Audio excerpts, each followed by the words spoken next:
Yo, what's up everybody? How's it going? Hey, what's up? Some random turtle play. Okay, hey, that's... Wait, is that you? Turtle? I mean, same profile picture, but looks like you changed your name. How's it going, man? What's up, Taz? How's it going? Yo, Big Blackie. How is it, man? I have time today. Nice, nice.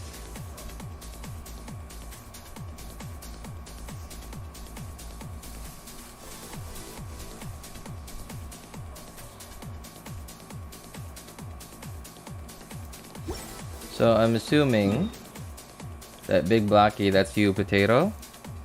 It looks like you continued on with Big Blackie's message. It's been a long time. Did I change my name to original? Oh, okay. Oh, I guess that was you then. I didn't actually know that was you. Why did I condense all my resin?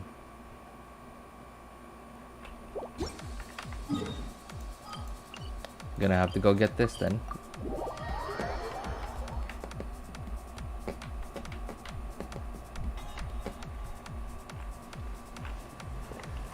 Oh wait, I don't think... Nope, don't need to do that.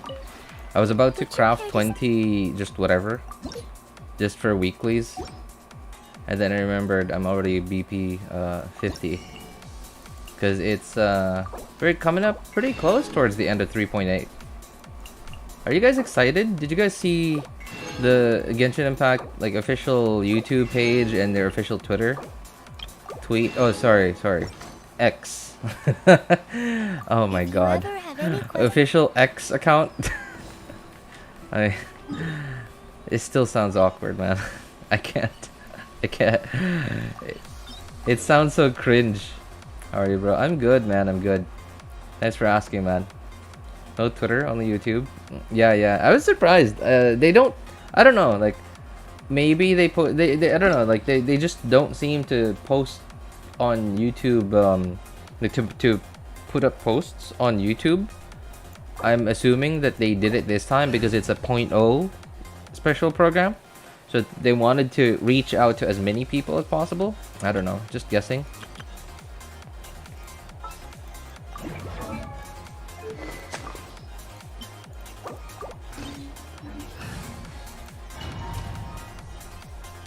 Could anyone please help me in security breach? What kind of security breach?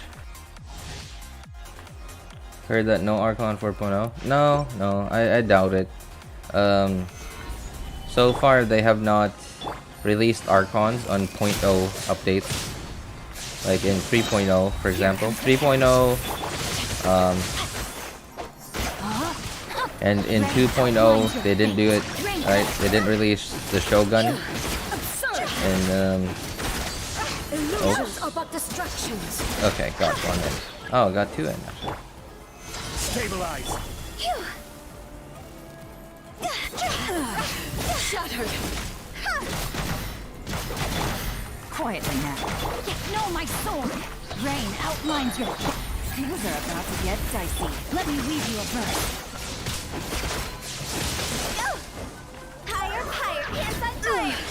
Only emptiness awaits. Oh, okay. I forgot I had.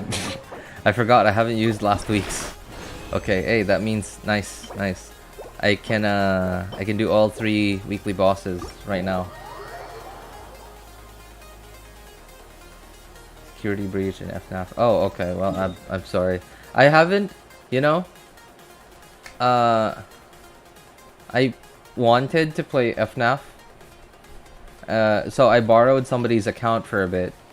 That, you know, they bought FNAF, right? I borrowed somebody's account, and I tried to play FNAF, like the first one, like the OG one. I already saw footage of like what the game is like, but I didn't know like exactly how to deal with like the different animatronics or like their mechanics and stuff. And like I was just there sitting, and it was still like at the beginning, like the first 1 or 2 hours of the night of the shift, and I was like completely terrified. I exited the game, man. Like I don't know. I could not bring myself to keep playing that game, man. I don't know what it is about that game. Like, man, I don't know.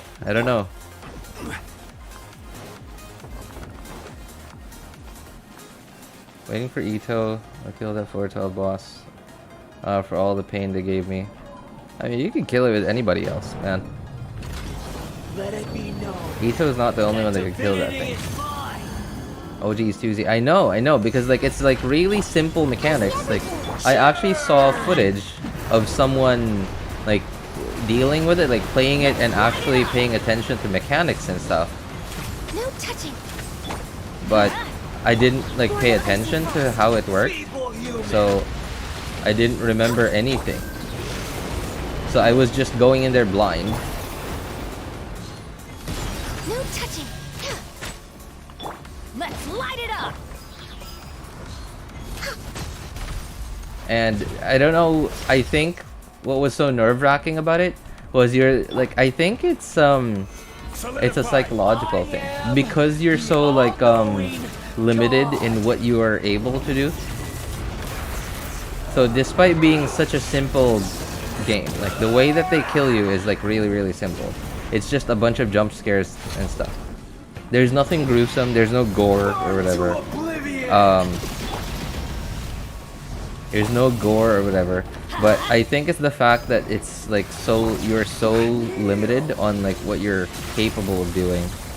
I think is what really, you know, like scares people.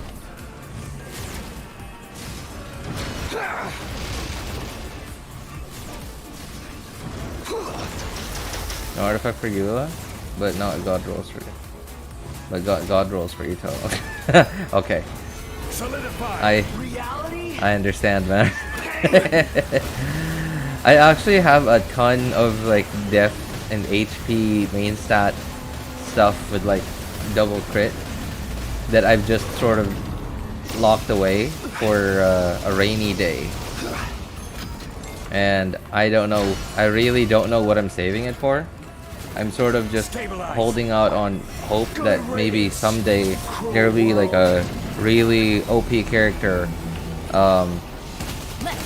that I think I will have to pull for, and that at least I'll you know, who scales with HP or def, that I'll really need those artifacts for someday.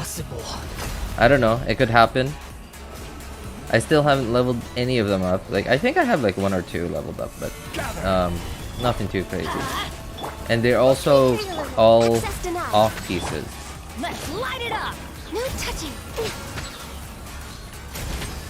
I was destined for that.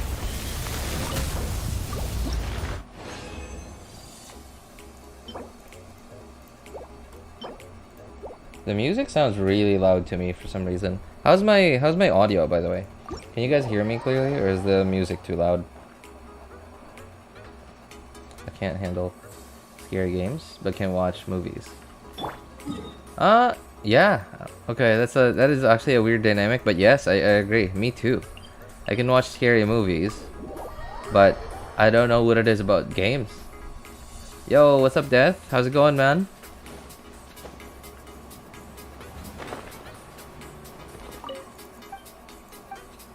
They play other games other than Genshin? I mean, not at the moment, no. But I have played many other games before. Been playing games for quite a while. Since second grade. Yeah. Since second grade. First video games I think I ever played were on those so they were pirated. They were clearly pirated games. My dad, no, I think it was my mom, or was it my dad? Oh, I think it was my dad. Yeah, my dad bought one of those things from the early 2000s, or the early 2000s. So basically a DVD player, like a cheapo, off-brand DVD player that they market at, like, and like it's funny too, because like they don't even call it a DVD. Like on the on the device itself is it's labeled as a DVCD, and I have no idea what a DVCD is. I've never heard anybody talk about DVCDs. I'm assuming it's whatever marketing, like making it sound like the next level whatever, the next level new technology. Because at the time DVDs were sort of a new thing. At first, they're like at the time, like VHSs were I wouldn't say on the way out, but they weren't new anymore, and DVDs were the new thing, DVD players. And I'm assuming that because they were off-brand, they sort of didn't really need to properly brand stuff, so they just put in a little letter C to make it sound like a new technology, but in fact it's literally just a DVD player. And along with it, like when my dad bought it, they gave us a free just disc, like probably like, and it was marked, what was it? It was marked like 300 games in one, like 300 games in one. And it was literally just old console games that were burned onto a CD. And 300 games, absolutely not. It was absolutely not. It was absolutely not 300 games. It was probably 60 to 70 games, and then like a bunch of them had different names. Like the more that you keep scrolling, you'll just find the same games over and over again, but just named a little bit differently, just so they could complete the 300. Just so they could get to 300.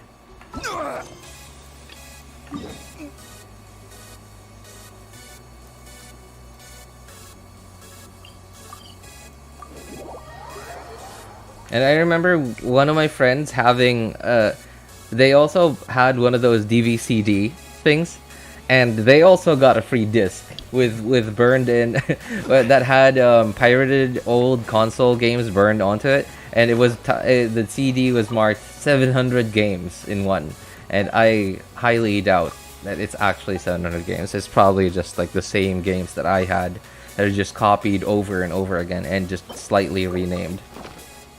So, and weird thing too is the DVD player had ports. Like, I don't know what the ports were called.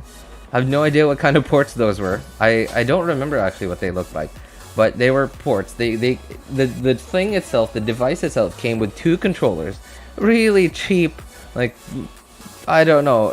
I don't think I've ever seen lower quality manufacturing of any controller ever. But still, free stuff, right? And came with 2 controllers. So that was my first taste of video games ever. And while I don't mind the cheapo quality of it, it was just free stuff anyway. It did give me that old console game experience in the very least, and I have those memories, and I don't really care that they were. I'm sure the companies that owned those video games probably did not appreciate that this random kid somewhere in the Philippines was able to play their video games without actually buying it.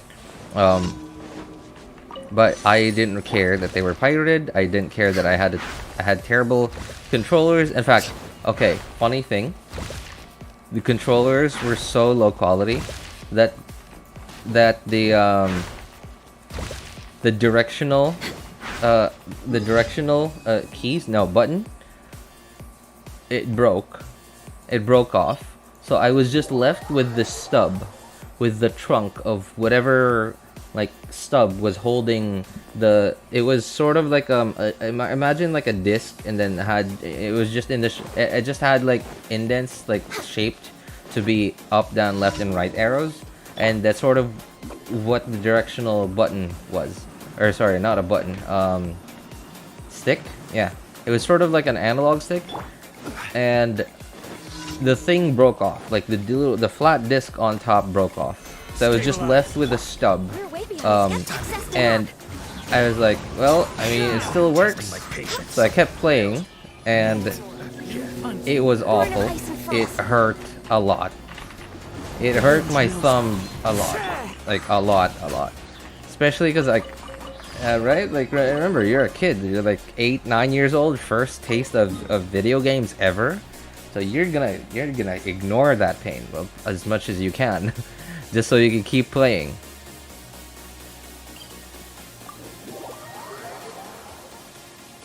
And this I got, oh nice, well we got a baller. I've never actually owned a console before. The only console I've ever owned was a PlayStation 1, not the small one. Like I remember a bunch of my friends had the PS1 mini, I believe is what it's called, or compact, I don't know what it was called.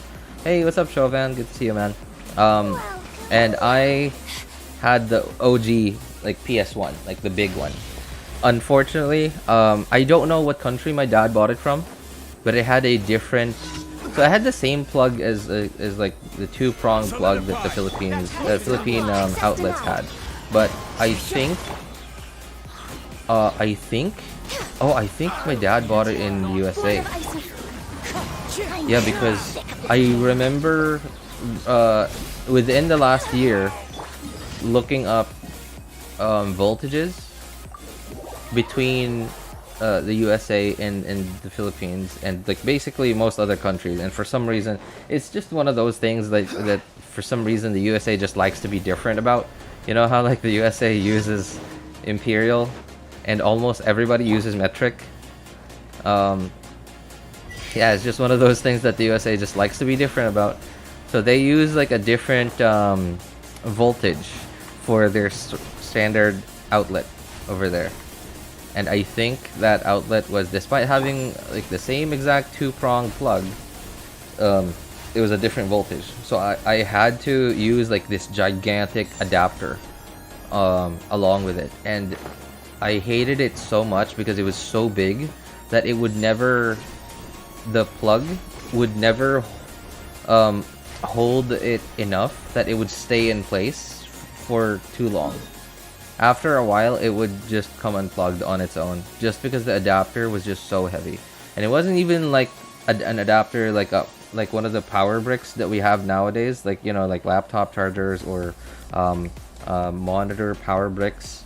No, it wasn't like that. It was more similar to like a smartphone charger, where the brick itself was like that's where the 2 prongs were to plug into the wall. And that's not the only thing too. The adapter itself wasn't like the 2 flat pronged thing, so I had to have another adapter like connected to that, so it would just always come unplugged. And the thing too is, at the time, wait, I don't know if this works now, but do PlayStations and Xboxes and like basically any other console, wait a moment, do people still even sell and buy fake physical copies of video games, console games nowadays?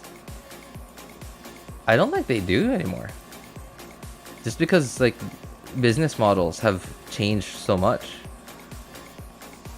So there's so many good free-to-play games nowadays, and like they just have like in-game purchases for their business model.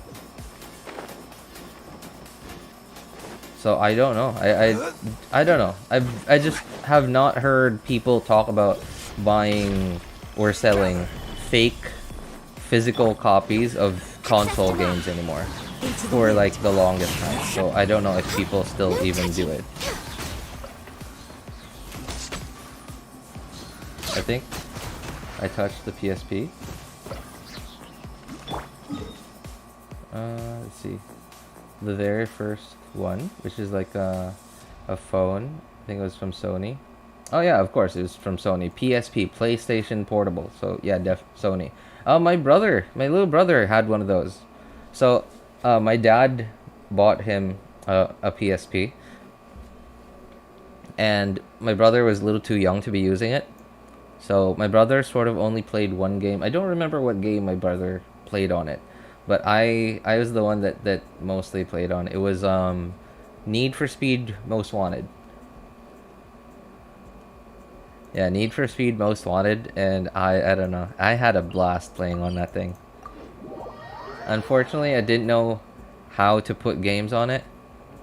I was a kid, didn't know much about tech yet. So, and of course, my parents didn't know where to buy original copies of physical copies. So, you know, the PSP, weird thing, the PSP actually had a CD-ROM. It was a really small CD-ROM. So, but unfortunately, my parents didn't know where to buy games for it, especially in, you know, living in such a small city. Hardly anybody had a PSP, so no one was selling and buying games. Thank you for. That was my biggest problem. Same problem on my PlayStation 1. Nobody was selling original copies of games. And unfortunately for me, my PlayStation didn't, at the time, this was like early 2000s. This was like early 2000s. Oh no, is this immune to cryo? Yep. No touching. This was like early 2000s, so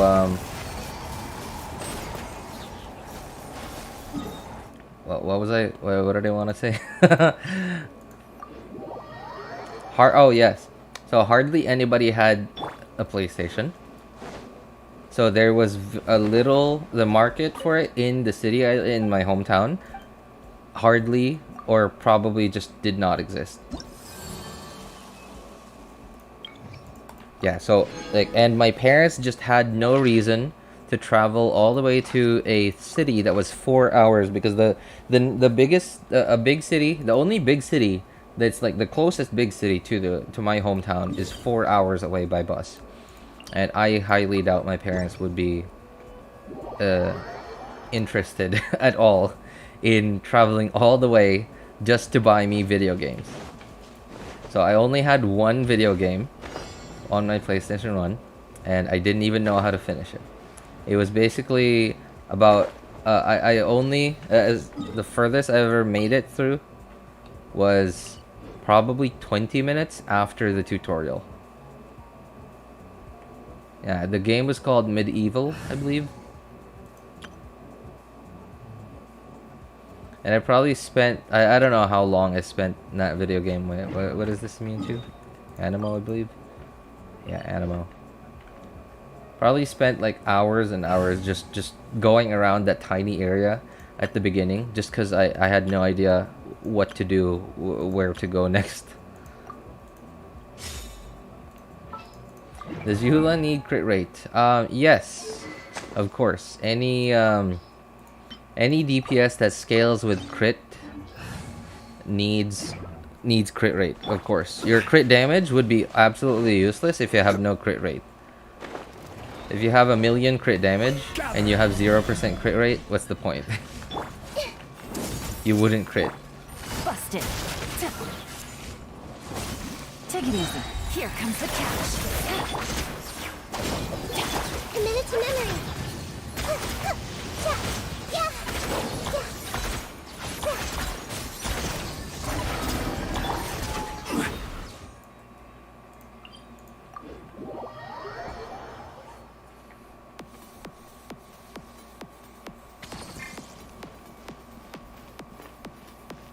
Only about PC, laptop, and mobile, so I can't understand what you're saying. I mean, I'm not really talking only to you, man. There's a lot of other people in here too. But sure, yeah, I understand that feeling. I actually don't know much about consoles too. Yeah, I've really only owned 2 consoles, and that was the PlayStation 1 and the PSP. And technically, I didn't even own them. Technically, my dad owned them, because too young to be named, for anything to be named after me. And my dad bought them for, the PS1, my dad bought it for me. But the PSP, my dad bought it for my brother. Oh, I remember, I also had a Nintendo, a Game Boy Color, no, Game Boy Advance SP. Yes. Technically, again, not bought for me, bought for my brother, but my brother was too young to understand even how to use it, so I sort of was the, you know, I played mostly on it. Am I forgetting anything? Weekly bosses. Oh, I think I have to do one more. Yep.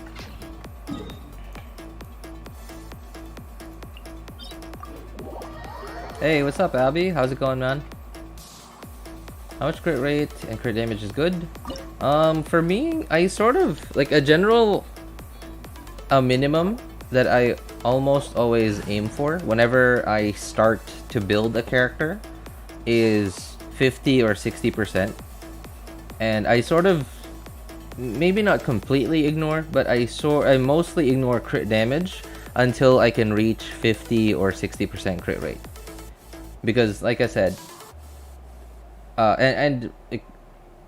many people have, most people's opinions, like they will generally say keep a 1 to 2 crit ratio, 1 crit rate to 2 crit damage. That's generally what almost everybody in the community will say, but I don't know, I just have it like differently. I just think about it differently, where because at base like with no weapons, no artifacts, no level 1, every character has 50% crit damage already. So as long as you crit, you're automatically doing 50% more than your normal damage. So my goal is just to get that extra 50%. So I aim for 50 or 60% crit rate as soon as I can reach it. And then once I can reach that, then I start thinking about crit damage. And then for a very long time, I won't have to think about crit rate at all. Because 50-60% crit rate, 50% I think is sort of low. 60%, a lot of people have 60% even in endgame. And ideally, you would go higher, like in like really late endgame if you're like trying to min-max and stuff. But yeah, 60% is quite usable towards endgame. Do you have any character skins? Of course, there's a bunch of free ones as long as you do the events and stuff. I have Barbara's. Who else got free skins? Kaya. Stabilize. I don't remember who else. I think oh, Lisa, I think. No, my soul. Yeah, Lisa got a free one. Quietly now. Game's up. Fun's over. Hey, what's up? Kinora? Sorry, man. Not sure how to read your name. Hey, what's up, man? How's it going?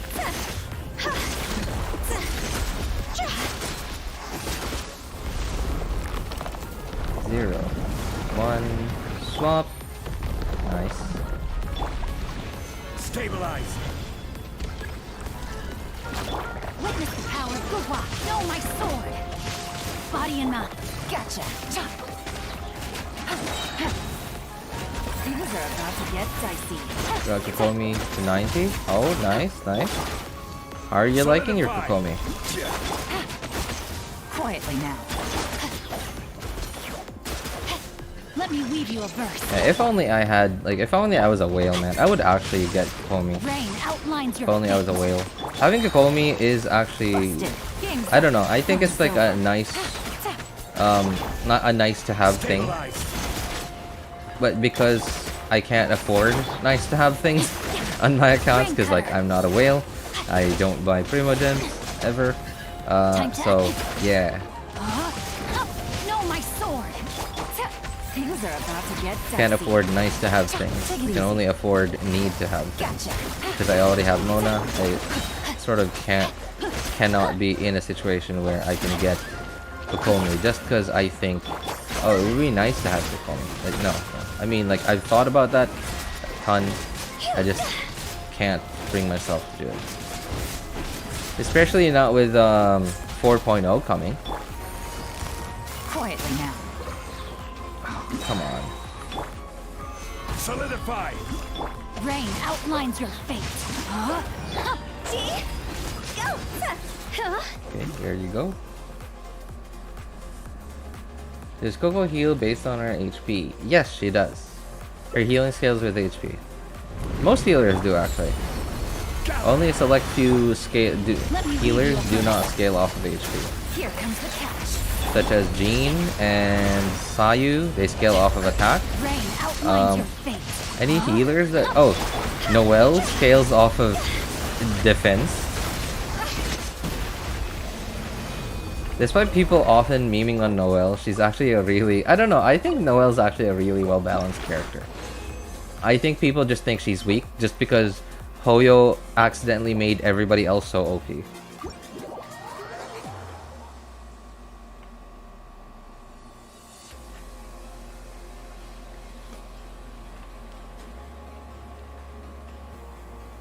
The music for the boss is so good. I mean, a lot of the new, like, I don't know. In my opinion, all of Genshin's music is top notch.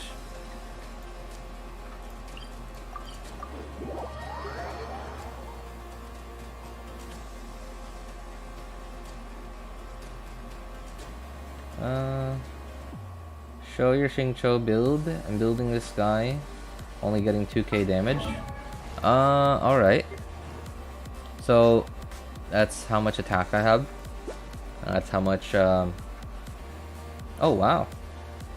I didn't realize my ratios on this account were like this. Okay, I swear, I thought my ratios were still really bad, because for a very long time, my Xingqiu had, well, maybe not very bad ratios, but he had decent ratios, but not like this. And these are not good ratios, by all means, but at least they're okay. Yeah, this is what I have on my Xingqiu. C6, because like really old account. A lot of really old accounts sort of have high constellation Bennetts and Xingqius at this point. So yeah, Xingqiu's a typical attack / crit scaling DPS. Just build him any other DPS that you would. Yeah. So go for like a minimum endgame crit rate and crit damage goal that I always set for myself is 70 crit rate and 141 crit damage. And this is all like according to math, at least according to that really old video from 1010. I forgot the title, but it's like, if you look up Genshin golden ratio, it's like one of the first things that come up. And according to math, the 70 crit rate, 141 crit damage is like the point where crit rate and crit damage start to diminish. Anything above that, you're still gonna get more damage, of course, but that's the point where it starts to diminish. And of course, endgame, you have to pay attention to how much energy recharge certain characters need in certain teams. As for me, I'm fairly comfortable with 204. This might be lower than what you need for some teams, but I typically don't ever use the teams that need more ER on Xingqiu. Most of the time, I'm comfortable with this. Some people may get away with even 190, especially if you're playing him with other Hydro units, like with Yelan. And sometimes you'll need more, depending on how you play him. For me, 204 is fine, because most of the time, especially if I play him solo Hydro, he's the only Hydro on the team, I actually work hard to try to catch his own particles on him. To try to catch Hydro particles on him. Just to maximize my energy on him. Of course, Sack Sword.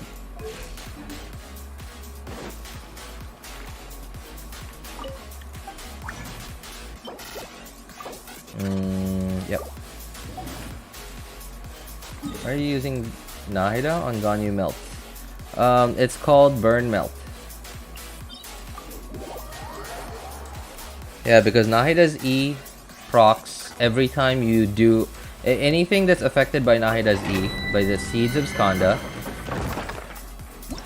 Every time you do any elemental reaction on that enemy, the Seeds of Skanda will proc. And because if you have Pyro, of course, you get burning by applying Dendro and Pyro. And while burning itself is a different aura, as long as and there's like a bit of a complicated dynamic where if you apply too much cryo, it'll take away the burning, but if you don't apply too much cryo, then the burning keeps going. But every time you do, so in this case, melt, right? You have a burning aura on the enemy, you apply cryo on them, you do melt. Melt is an elemental reaction. It applies, it procs Nahida's E again, therefore applying Dendro, which keeps burning going. So as long as every now and then you apply pyro, its burning will just keep going. And there is actually a way to keep burning going basically forever, but you have to have like really good timing with it, and I cannot get that consistently.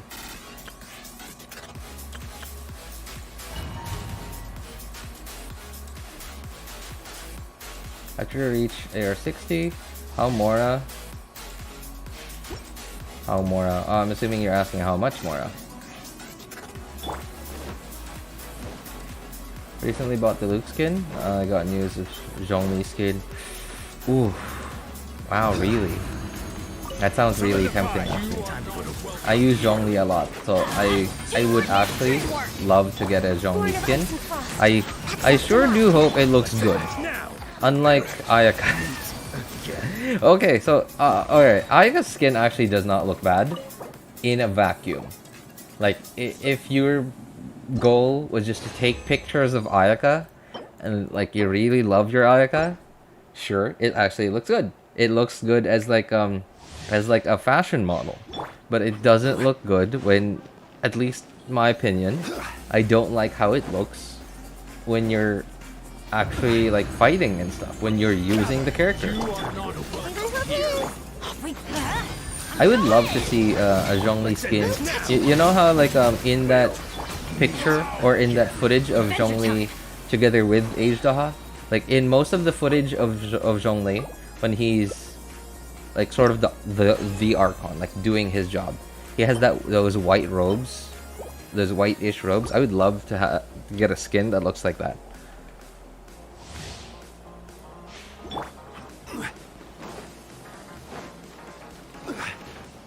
If I want to use Benny as buffer, sure, use ER, attack. No. Don't use attack percent because... Hang on. I need to show you. Hang on. Where's the other one? Okay. So, if you go into his burst, in the description, where is it? There. Okay. In the description, they gain attack bonus that is based on Bennett's base attack. It doesn't say attack. It doesn't say flat attack. It says base attack specifically. And if you go into your artifacts, this says attack. It doesn't say base attack. And if you go into your artifacts, okay, I actually have an ER one, huh? It doesn't say, hang on, oh yeah, there. It doesn't say base attack, it says attack percent. So base attack is when you go into details, this white number over here, that is base attack. No matter how much attack you have over here, it doesn't matter. The only thing that's getting, like the only thing that your burst attack buff is taking attack from is this white number. And the only things that affect that white number are your character level and your weapon. Because your weapon is the only thing that actually gives you base attack. So yeah, go energy recharge, and then if you want your Bennett to heal more, go HP percent goblet and then healing circlet.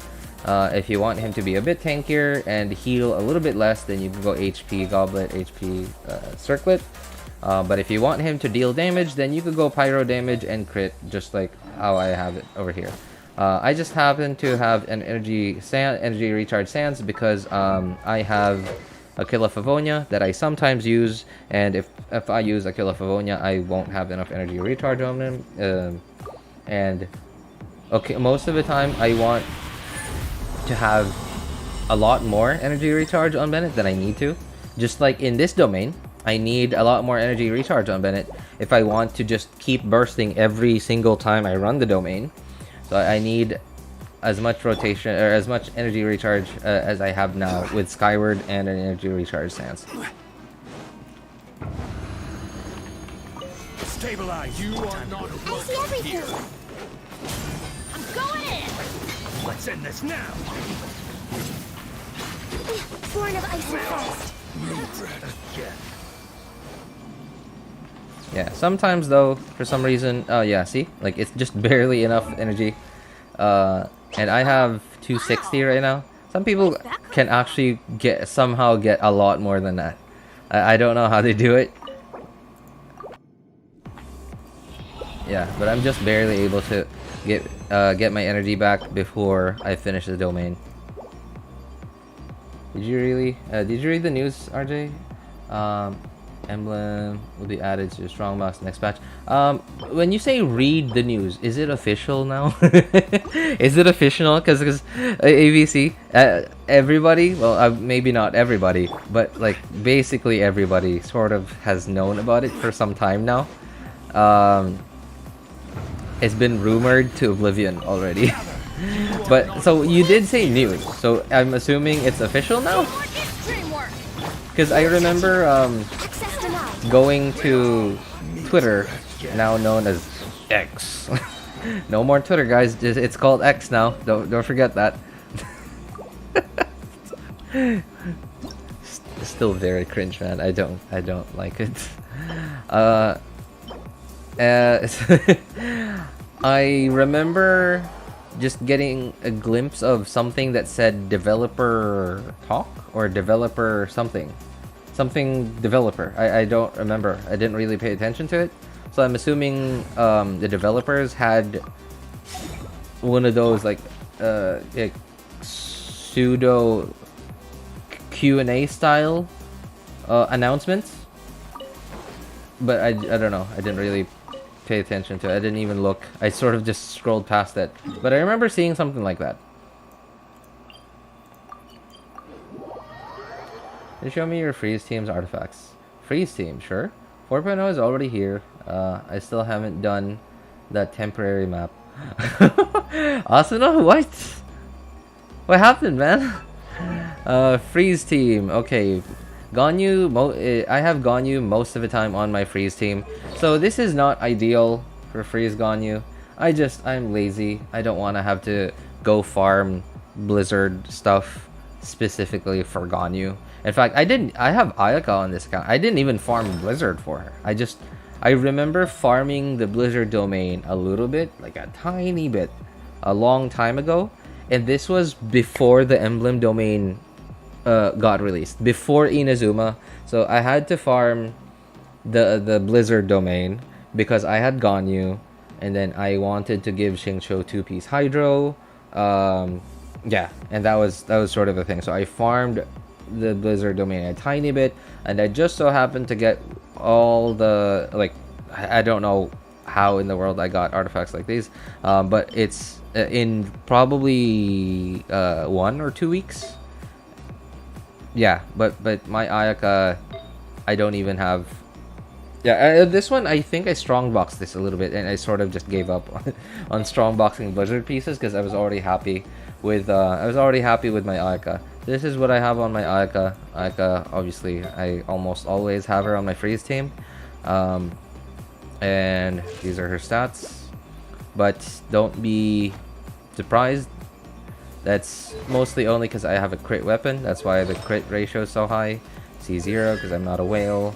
I did not think I needed to crown Ayaka because I got Ayaka pretty late. In fact, I got Ayaka on her last rerun, and my account was already like really old. I had a bunch of teams already that could like clear Abyss. So for a very long time now, I haven't found the need to crown anybody, and that's why I have 21 crowns. Freeze. Who else do I have on my freeze team? Oh, Mona. So Mona has 4 noblesse, PTDS. And I tried to give her a decent crit ratio.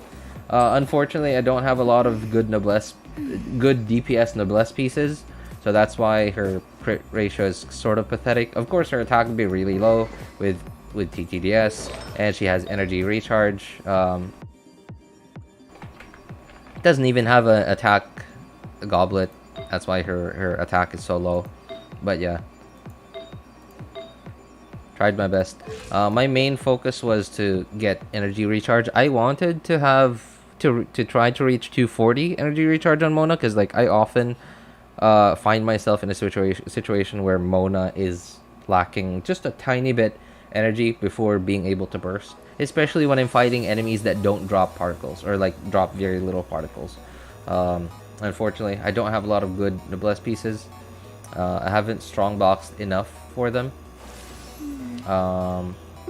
TTDS are those for noblesse. C2 useless really. I don't even know if this thing works. I remember hearing a long time ago that oh hey, what's up Shloka? I remember hearing a long time ago someone say that this is glitched. Like some of this doesn't work. I don't know if that's been patched yet. And I crowned her burst because this was way before I used her as my 4 noblesse user. I was using her to actually deal damage. I didn't even put TTDS on her back then, so I crowned her burst. Especially because I thought it was like a really big multiplier. So I don't know, I thought that it would make a bigger difference than it did. It did kind of, but not really as big as I thought it would be. Of course, Kazuha, full EM build, because why not? I don't want to farm the VV domain anymore. Fav to help out with energy. Oh, I guess I didn't show you Ganyu stuff. Okay. So again, Ganyu, not built for freeze, but I don't want to have to swap out artifacts all the time. It's her crit ratio, Amos, flower. There you go. My Ganyu's decent. I wouldn't say she's a whale Ganyu. Crowned her normal attack talents because yes, I've had Ganyu for a very long time. I've had her since I was a newbie. Like ever since, yeah, I think. Oh, I got Ganyu when I was a on her original release. And C6 because like Ganyu, I like Ganyu. I use her a lot in Overworld, but this is the only account that I have her C6 on. And it took a long time to get her to C6, man. I actually just got her to C6 in her last rerun, and I just barely got it. The banner was about to go. I think there was like less than a week, and I was running out of Primo Gems. Lazy. Oh, hey, Asuna, if you have I don't know, 2 or 3 hours maybe, I would recommend you just what is it? You just sort of follow along. So I have this hang on, what was it called again? My last stream, the one before this one, that was on July 27th, you know, my time zone. July 27th, it's titled Secret Summer Paradise, Veluriyam Mirage Quest plus Full Exploration, Part 1 of 2. So that was the title of the stream. In that entire stream was just me playing through the event. It's not finished yet. I haven't done... I've done the whole story quest. I haven't 100%ed it yet, but I think I just need like another 1 hour-ish to finish it. I haven't had time because of a bunch of stuff happened since last week. My internet sucks. I hate it so much. It's been really annoying. I wasn't even able to stream on Monday this week. I always stream on Monday. I wasn't able to just because my internet was just terrible. What is this again? Oh, right. Yeah, this thing. Okay. Yeah, so I would recommend you basically just have it playing and sort of follow along, because like, while it's not a speed run, there's a bunch of times that I sort of stop a little bit, like whenever somebody asks to look at my build or whatever. But it is sort of like a really casual but optimal way to sort of get everything. if I get as much as I can along the way while going through the event story quest. Hey, what's up, Blob? How's it going, man? While following through the story quest, so that I only have to come back for like as little as possible later. And yeah. So I would recommend you follow along with that VOD. Probably I'll try tomorrow if my internet isn't isn't bad tomorrow. Then I'll probably finish it tomorrow, part 2 of 2. So you can follow along with that. So the story quest takes really long. In fact, the story quest I think takes longer than exploration, and completion. I think, yeah, or either it's longer than exploration and completion, or it's about as long. It's really long, man. I can't. Oh, okay, hang on. So I have it on like the highest difficulty, so I gotta actually pay attention to what I'm going to be doing here. I could probably get away with a freeze team here. Let's just make sure Bennett, or sorry, not Bennett, Venti has a proper bow. Mantis wine tastes the same as I Venti, remember. there you go. I almost never had have the right bow on Venti nowadays, because actually, yeah, Elegy. I originally wished for Elegy for Venti, but Venti has not held Elegy for so long now. I have a lot of catching up to do in my account as well. Just finished getting all Dendroculi, 100% exploration. 3 areas. Wow, you guys are dedicated. I don't know. I just can't. I don't know. I just don't have the patience to do it anymore to 100%. I only 100%ed most of this stuff, like Mondstadt, Liyue, and Inazuma on only my main account. But I didn't 100% Dragon Spine, because at the time, like, well, maybe not at the time, actually, like, I only got my actual, like, this desktop PC sort of recently, and by that time Dragon Spine was sort of like ancient history already. And before I got this desktop PC, I played on my laptop. And because it's a laptop, it's not even a gaming laptop, it just so happens to be able to play Genshin, but not particularly well. Dragon Spine is like super laggy on it, and I hate playing Genshin in Dragon Spine on that laptop. It's just super laggy, super sluggish. I just don't like it. So that's why I never 100%ed it. And now Sumeru, I don't think I even have any part of Sumeru 100%. Y'all get the Oculi? I know, right? The only Oculi... Oh, I guess I did complete... get all the Oculi, like the Electroculi. But, of course, I got Animoculi, Geoculi, because stamina. But as for anything... all the other Oculi, I don't know. I just don't feel like I need to get them. I know, cool, Primo Gems and stuff. And some of Traveler's constellations are from the statue. I don't know. I just don't feel like I need it. Okay, I think.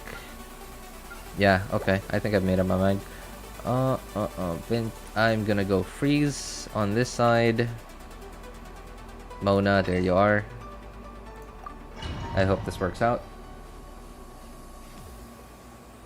I never complete all Oculi. What about Mondstadt and Liyue? What about your stamina, man? Your journey ends Brace here. yourself. Time for takeoff. For Rex Lapis. Written in the stars. Embrace the ice. Whirling snow. Let's play. What the? How did they go Think you can get blown away? away to the sides? No touching. Access denied. Decided by destiny. Delved into destiny. My apologies. Glaze over. Born of ice and frost.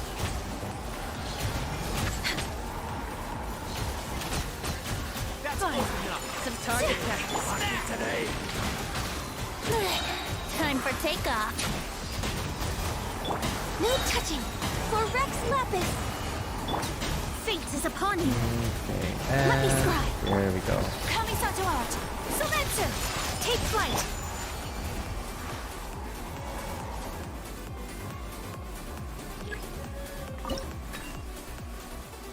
Geoculi needs for a quest though. Geoculi is needed for a quest. A quest? Really? Wait, what quest? Is it really? Why don't I remember this? It's okay.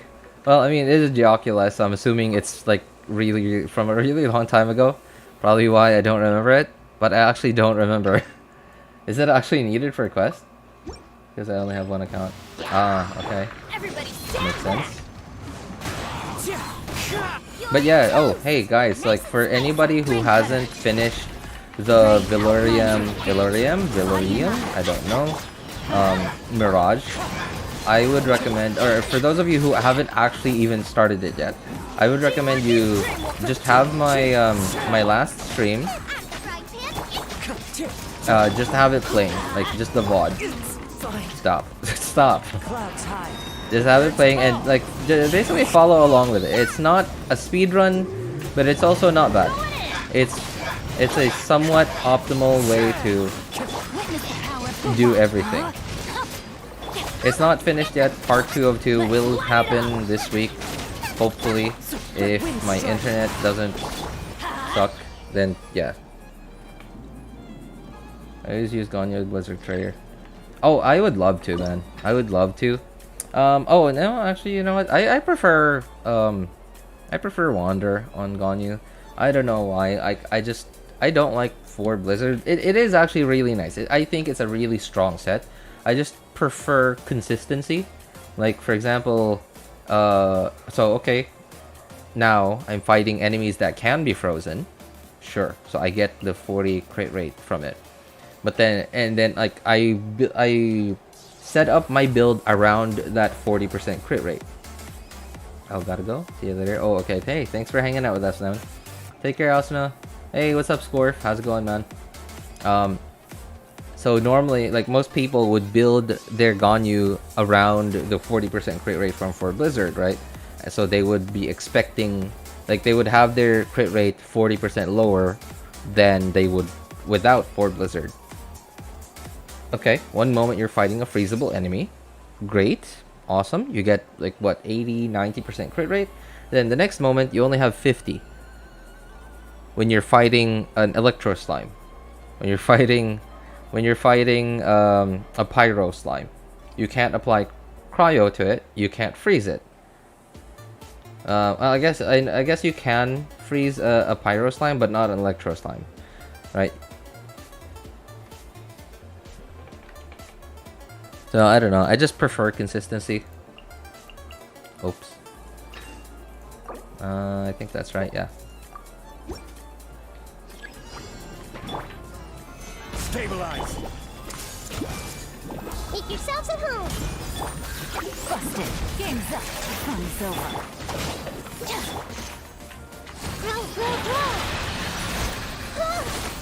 This is, I really like dealing with these guys with Hyper Bloom. Because Hyper Bloom, at least this version of Hyper Bloom, has little to no knockback. So I love it so much. Because these guys get knocked back so easily. Get with me. Grow. Oops. Ah, there we go. Sharing my knowledge. And Hyper Bloom, at least this, again, what the? You guys see what they did? Quietly now. And we're done. You need statue level 10 to get those parts. And then something called the pillars of...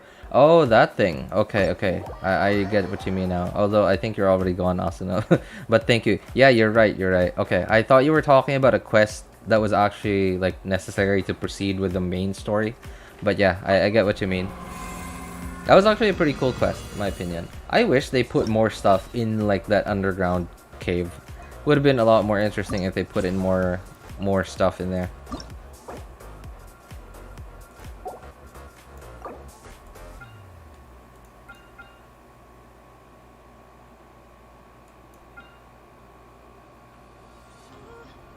Mm.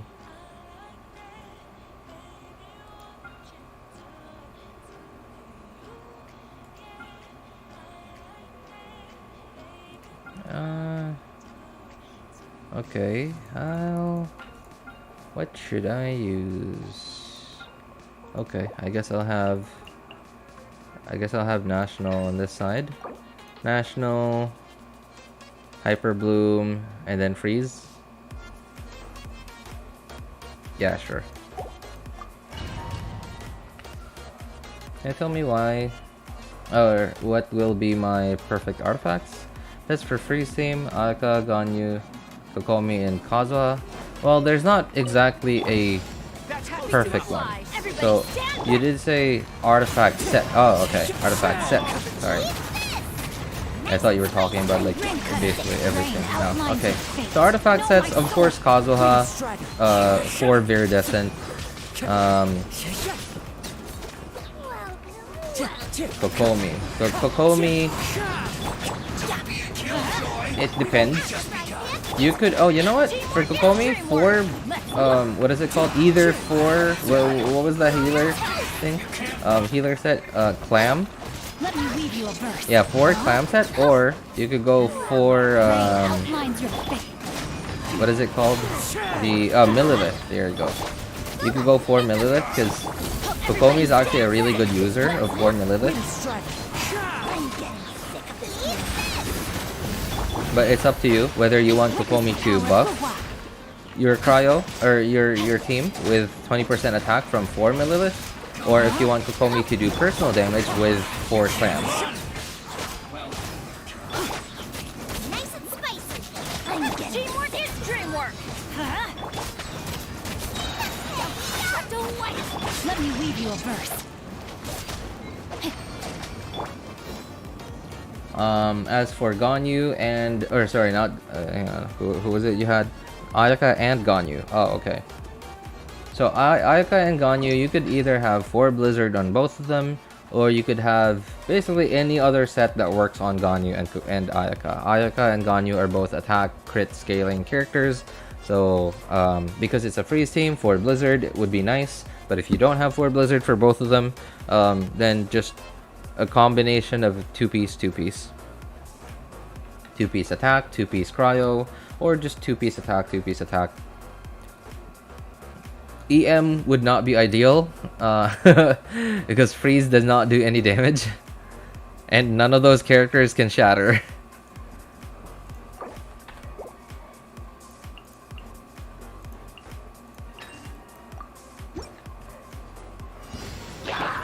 Ganyu has 2-piece Vlad, 2-piece Berserkers. Okay, wow. Sounds like a young account, man. Either a young account or you just don't use your Ganyu too often, I guess. Make yourselves at home. What? Achievement.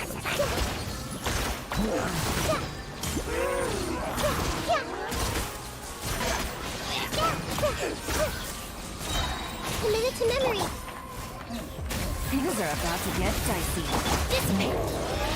I will have order. Wait. Sooner or later, I would actually like to get C2 Zhongli, especially on this account, because I actually do have artifacts to build Zhongli to have a decent shield and still do decent damage.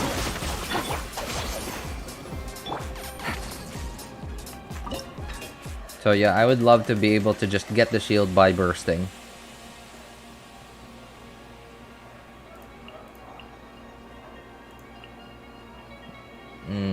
Mona, okay. MR25. Oh, okay, okay. Oh, hey, I'm surprised you already have a usable 2-piece gladiator. Nice. Born of ice and frost. Think you can get away? This is long overdue. No touching. Oh, I forgot to use this. Forgot to use Mona. What? No. Okay, it's fine. We're waiting. Yahoo! Time for takeoff. Well, that was very weird rotation right there. Focus. How did I not take damage? Born of ice and frost. No touching. My apologies. Didn't I get... I feel like I got hit there. Like a pretty big hit, but for some reason I only took little damage. Did I have a crystallized shield or something? I don't know. Thank you, RJ. Bye for now. Oh, alright, alright. Hey, thanks for hanging out with us, Shovan. Take care, man. I'm using Traveler, Doctor on her. Oh, well, yep, you're right. That's understandable. No, no shame in that, my man. No shame in that. We've all been there. Is that a new account, or are you actually a new player?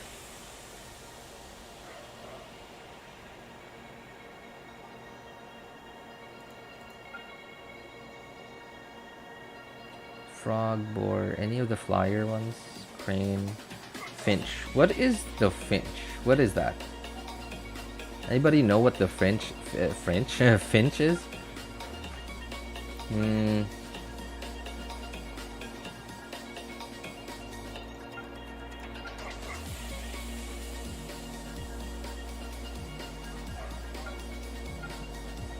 Okay, freeze would be okay here, but venti would be sort of useless.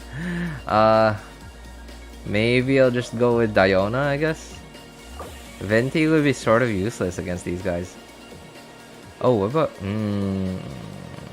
Oh yeah, I will actually need a shield there, sure. Okay. Diona would actually be nice here.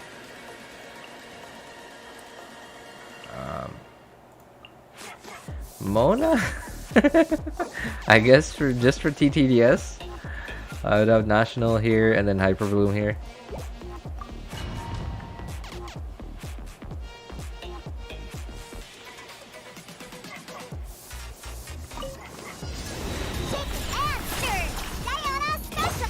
This is long overdue. So now I have 2 TTDS users. Take flight. Or sorry, not TTDS. 4 Noblesse. Access denied. Born of ice and frost. Uh oh. Ah, no, I wasn't able to shield in time. Blaze over. Whirling snow.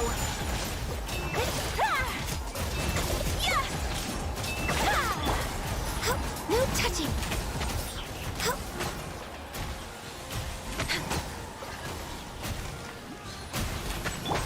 Shake it and stir. Look at you, Boozel. Think you can pull it? For Rex Lapis.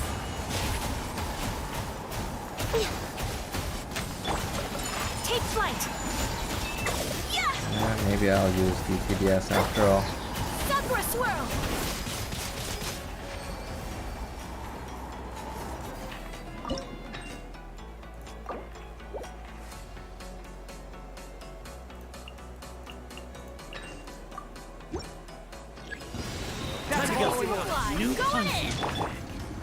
Okay, get over here, everybody. Let's take a picture.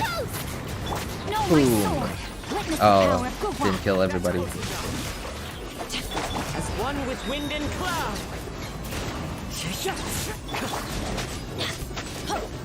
Let's light it up!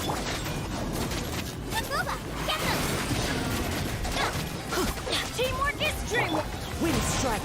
Oh my god, these guys hit really hard. They actually killed Kaza. Oh yeah, because this is an event thing, so it would stand to reason why they would hit harder than normal. Uh-oh. Well. Wow. These guys are... Oh my god. Okay, this is crazy. Oh. Uh-oh. Well, I'm in trouble. Witness the power of Gua. Rain outlines your...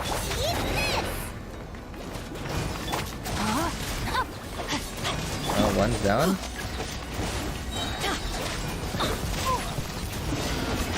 There we go. What the? What was that? Oh, burning. Did I get burning on myself?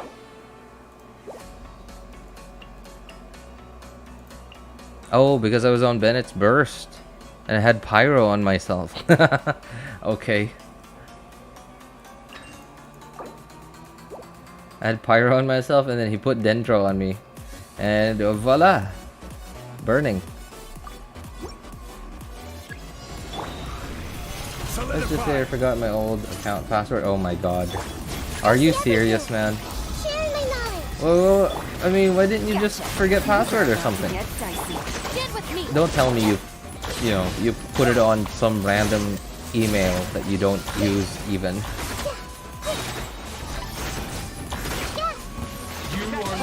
Ow. Hey, Stabilize. Here comes the cash. our bond is strong. This way, Freedom.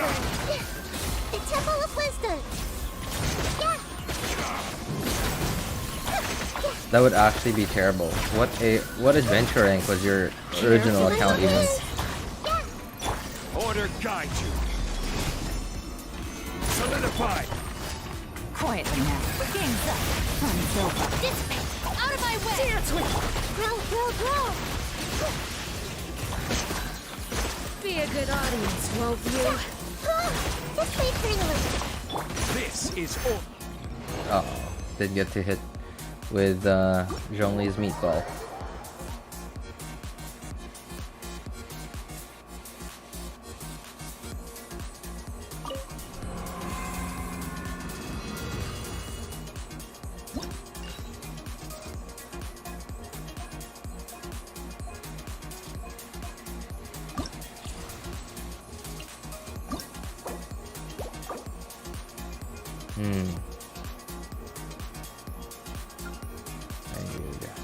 Some hydro.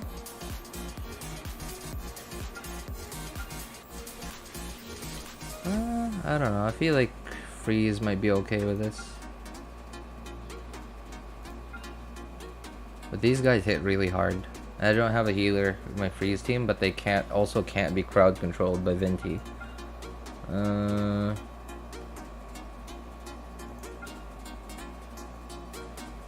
I think I should just put freeze here. I know.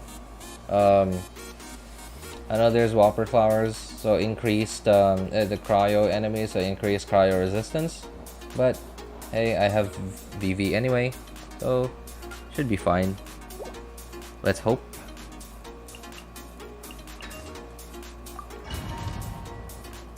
Maybe some people forget their emails, passwords, you know. I mean, it happens. No shame in that, my man.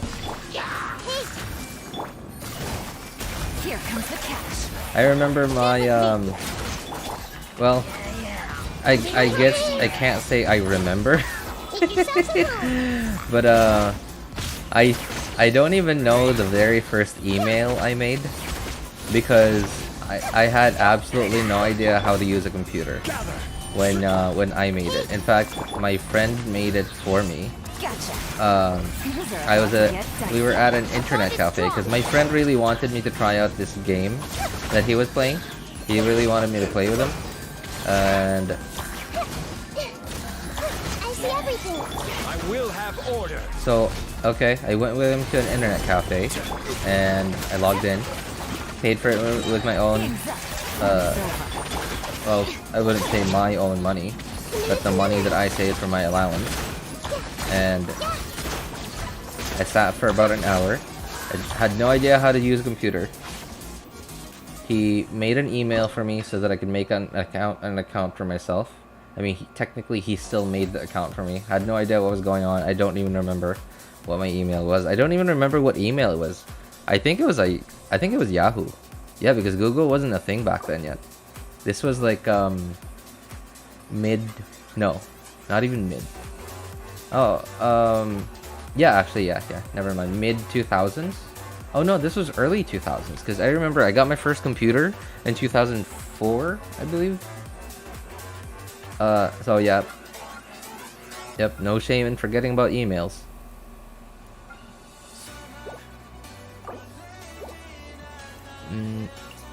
Oops, nope, wrong order. Is Air 45 or something? Oh man, that's too bad. Air 45, while not super late into the game, but it's still a few months. Like I think it's like I don't remember.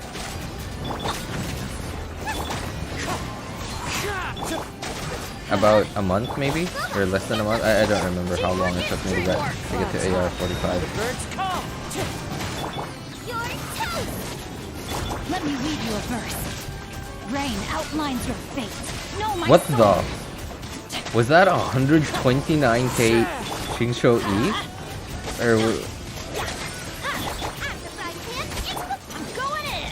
Fallen leaves adorn my I night. hope that would have been nice. Hang on, I gotta check out the footage. Rain cutter.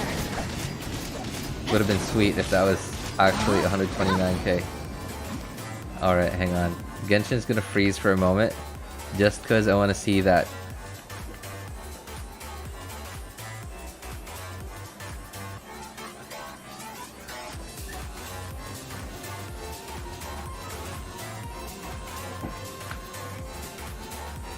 Okay, where was it? It was, oh my god. So it was, so the E, so it was 106k. And the second hit was 129k. Jeez.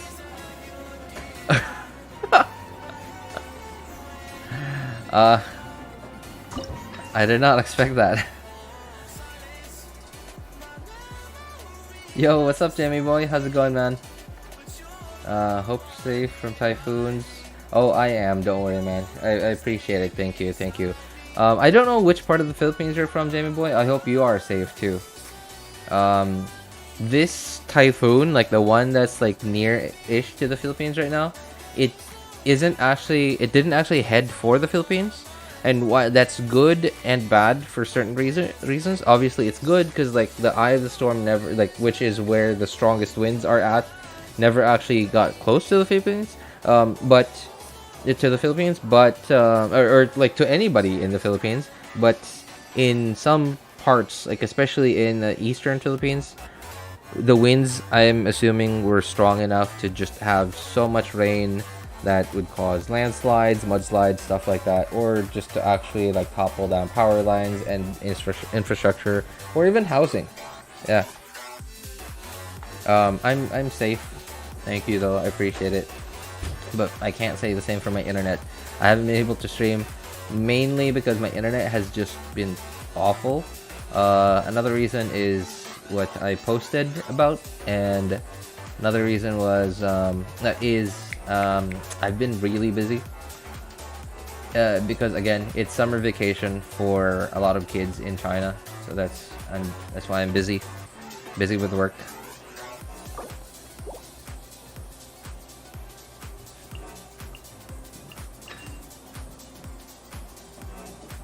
You got chest level flooding in your city? Can I show you more art through Discord? Screen sharing? I mean, I can't do it right now, Death, because like I have stuff to do. I haven't even done my dailies and weeklies on my other accounts yet. I've only done the ones on this Access account. denied. Brace yourselves. Think you can get away? This is long overdue. No touching. Fate is upon you. Freeze. Embrace the ice. And My you. apologies.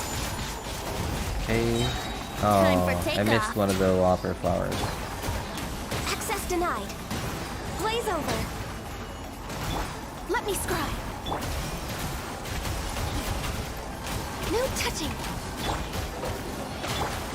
Whirling snow. What? Didn't have enough Born of ice energy and for frost. that. Okay. Think you can get away? Oh no.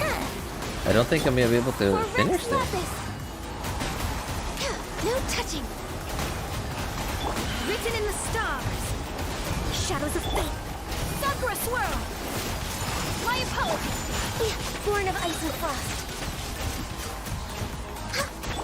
Yahoo! No touching. Oh, okay. I thought I wasn't gonna make that one. Alright. Ayaka came in clutch there. She hit most of the most of the enemies in that last Ayaka burst. Yeah, but it's normal here where we live, beside a river. So we got boats. I mean, I'm happy that you guys are prepared, but I mean, ideally, no no flood would be ideal. But I'm glad that you guys are prepared. Living by a river, geez. I mean, it's actually quite nice, of course, depending on like what kind of river it is, what it looks like, if it's actually clean or not. But I don't know. I think living by a river, preferably not right next to the river, but I think it's nice. I think it's quaint. Like if you know, you just I don't know what kind of neighborhood it is, but I don't know. I feel like living near a river where you could hear the river in the afternoon. You could just hear the water flowing. I don't know. I feel like it's nice. Of course, the flooding is not ideal.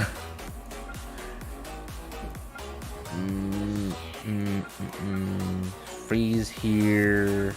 Well, yeah, freeze here. National and Hyperbloom.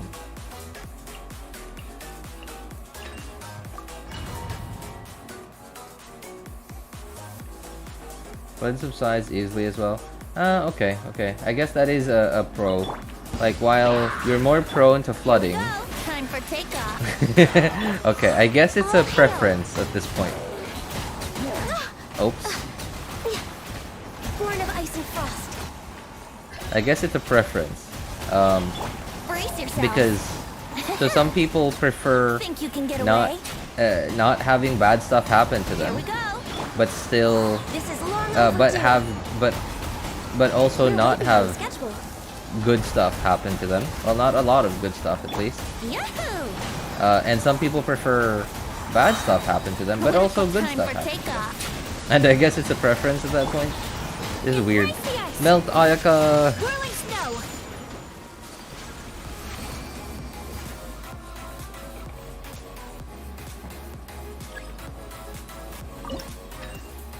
I don't know what I would do in a flooding like that, chest level flooding. I'm no stranger to floods, cause like the wait, is that C6 Gangan? It is, yes. I worked hard on it. It took me how many Ganyu reruns did it take me? It took me, so of course the first time I got her, which was her original release, and then one of her reruns, and then I skipped one. I don't remember why.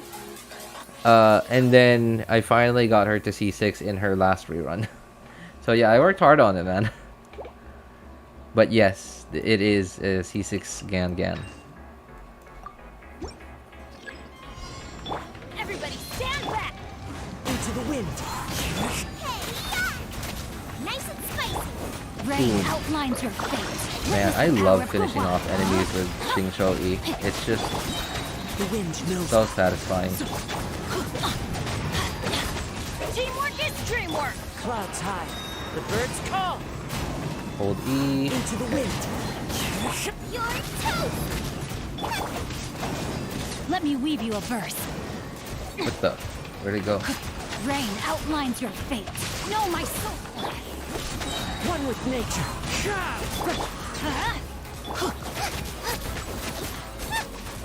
I'm going in. Okay, not a very impressive number for a Bennett burst, but still, I don't know.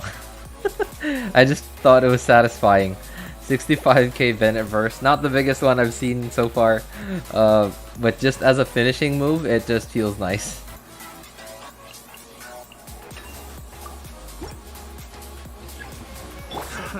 Stabilize. Everyone hold hands.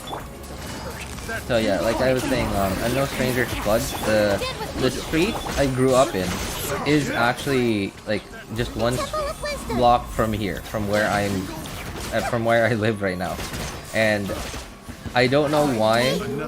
I guess that street is like a little bit lower than most of the streets, and then all the other streets that are around it. Solidify.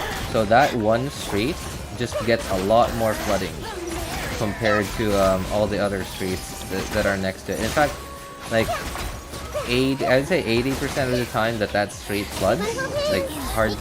No, 100%. No. How do I want to say this?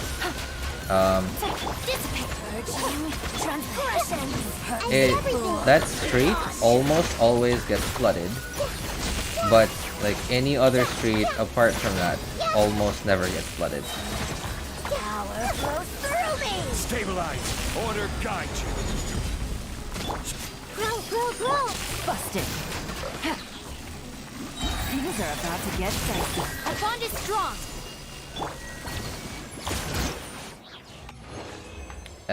But the floods there really only go up to about halfway up your calf. Yeah, about halfway up an adult calf.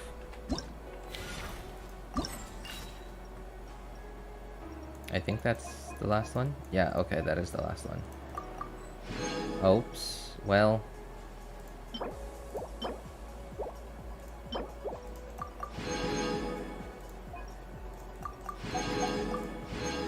Okay, I'm gonna have to deal with this first before I start collecting those.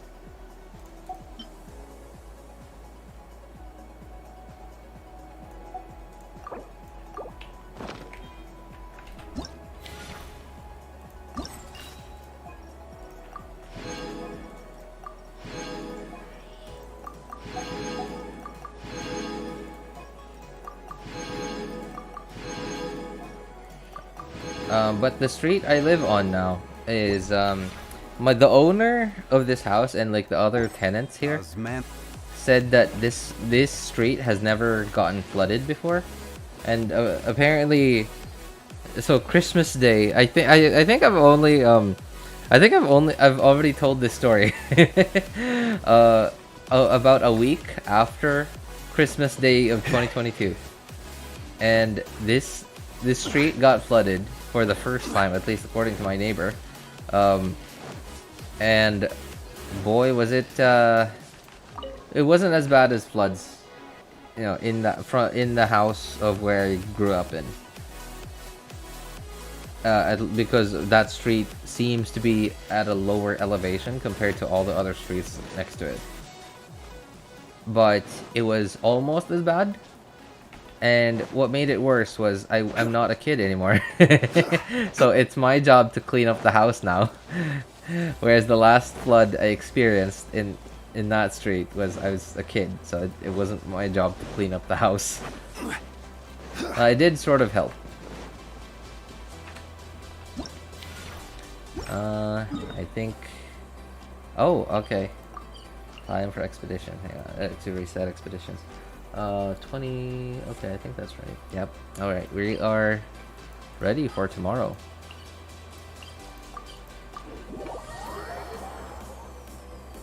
I rarely get flood where I live. Rip my English. Oh, sure. Like, please. No worries, man. Like, the important part is that people understand you and you can understand people. That's the main goal of communication, man. Please, no judgment here. With English. I really get flood where I live. Yeah, I mean, I hope this street doesn't get flooded. It is not going to keep getting flooded, just like the house that I lived in, the house that I grew up in. But I don't know. Man, global warming. Okay. Excuse me, guys. Just gonna switch accounts. Oh, I forgot. I got an achievement from that event. Oh, it's one of these. Sure. Thank you. Appreciate it. Alright, just swapping to a different account, guys. So, man, global warming is a thing, right? It's an actual thing, and I think... So, while we...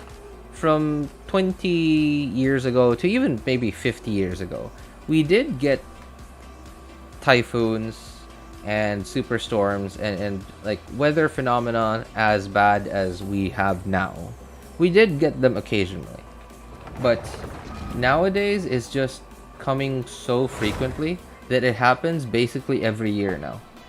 In fact, in some places, it happens multiple times a year now. Whereas back then, let's say 20 years ago, it probably only happened like, what? Oh, I gotta reset expeditions first. Once every few years. I remember when I was a kid, the street I lived in, the street I grew up in, only got flooded like once every few years. Once every maybe 1 or 2 years. But then I also remember as I got older, it started to happen more and more often. Until the hang on, just switching to the third account guys. So until the local government of the city did something to they had this big project to, I guess, renew, maybe not renew, like how would I describe it? I guess enlarge the canals, like the drainage, the canals, because the city already had a bunch of canals, like all the neighborhoods, all the town, all the parts of the in the Philippines we call them barangay, in the city already had canals, at least almost all of them. And the local government had this big project where they enlarged the canals of the drainage system in a bunch of parts of the city, and they created ones in the parts that didn't have them already. And since then, since then, when the local government did that, the floods almost completely stopped, where the flooding only happened once every few years again. But I still remember typhoon after typhoon after typhoon on the news, just, you know, because my mom watches the news every day, and it just so happens to be at dinner time. So I'm sort of forced to listen to it while I'm eating. And I don't know, even then I could start to feel like it was becoming a lot more frequent than before. And now it's here. It's happening multiple times a year now. Like literally just the past like month or so, the Philippines had 3 typhoons come by. 2 came right at the Philippines, 1 sort of passed by, still caused damage. And I don't know. I don't know. I feel like this stuff like this didn't happen back to back like this when I was a kid. I'm sure it happened occasionally, If you ever... but not every year.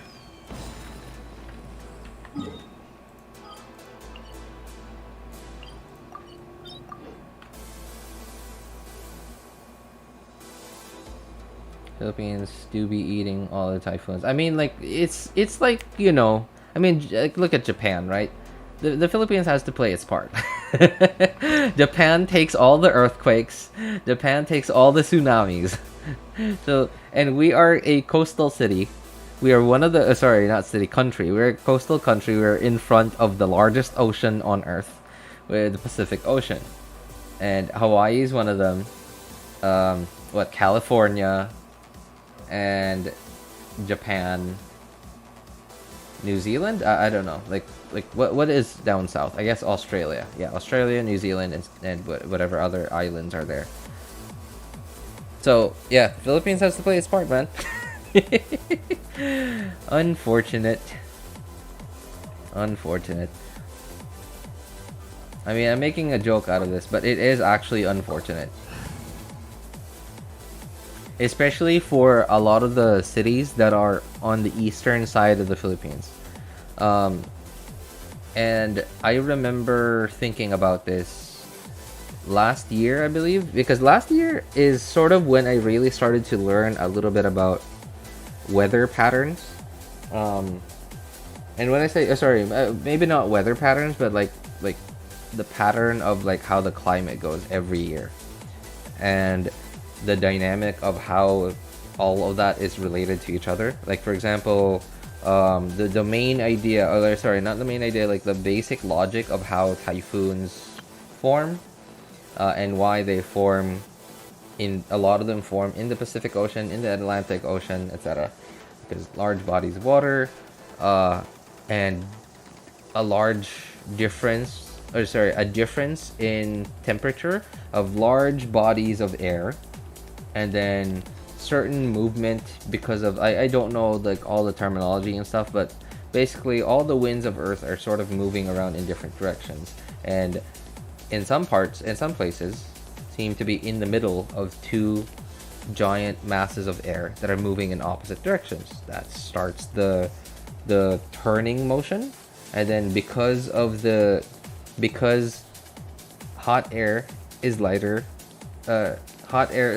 than cold air. Cold air typically is what is above up there in the atmosphere, or closer to the atmosphere, so that air comes down because the warmer air that basically humans and everything else on Earth, and also the ocean, the giant mass of water, which is the oceans that we have, produce, the temperature goes up, so that becomes lighter than the cold air that's up there. So they keep coming down, the warm air keeps going up, the cold air up there keeps coming down, and then it's like I'm not enough of an expert to explain this in a simple way. I'm sort of just explaining it in like the basic understanding that I have.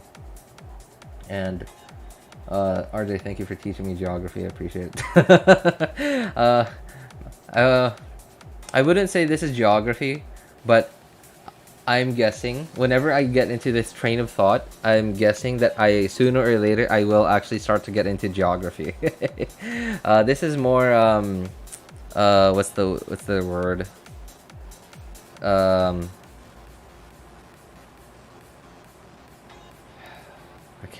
I can't think of the word.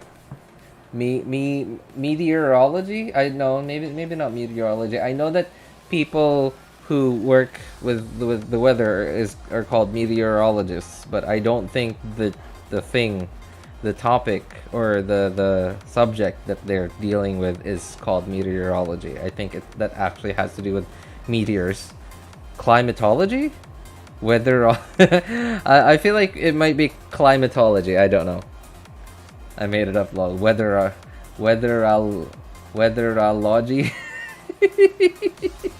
I mean, nice try, man. But yeah, I think it's climatology. Yeah, it's so basically there's a horizontal turning around motion because of the fact that warmer air is lighter than colder air, and the movement of the large masses of wind of air all over Earth are always moving, and the parts between these masses that are moving in opposite directions, they basically get a source of horizontal movement. Let me weave you a verse. Know my Or soul. sorry, not horizontal movement. Vertical, like the turning around vertical motion. And then there you go, typhoon. Oh, oops. Okay.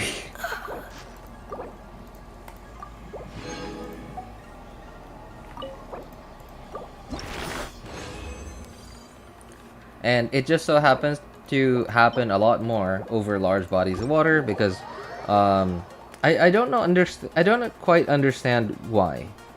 This is the part that I don't understand is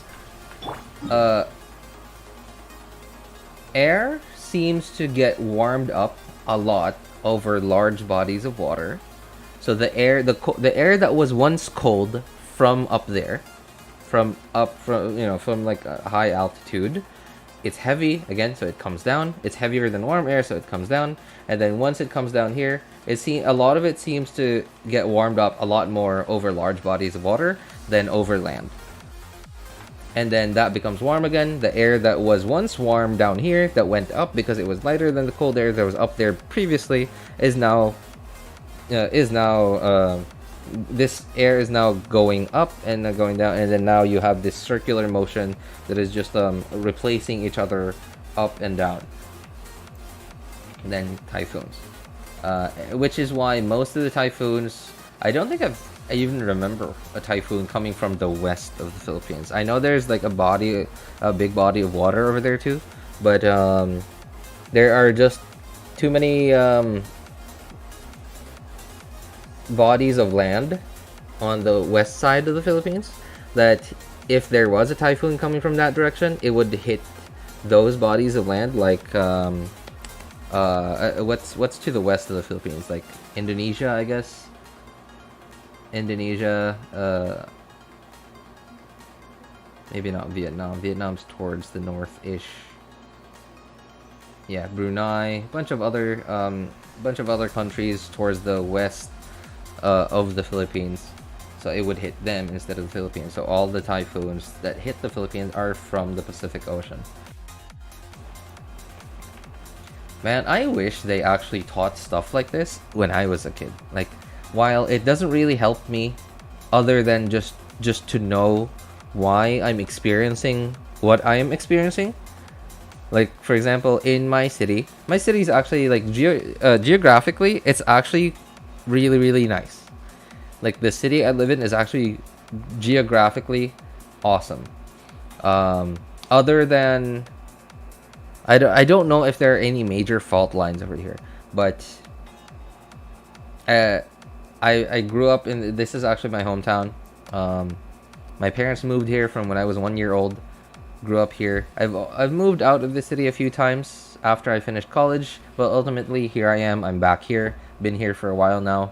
I grew up here from when I was 1 year old when my parents moved over here until I finished college, and then I moved away for a few years, in and out from this city to other cities as well. But basically, I've been here for most of my life, and I've never really experienced like a major earthquake. Knock on wood, hopefully it doesn't happen ever. So if there is a major fault line anywhere near here, it hasn't moved. But other than a potential for, and if there is, then of course there would be a potential for large earthquakes to happen in this specific part of the Philippines. But as for typhoons, it's absolutely safe. Typhoons, tsunamis, like absolutely no potential for typhoons and tsunamis. I mean, obviously we could feel the wind from the typhoon over here, but worst thing that we would get would just be cloudy days for about a week or 2 weeks, and cloudy / rainy days, and nice and cool days. Yeah, and I guess windy days, sure. Tsunami, no, because there's like, it's literally a very big, it's a big-ish bay, not a super big bay, but it's also not a very small bay either. It's like the bay is big enough for there to actually be a local shipping company whose business is just taking people across one side to the other, and they're actually ships, not just boats. I guess you could call them ferries, yeah. So there's not a big enough body of water for any significant tsunami to be, to ever potentially form. It's far away from the east of the Philippines where typhoons come from, and to the west of us is a giant mountain range. So if ever there is a typhoon that comes from the west, it's fine. The typhoon will have slowed down significantly by the time that it reaches us, if ever there is a typhoon that comes from the west of the Philippines.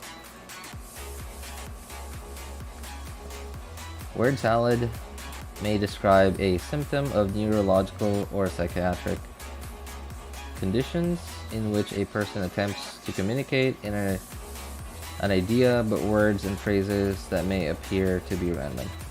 Is that what's happening right now? Is that what I'm doing right now?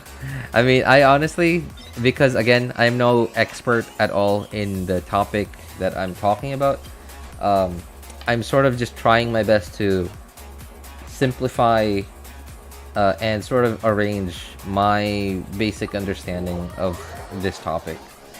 I don't understand much of it, I feel like I just barely understand it myself, so that's why I'm not very good at explaining it to other people.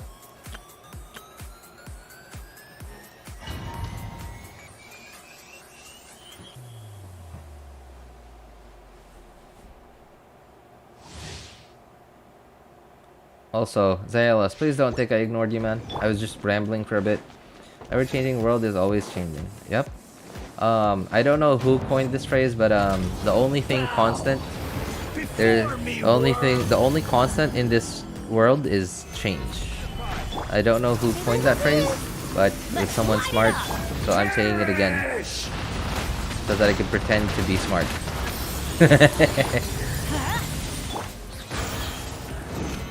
Insignificant pest. Man, why is my ping going up? 340. Come on, man.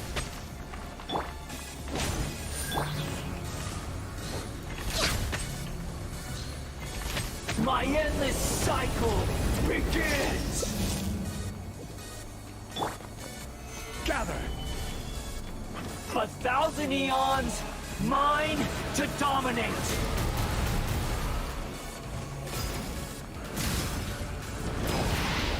Burn to oblivion. Oh, nice. Give me these ones. Any other Hydro ones? There.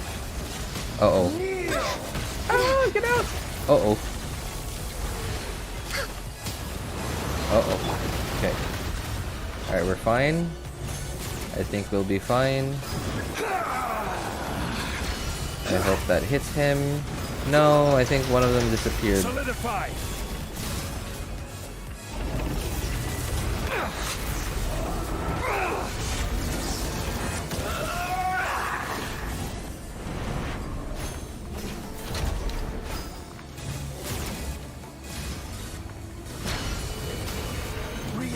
Stabilize is pain. RJ, how's... Oh. I'm good, man. I'm good. Thanks for asking, Shuri. I appreciate it. It's not perfect, but it's good. A lot better. Thanks for asking, man. 340 is better than 678. True that. True that. Access denied. Ah! Oh no! Oh my god. Ganyu. Not looking too good over there, Ganyu. We're way behind schedule. Not possible.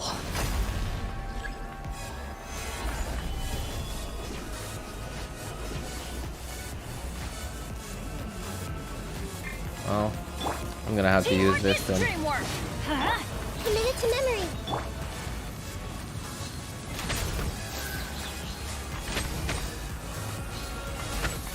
Oops. Oh. I can't. I didn't even realize that burning had gone off. Good. Let's see. You're back. Streaming. Oh yeah, yeah. I mean, honestly, the main reason that I haven't streamed is like the ultimate reason really was just the internet was just so bad. It's just really, really bad. In fact, it was so bad, I did not even want to log into Genshin just to do my dailies and to condense my resin. It was so bad. It was really, really bad. Like, my ping on all of my accounts was always 380. And while 380, I could play at 380. It's not going to be a great time, but I could play at 380 MS. But the big problem was that it was showing 380, and when I swap now, okay, I feel the 380 ms delay in swapping characters, and when I use my skill and get my particles, I feel the latency, but it would only be that for one moment. But for like 80% of the time, I would press a character to swap to characters to somebody else, and then it wouldn't swap. It was like inconsistent, very, very unstable ping. My ping wouldn't even show it. Like, it wouldn't go up to 600. It would just stay at 380, 370, but then it just would get stuck. It was really bad. It was awful. I hated it. I did not want to log in. I just wanted, like, I did sort of log in. Like, I didn't skip my dailies and stuff. I did still log in to do my dailies and resin, but I did not like it. I only logged in like twice a day. Once to do my dailies, once to do my dailies and resin and reset expeditions, and then twice to condense 1 or 2 resin just to make sure I don't get capped until like the next day when I have to log in again. It was really bad.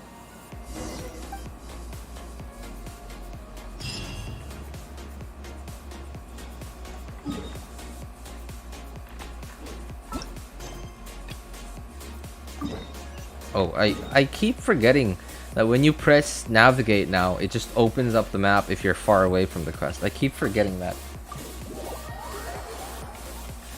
Anyway, how are you doing, Shuri?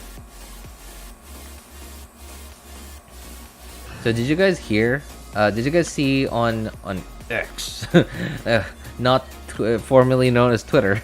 Did you guys see on X the news and on Genshin's official YouTube page, YouTube channel? They posted about the schedule of the 4.0 special program. So apparently it's really happening, man. It's really happening. 4.0 is upon us.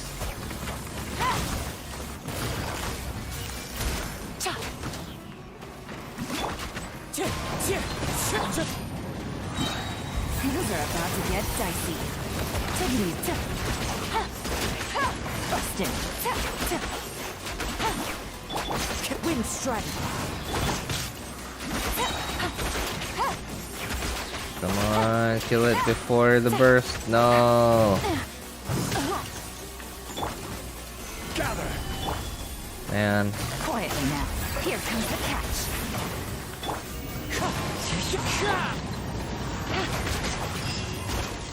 Well, I don't have a burst now.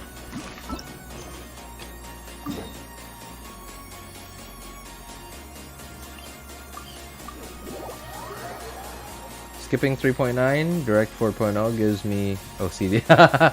I mean, okay. Alright, well, I mean, you're gonna have to get used to it, Dognut, because, like, we haven't had a 0.9 ever. I don't remember. I think it was 1.7, like, from 1.7, from 1.0, from 1.x to 2.0, I think it was 1.7. Or was it 1.8? I don't remember if we got a 1.8, but we've never gotten a 1.9 ever. So you're gonna have to get used to that, man. I'm good too. Been pretty busy recently. In fact, working right now while hearing you, listening to you speak in the background. Ah, okay, cool. Well, don't let me bother you, man. Don't feel obliged to have to respond to me. Take care of work. Take care of real life before some random dude on the internet.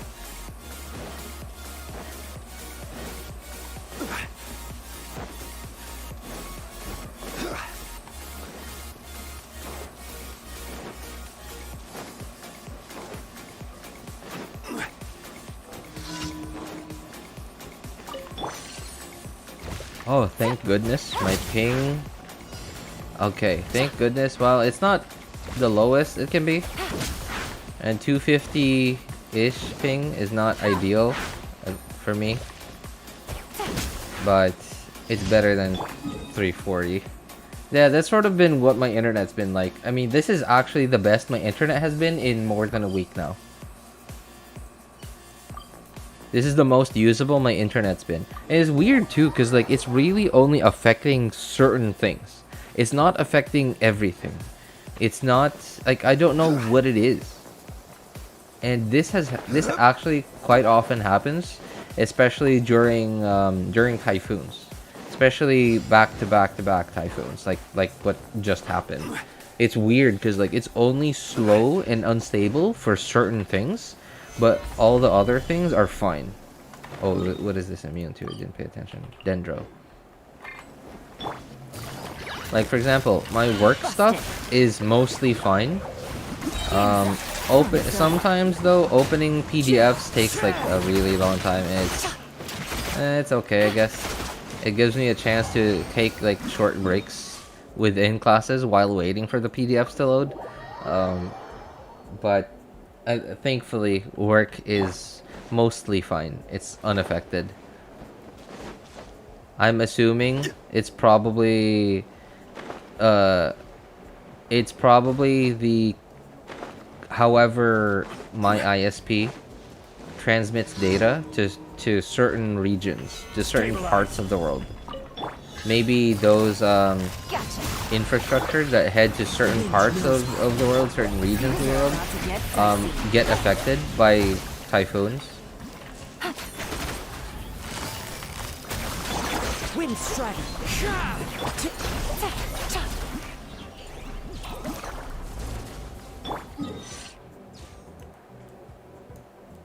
YouTube seems mostly fine.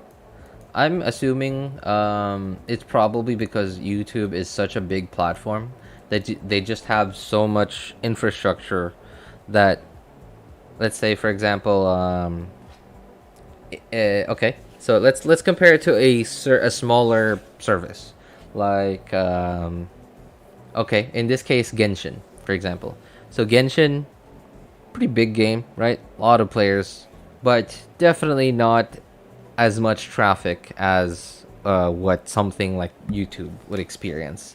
So because YouTube has so much traffic, has so much data, and just so many people in just a much wider variety of locations accesses YouTube compared to Genshin.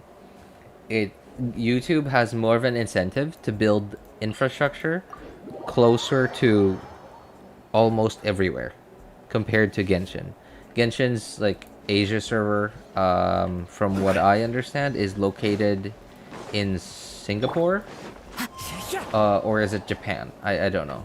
Either Singapore or Japan. I think it's Japan. Oh, Japan, sorry. I think it's Japan, because I remember Googling this at some point. Oh, it's up there. No, not down here. Any yellow things I can teleport to? No. Okay. Well. So, and because, okay, the recent typhoon, it didn't come straight at the Philippines, but it sort of passed by on the eastern side of the Philippines. It sort of went parallel to the eastern side of the Philippines. If there are any, I don't know, underwater internet lines between the Philippines and Japan, or the Philippines to Taiwan to Japan, or the Philippines to Taiwan to mainland China to Japan to Korea or whatever, I'm assuming those got affected by the typhoon that went past like the eastern side of the Philippines. So I'm just guessing, maybe not just underwater lines, but whatever other infrastructure that the internet travels through between countries.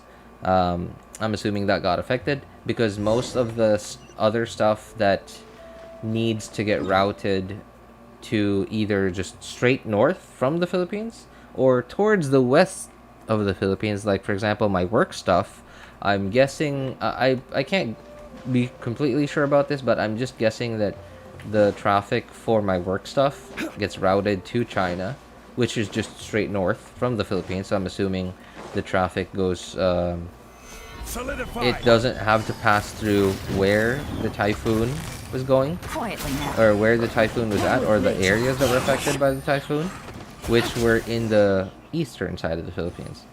So I'm just guessing that that's why I didn't experience, Take it easy. I experienced little to no disruption with work stuff.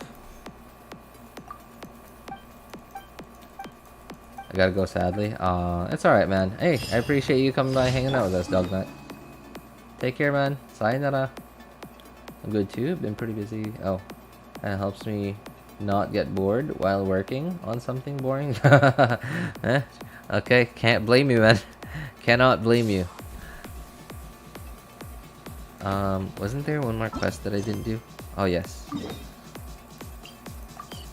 Oh, jam. Jam, okay. I don't think I have any more jam.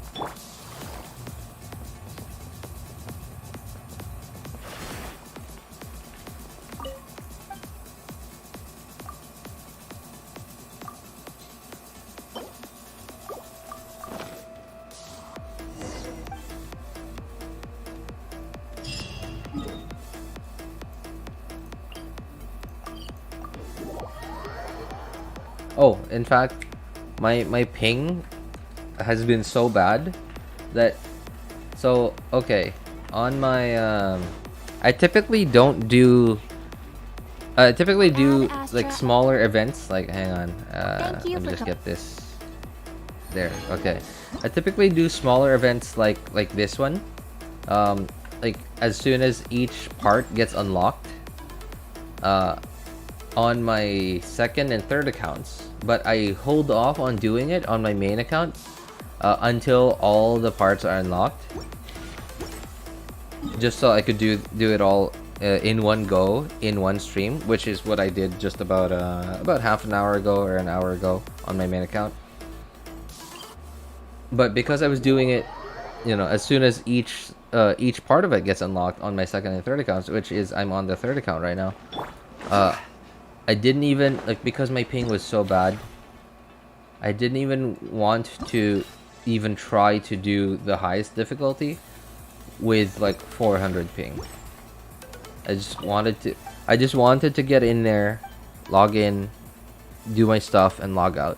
I didn't care. It's not like I needed the Mystic Enhancement ores anyway.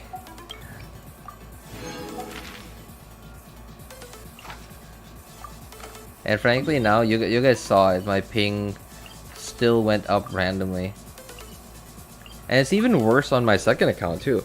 I don't know why, but for some reason my second account, while being my luckiest account in terms of RNG, most RNG, especially artifact RNG, my second account is actually my luckiest account.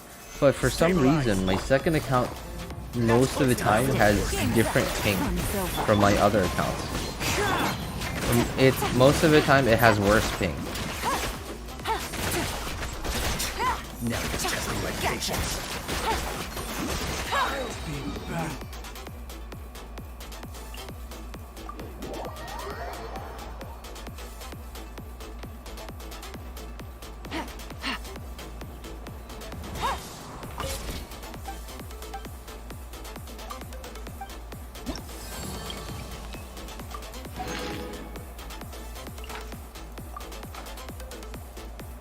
Immune to animal damage. Oh, this guy.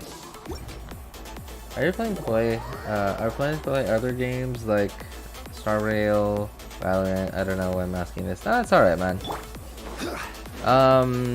Star Rail? No, I just don't like turn-based games, really.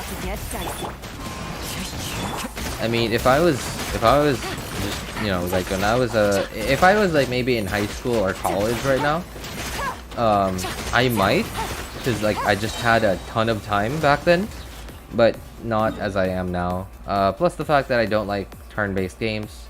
Valorant, no, because it's a competitive game. While I am definitely proud to call myself a gamer, but and have been playing video games for a very long time now. I'm just not one of those gamers that has... In fact, I'm one of those gamers that just, for some reason, despite having played video games for so long, has not developed any skill at all. Like, I do not have any natural skill, like fast reaction times or fast analytical skills, etc. You know, I just don't have that at all. So any competitive game that I play, and have played, I've always been terrible at. Counter-Strike, like OG Counter-Strike, not CSGO, but like OG Counter-Strike, Counter-Strike 1.0, man. Dota 1, Dota 2, CSGO. I have never actually played CSGO with people before. What else have I played? Oh, I played PUBG a little bit. PUBG Mobile, because PUBG, like OG PUBG, I think it's F2P now. I don't think you have to buy PUBG on PC now. I think it's free now. But at the time when I played PUBG, it wasn't free, so I just had to play PUBG Mobile. And I know mobile is very different from PC, but I'm still really bad at it. So no, not planning to play any competitive games at all. I hate it, especially when it comes to team games, because like I might be angrier with my teammates more than myself. Like when I play, let's say PUBG for example, and I play like the standard like what is it called? Like free for all? I don't know what it is. It's different game modes. I have no one to blame but myself if I lose or die. But in a game like Dota, you're forced to have to play in a team. While I could blame myself for just being terrible at the game, but in a lot of cases, it's actually your teammates that are pretty bad. And there's nothing you could do about it. You can trash talk your teammate all day long, but you're not gonna win just because you trash talk your teammate that's terrible at the game. Or they don't even have to be terrible at the game. Like they could just have a different mindset from you, and you just can't seem to get along with planning in the game, or like what you have in mind just don't seem to coincide with each other ever. And that could just be like both of you could be really good, but you could still lose just because the other team has better synergy with each other.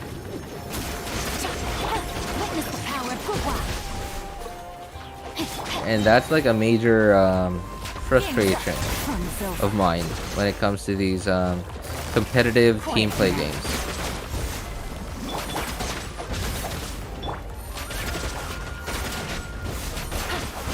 PUBG is banned where I live. Oh, really?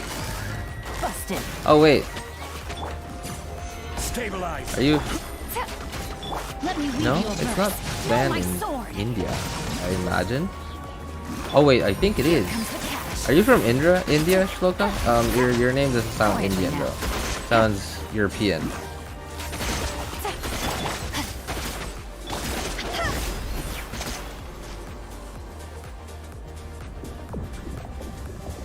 But yeah, I guess PUBG is actually banned in quite a few countries.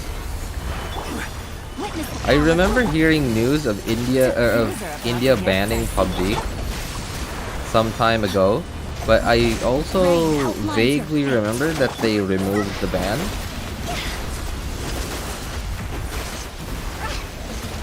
I don't know if I'm remembering this correctly.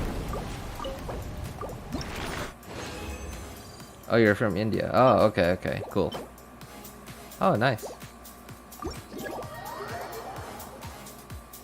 What about Honkai Impact, or if you were planning to play another game? I don't know. I don't see myself playing another game, at least not in the state that I'm in right now. I just... how do I put this? As I am right now, especially now, because like it's summer vacation.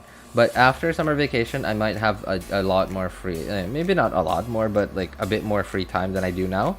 But as I am right now, I just have little to no time to basically review the VODs of my streams, to take clips from it. Because like I could actually come up with content, like ideas for videos, and upload them as videos, because streaming on YouTube is not actually financially I think it's not financially like very good. I don't think it's financially viable unless like if you start really big, for example, like if you already have like a really big following on Twitch or some other platform where you already have fans that are like ready to follow you onto like YouTube streaming. Unless you're like that, then you just streaming on YouTube is not actually very like financially viable to live off of. So me streaming on YouTube right now, for the time that I'm spending here, I'm actually earning little to nothing. Little to nothing. So like basically this is a financial loss for me to play video games, but because I will play this video game already, whether or not I'm streaming, I might as well stream it and find people to hang out with online. So that's sort of my logic now. But when I do have more time to either come up with ideas and make actual like just videos, videos that are shorter, not streams, because after a stream the stream becomes a VOD. A VOD is like an hour, 2 or 3 hours long, at least for me. People are not gonna watch that. they're not gonna see, oh, 3 hours, oh, better click on that. People are not gonna go like that, no matter how clickbaity your title and thumbnail are. No, people are just not gonna clickbait it. As soon as they see that duration, it's not very attractive.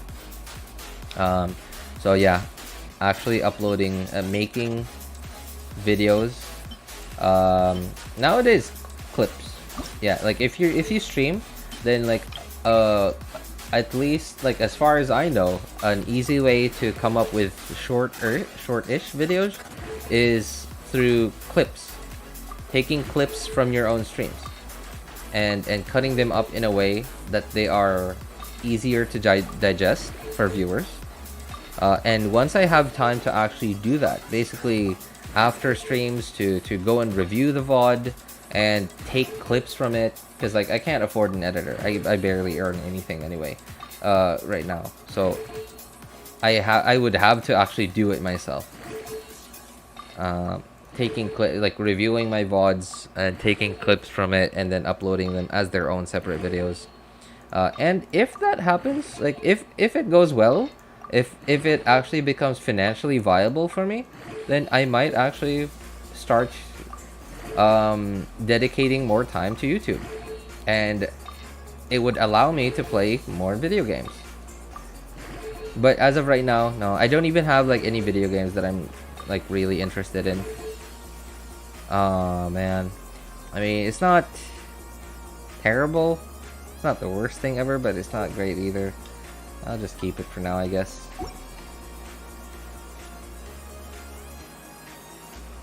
RJ, yo, what's up, Sion? How's it going, man?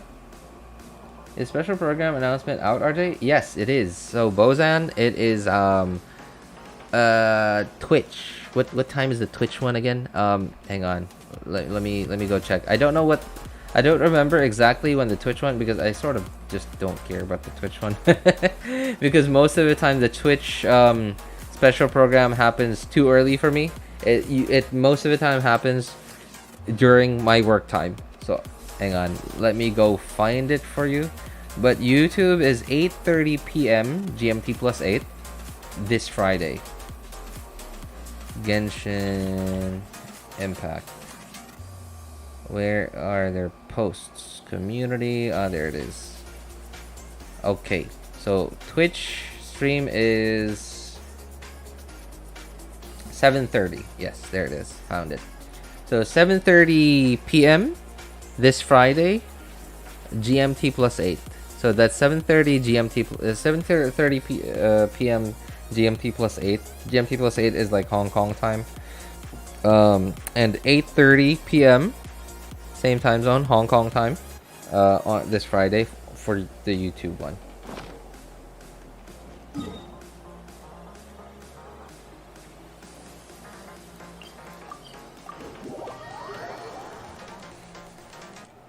Are you going to give redemption code? Oh, that would be awesome. But then, like, for me to be able to give redemption code, I think Genshin Impact or Hoyo would actually have to sponsor you as a creator for them to be able to give you a redemption code. Yeah, because like a lot of the mainstream content creators, despite them being in the YouTube or sorry, not YouTube, in the Genshin like creator, whatever the program is called, despite them being part of that and them getting, I think they actually do get Primo Gems every month from Genshin, like just for free, just for being part of that creator program. I don't remember what it's called. They don't, I don't ever remember them giving out redemption codes that come straight from Hoyo. I think it's only if a specific video is sponsored by them. I think I've only ever gotten redemption codes from content creators if a specific video is sponsored by them. Yeah, because like some of the mainstream Genshin content creators, they're not sponsored by Hoyo. They're not sponsored by Genshin. They're just part of the creator program.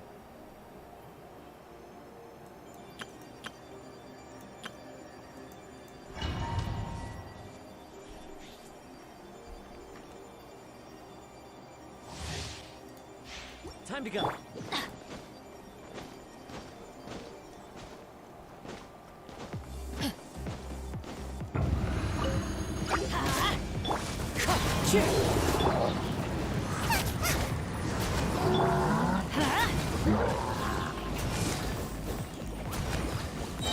E. I'm going in.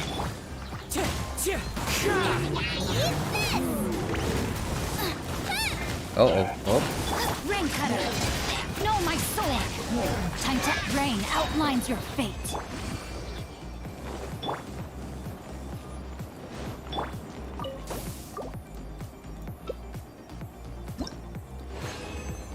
Hey, yo, what's up, Abstract? How's it going, man? Good to see you.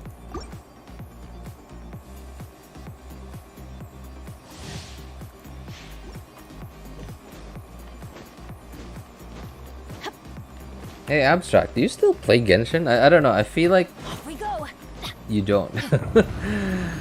From what I remember, I don't think you play Genshin anymore.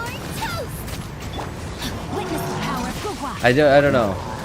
I feel like I remember you just don't really ever talk about it.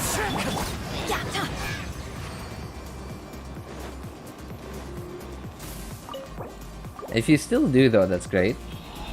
But if you don't, then like I actually really appreciate you still coming by. I do. In fact, I cleared the abyss again. Oh, nice. Congratulations. Congratulations, man. Hey, what's up, Bavish? Good to see you, man. How's it going? Were you busy? No. Well, yes, but that's not the main reason why I haven't streamed in a while. Body in the rain cutter. And it's also not the main reason why I skipped the Monday stream this week.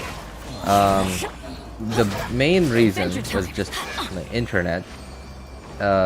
Second reason is what I posted about, and third reason is busy. Yeah, I've had a bunch of work. In fact, I have a lot of work, and it started this August. Off we go. Started just yesterday. I'm not gonna be able to start streaming as early as I used to whenever I stream in the afternoon, because now I have work to do in the afternoon. Power of Gugwa. Know my sword. But I'll still be able to make time for streaming on afternoons, provided that my internet is not terrible.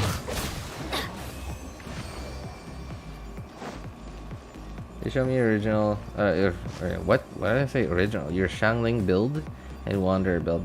Sorry, Seon, I don't have Wanderer, but I do have Shangling, and this is my Shangling.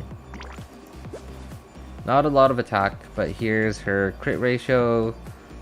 Here's her attack. I don't have a lot of attack because I have her on an ER Sands, and no attack percent artifact. Yeah, she is. Oh, cool. I already have her at C5. But C5 and C6 are sort of useless on her because, like, C6 says 15% pyro damage. You don't actually. Shangling has no way of getting this 15% pyro damage because I have the catch. Yeah. I crowned her burst because I think it's absolutely worth it, especially because I use her a lot, and her burst just has such a high multiplier. Especially after you add in all the buffs and the EM multiplier and vapes. Yep, it's a lot. So I think it's very much worth crowning. What was I gonna talk about? So yeah. Shangling actually has no way to get her own 15% pyro damage bonus. Because her Pyronado snapshots. But as soon as you press that Q button, the stats that you had before your Pyronado was going those are already locked in to what is going to affect Pyronator's damage. And you get this while Pyronator is active. So there's no way to add this to Xiangling. Xiangling does not actually get this herself.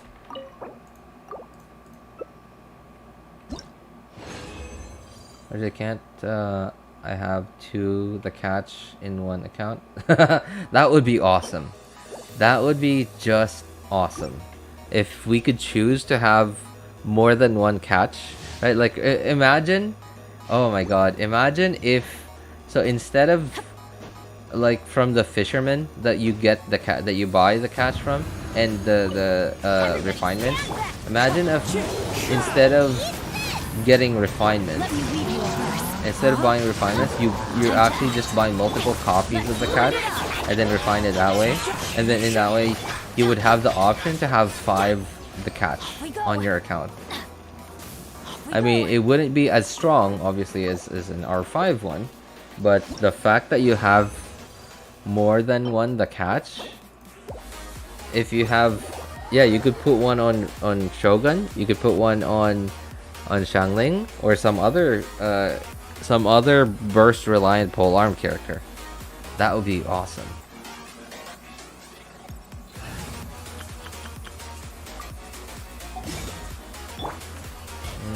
Am I forgetting anything? I feel like I am. No. Okay, we're good.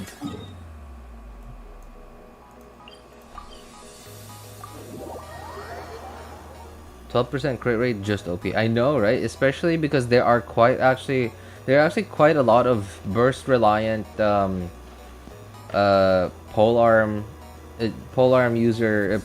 DPS polearm users in Genshin. So yeah, it is it is OP actually. One of your best character builds? One of my, I would say my best character build is probably Ganyu. In terms of like how many rolls of artifacts went into roles that you actually want. I think my Yelan on my second account is actually quite good. But I still think my Ganyu's my Hu Tao. Hu Tao on my main account, I think is probably my best built character. But I'm on the third account right now, so no, it's not this one. Yeah, but this is actually, it's okay. It's decent. It's good. It's good, but not really good. So, and when somebody says build, I really only consider like artifact quality as build, because constellation, I don't know, like in my opinion, getting a constellation is like a choice and not how strongly you've built a character. And same thing with weapon, it's a choice on whether you choose to go for that specific weapon or not. So whenever somebody says build, I automatically really only consider artifact quality, because artifact quality is like really RNG dependent. So how well you were able to build your character is based on like how lucky you got with artifact RNG. So yeah. But if you're talking about including constellations, weapon, etc., then that would probably be my my Ganyu on the main account, because that's the only C6 character, C6 5-star character that I have. But when it comes to over like highest DPS, might be my Hu Tao on the main account. Toodaloo. As an F2P on my second and third accounts, I think it might be my Hu Tao. If we're only counting like best build by according to how much, like who can do the highest DPS, might be my Hu Tao. I don't know which Hu Tao is better, honestly. I think it might be my second account Hu Tao, especially because I have Elegy on that account. So my Hu Tao there can actually be out damage this Hu Tao. because just the fact that, you know, that I have elegy on that account. Or if we're saying best build by like how many good rolls the entire artifact set has, might be either my Yelan on the second account or my Ganyu on the second account. I think I'm done. Yeah, I think I'm done. I'm not gonna do this tonight because like I have some stuff to do, which is just weeklies. I still have weeklies to do on my second account this time. I sure do hope my ping is not too bad on the second account, because my ping started going up on the third account. And like I said, my second account for some reason has higher ping most of the time. Not all the time, but most of the time it has higher ping than my main and third accounts. And I was just on my third account. My main and third accounts seem to almost always have the same ping, but my second account seems to often have higher ping than my main and third accounts. So I'm hoping it's not too high. Is your all accounts whale? No, I do not have any whale accounts, Sion. My main account is Welkin only. I did get the battle pass a few times, but it's for the most part is Welkin only. My second and third accounts are F2P. I do remember getting a Welkin once on my... I don't remember which one it was. I don't remember if it was my second or third account, but it was that... I don't know. What was that? I don't know if you guys remember this, but there was I think it was a web event. Like, it was a raffle web event that Hoyo did. And a bunch of people got Welkins for free. And either one of my two F2P accounts won one of them. So my main account, I don't know, it somehow won.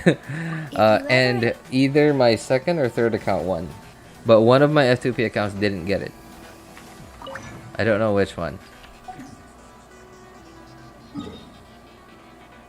10%? Wait, what do you mean 10%? Like, are you saying 10% of every player? Like 10% of the Genshin players got that? Of the Genshin population, rather. What's today's stream about? I don't know. Just like always, it could be about anything. I don't even know what to talk about Sumeru, because sorry, not Sumeru, Fontaine, because like, man, leaks. Like, a lot of the content creators that actually talk about leaks have already talked about leaks. I don't want to talk about leaks. Thankfully, I've been lucky enough to have been able to avoid most of them. But I don't know, like, there just isn't really anything to talk about other than leaks. But even if I did talk about leaks, people already have talked about it. It's like, it's yesterday's news. The stuff that has been leaked hasn't even been released yet, but it feels like it's already yesterday's news just because of how bad the leaking is. Don't rush.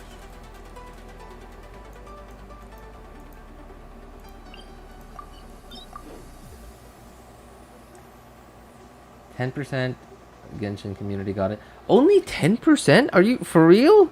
Wait, you're saying only 10% of the Genshin population got that Welkin, and 2 of my 3 accounts got them?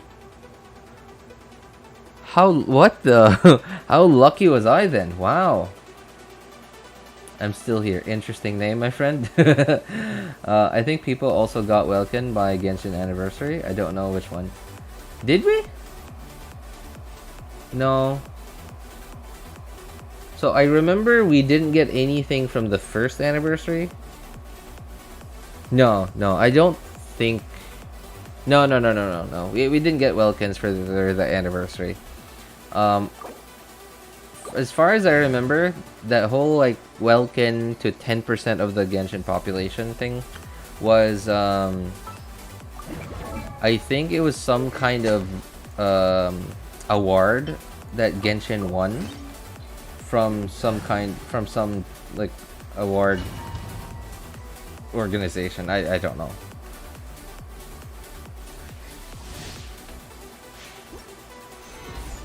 They gave free Welkin on anniversary thing. Oh, okay, it makes sense. Like maybe that must have been on the anniversary, like the whole Welkin thing. I don't know. Yeah, it sounds like it makes sense. Missions now. It's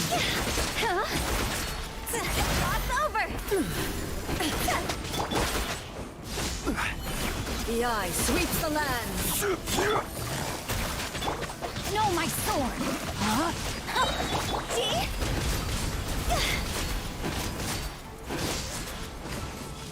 Haha. Euthymia Got you without my burst. crumbles before me.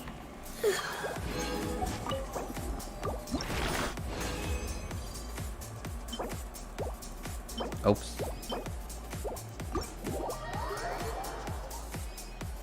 My memory is becoming bad. I mean, it really was quite a long time ago, so I feel like that's absolutely understandable.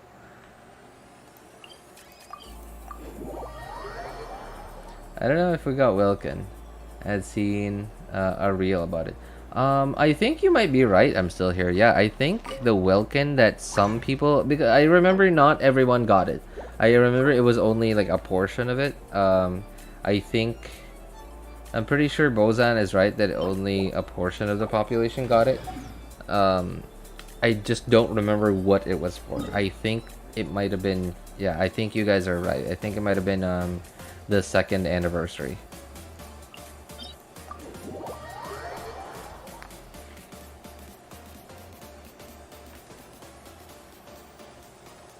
How to beat Senora. Isn't F2P many Primo Gems you save from start? Yeah, I do. I save, like, look at, okay. So say on, just, I know that there's like little context here. Like, I can't show you any context, but, so remember, this is an adventure rank 60 account. This is like a more than 2-year-old account. And I've been at adventure rank 60 for, I don't know how many months now. And that should tell you how old this account is. I'm on my 2nd account. This account is almost a day 1 account. This is only... I created this account about a month after the game was released. So that should tell you how old this account is. But if you look at how many characters I actually have, I have so few characters compared to like a lot of other people out there. I have so few characters just because I've wished on so few of the banners. I've really only hyper focused on certain characters that I really want and need. Like, for example, right, I have Nahida, and most of them are C0 too. Yelan C0, Nahida C0, who else? Like, the only one that I don't have C0 is Shogun, but that was only because I saved up for so long.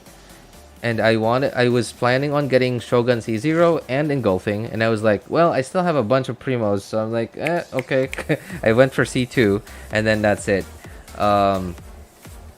Who else? Kazuha C0, Ganyu on this account. I'm on the 2nd account right now. C0, Zhongli C0, Venti C0. Yeah. So I've wished on so few banners.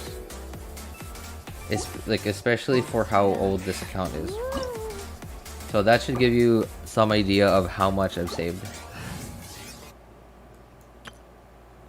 And that should give you an idea of like how much you can have as an F2P account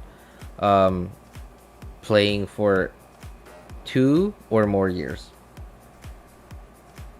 Because the amount of Primo Gems that an account generates is mostly based on how old an account is. So of course there's also how many regions have already been released by the time that you started playing. Like, if you start playing in a few years from now when Snezhnaya is out already, or then at that point, then you're gonna have a ton of Primo Gems that you could actually get from just opening chests, exploration, Archon quests, etc. Just because so much of the game has already been released. But other than that, events. Of course, the number of events that your account has been able to participate in, and the number of times that you've been able to get Primogems from Abyss. So the events and Abyss are completely based off of how old your account is, and that's one of the factors that decides how many Primogems your account has been able to generate. Which boss is this again? Oh, is this thing.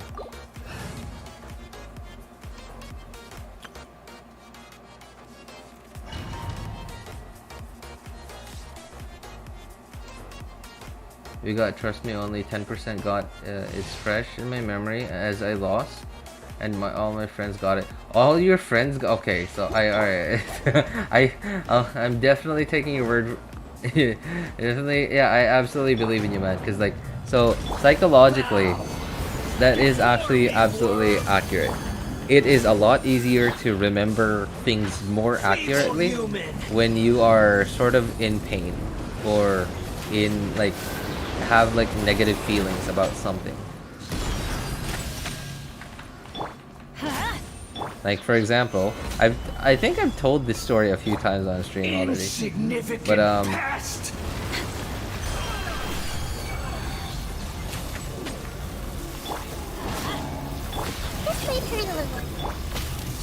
so normally people wouldn't be able to remember stuff from when they were in kindergarten, right? Normally.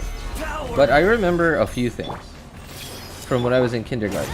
Or sorry, not even kindergarten, preschool rather. Yeah, preschool. So when you're in preschool, you're 3 years old, right? 3 or 4 years old. But I remember 1 or 2 things from then, mostly because they were very, very strong negative emotions. Now I know everybody's built different. Everybody's like psychology is different from each other.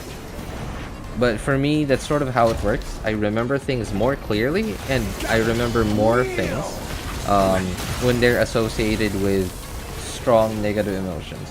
In my case, it was like how angry I was because I thought my mom left me, even though I asked her not to leave me.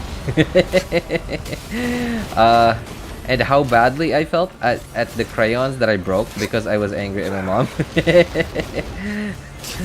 So I was mad at my mom because I thought she left me even though I asked her not to leave me.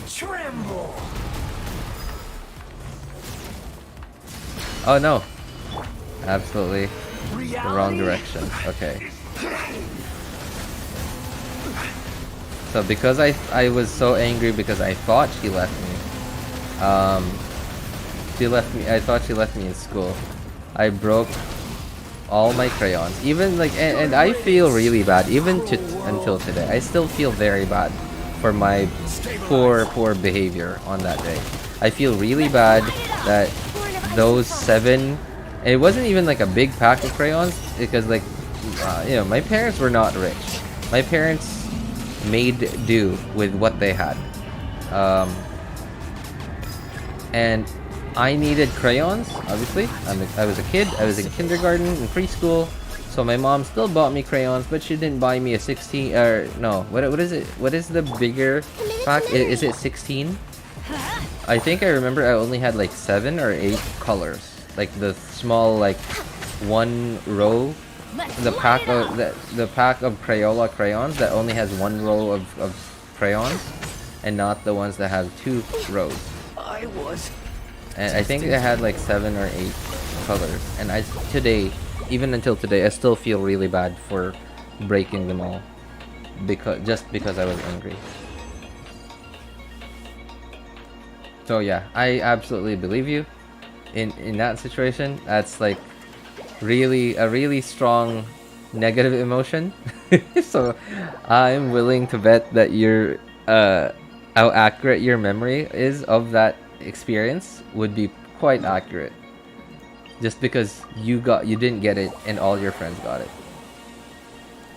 How to open Scaramouche boss? I want to beat Senora with Xiangling, Cookie, Dendro Traveler, and Mona. It's actually pretty hard with Xiangling because Senora boss, especially in her pyro state, like in the second stage, has a high pyro resistance, I believe. So it's pretty hard with Xiangling. Kuki, Mona, and Dendro Traveler, that's okay, I think. It's not ideal, but it would have been better if you have Xingqiu or Yelan. That would be awesome. But if not, then that's understandable. But you're going to need to build your Kuki Shinobu with Elemental Mastery if you want to beat Signora. So you're gonna have to level up her skill. You're gonna have to level her up. Sorry, Sion. What adventure rank are you at now?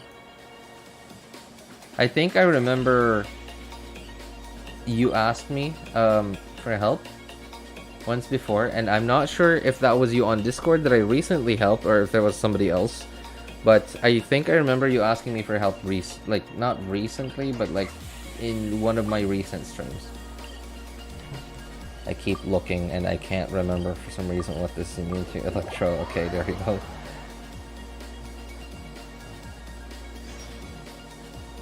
Pain as hell. It still hurt me now. 3 of my friends got from 4. Like 3 of your friends. Oh, you had 4 friends. You have 4 friends, and then 3 of them got it, and then you and that one other friend didn't get it. That's actually quite an wow. It's like they hate you, man. I'm back, yay. For lunchtime, I'm going for Sir Zhongli. Wish me luck. Is it actually okay, well, it's not confirmed yet if Zhongli's rerunning at 4.0.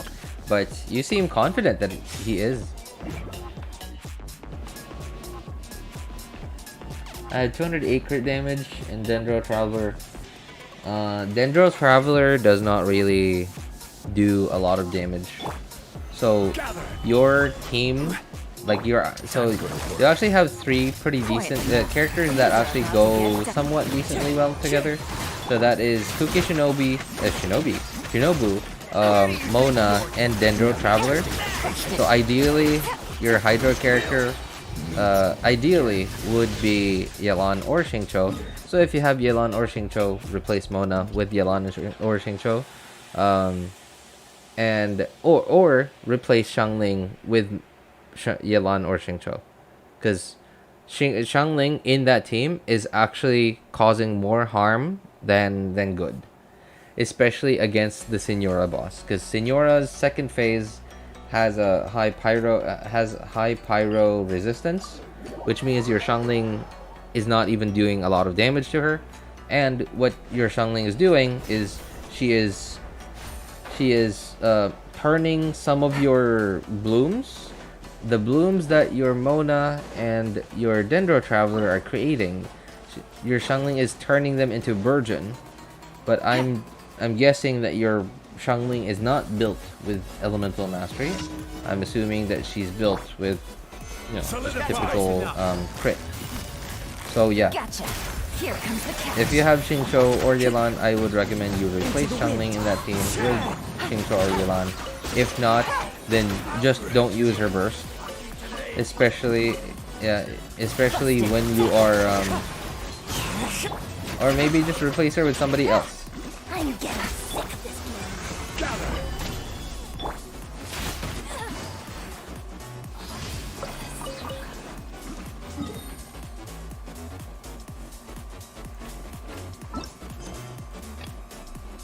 What is this?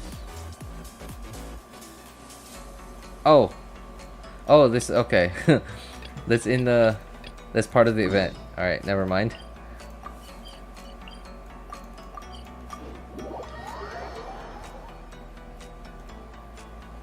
Yeah, but then it's on Dendro Traveler, man. So Dendro Traveler is so I guess you can make him do a big number if you use his burst and then you immediately hit it with Pyro.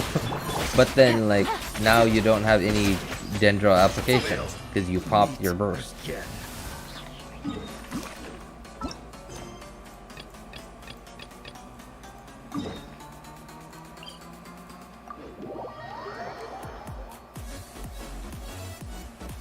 Yeah, your Dendro Traveler, I would recommend you give him a lot of energy recharge.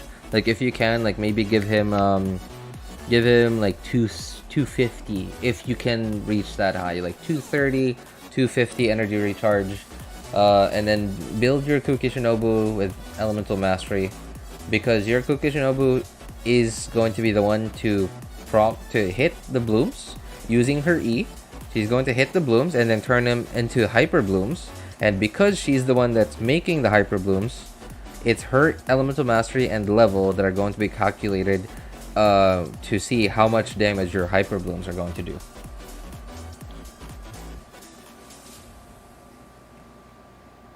What am I doing? Oh, okay. Didn't actually need to be there. Yeah. Just needed to switch this thing.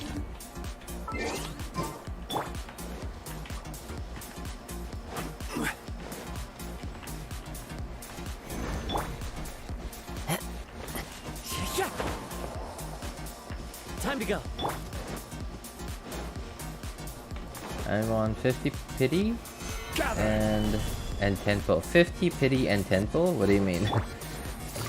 You mean you have a 10 pull? Quietly now. I'm actually a little bit disappointed that on my third account I wasn't able to get Eula after waiting for her for so long to rerun. But I don't feel too badly about it, because like I don't really care too much for Yelan. I don't know. I just feel like I lost an opportunity to finally get sorry, not Yelan, Eula C2, because I already have her at C1. Wanted to get C2 just so I could whenever I used her, I could just spam her hold E.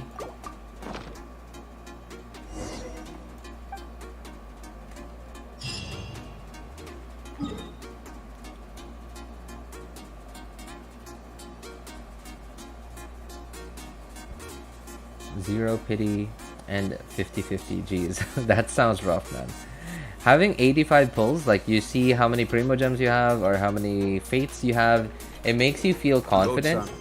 But like in reality, being at very little pity, very low pity, and at 50-50 actually is not, like, it's your chances of getting the 5-star that you want are actually quite low.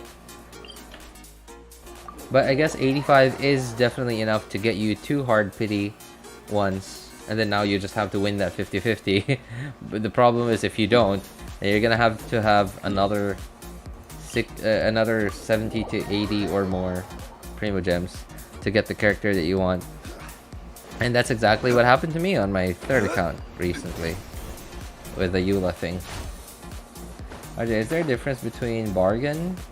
Oh, Burgeon. Okay. Sorry. Burgeon and Hyperbloom. Yes, there is. Burgeon sort of just explodes. It just, like, Hyperbloom sort of becomes this, like, homing missile. And it does have an AoE, but the AoE is, like, really small. That it's, like, you're almost never going to be able to hit more than one enemy with one Hyperbloom. And Burgeon has a bigger AoE, so there's actually a really good chance that you're gonna hit more than one enemy with one Burgeon. Burgeon does self damage.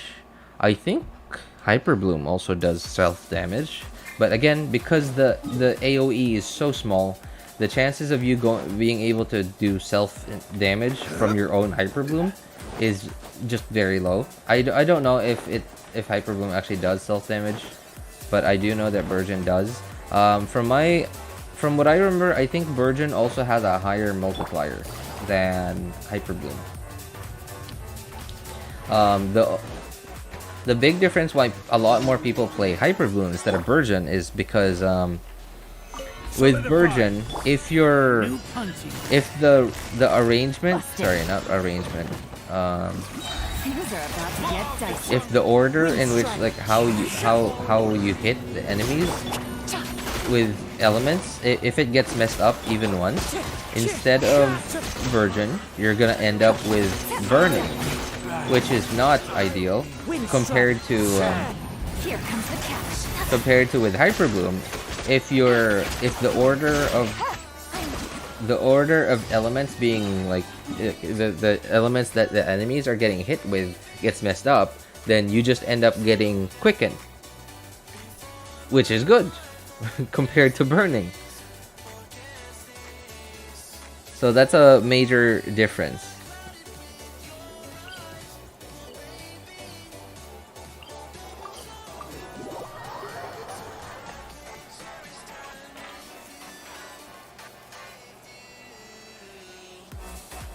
Primo on this account? Sorry, Sayon. What do you mean Primo on this account? On your account? Hey, what's up, what? Good to see you, man.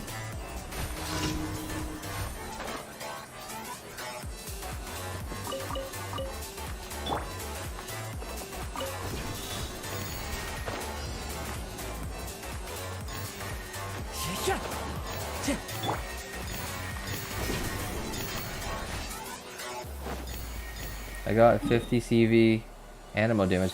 50 CV. My god. I haven't gotten an artifact like that in a really long time. I think I only have less than a handful of 50 CV artifacts. I don't even remember where they're at now. Add Astro. Thank you for. And like in your case, it's animal damage, which means it's a goblet, and that's even better. I don't think. No, I don't have any 50 CV. As far as I remember, I don't have any 50 CV artifacts that, like, on a sands, goblet, or circlet. I think they're all on flowers or feathers.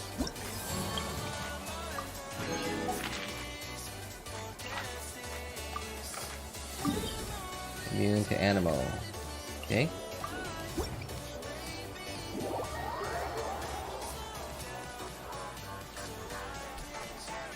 Curse me to get Mona, please.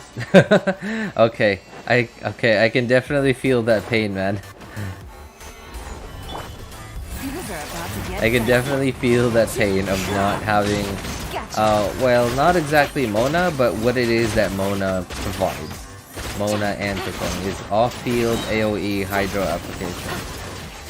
I can certainly understand that feeling of pain, because like, for some time, I used to play on Happy's account. And he had Ayaka, but no Mona and no Kokomi, and it was sort of painful, man. Being forced to use Barbara as your off-field AoE Hydro. I mean, okay. At the very least, I did have off-field AoE Hydro application, and I also had a TTDS user. Sure, cool. But the AoE on Barbara's E is so small, and the fact that you put Hydro on yourself puts you at risk, putting yourself at risk of getting frozen. It's not great. You are not like a lamb looking for trouble. Game's up. Fun is over. Into the wind.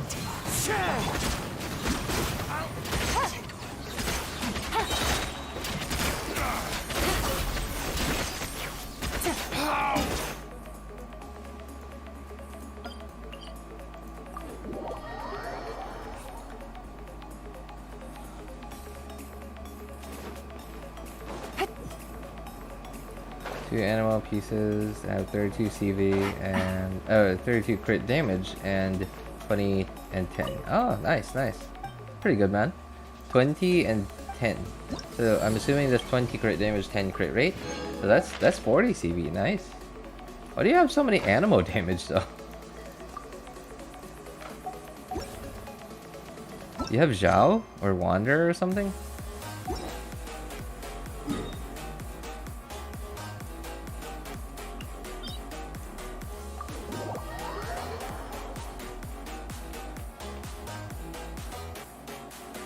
Y'all keep cursing yourself to get Mona, and I keep on getting her. Well, I mean,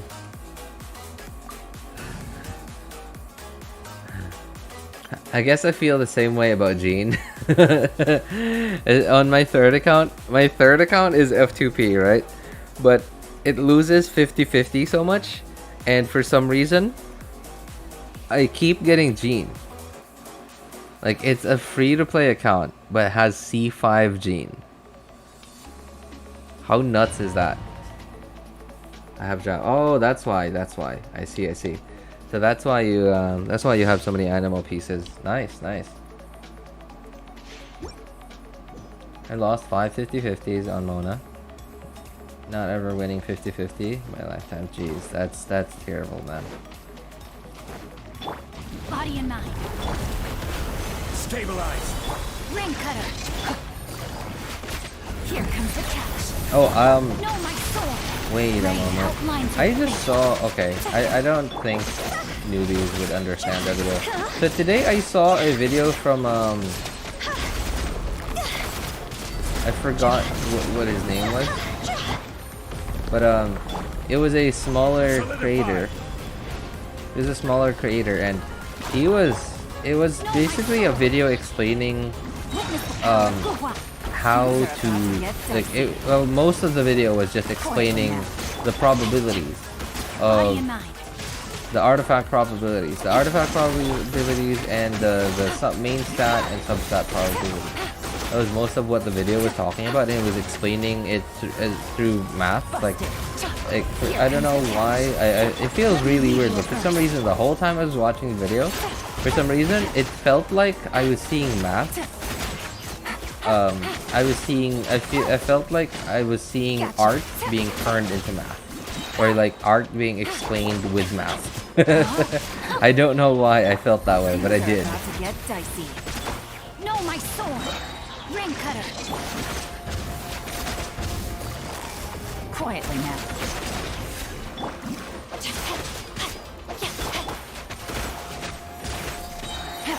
Take it easy. Busted.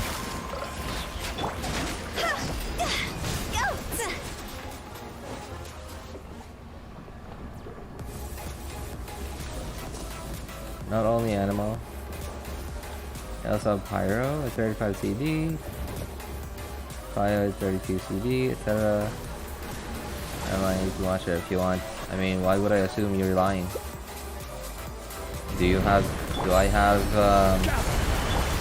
have any reason to believe that you're lying? Gotcha. Because Time to no, my sword. everything, well, maybe not everything, but most of the stuff that people say, especially when it has something to do with RNG, I sort of just take it at face value. I just believe it, unless if it sounds obviously impossible, because that's the nature of RNG. That's the nature of RNG. You could literally, like, for example, what is it? The lottery, for example. While the odds are like tiny, like super tiny, microscopically tiny, but you could absolutely, because it's random, it's completely random, there is a chance that you could literally win the lottery every single day of your life. The odds are next to impossible, but the odds are there. The chance is there. It's possible.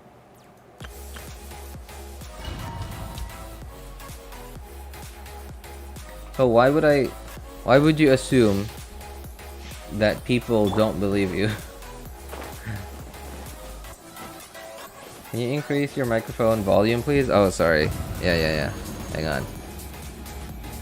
Yeah, I think I'm actually talking a little bit quieter than usual now because my family's asleep. And why does it feel like it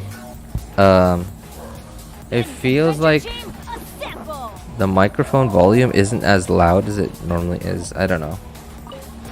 I was actually asking people earlier, but nobody really said a word about it. So that's why here we are. Thanks for calling it out, Bozan. Yeah, because like earlier I felt like the music was like really loud in my ears, and I know that has nothing to do with how loud my voice is, but for some reason I don't know, I could just feel it. That's why I asked some people about it. Nobody really said anything about it.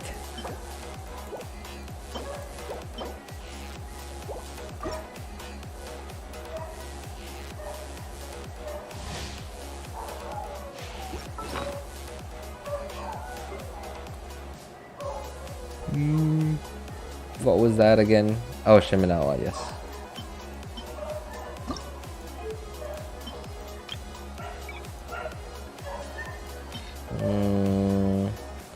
Jeez. How did I get that?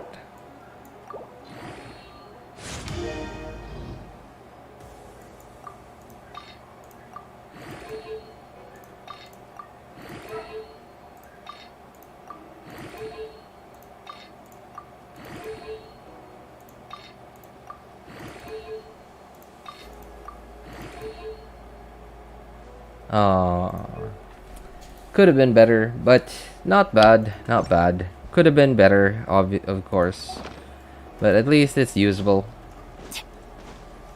That's actually, I actually do not have a lot of circlets that have more than 20 crit damage. Yeah, so I'm happy with that. It could have been better, but I'm not gonna complain about that.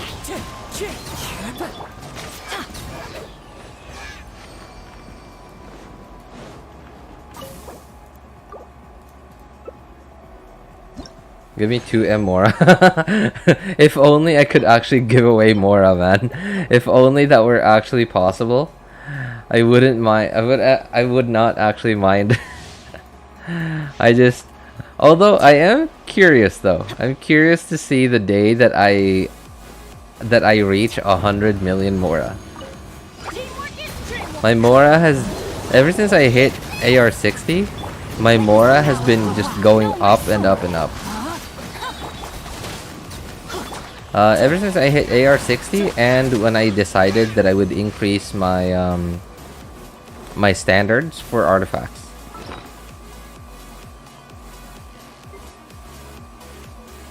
Yeah, like I'm almost to 80 at this point.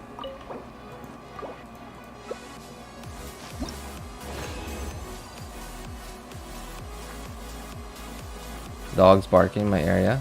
My ears are sharp.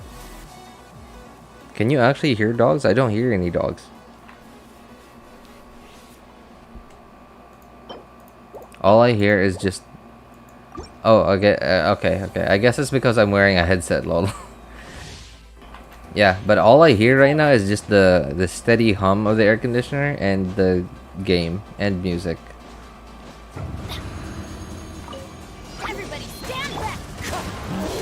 How many pulls do you have? It depends. This account, I think... Oh no, I think my main account has more, but... This account has quite a bit saved up, especially for being F2P. Adventure time.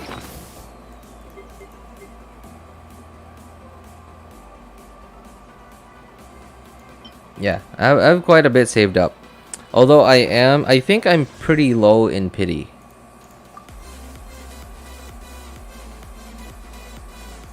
Yep. Yep. Quite low on pity. Yeah, so I'm sort of saving up for the Hydro Archon.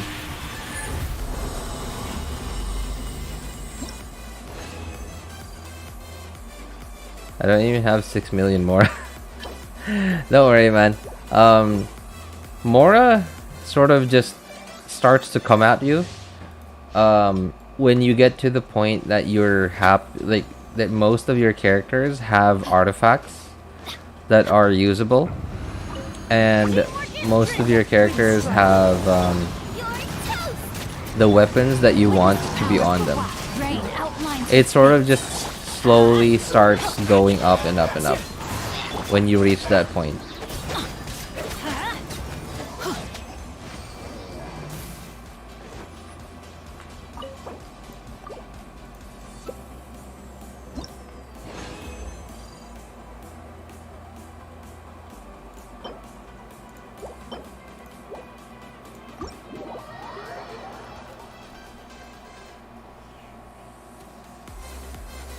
If we could give characters and Mora, I would give four Mona to my friends.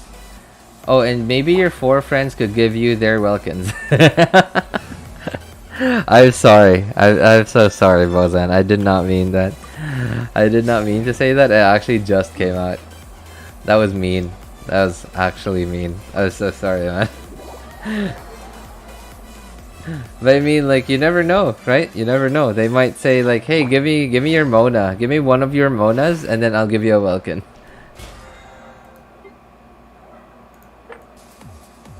I think that's, yep, that's everything I need. Battle Pass 50.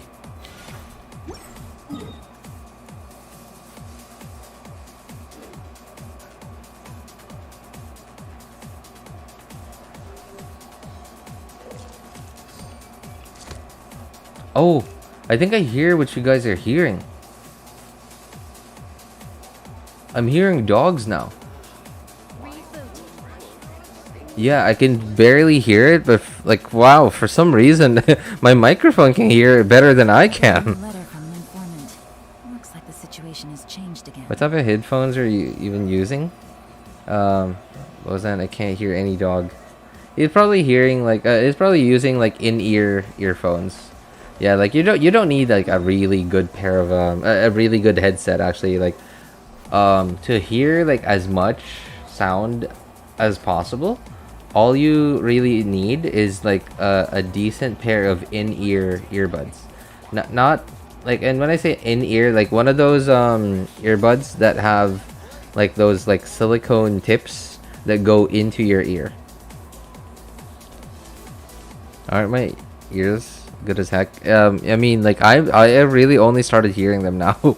Yeah, you're right. I sort of took off, like my headset is now only partially over my ears, and yeah, I'm hearing them now.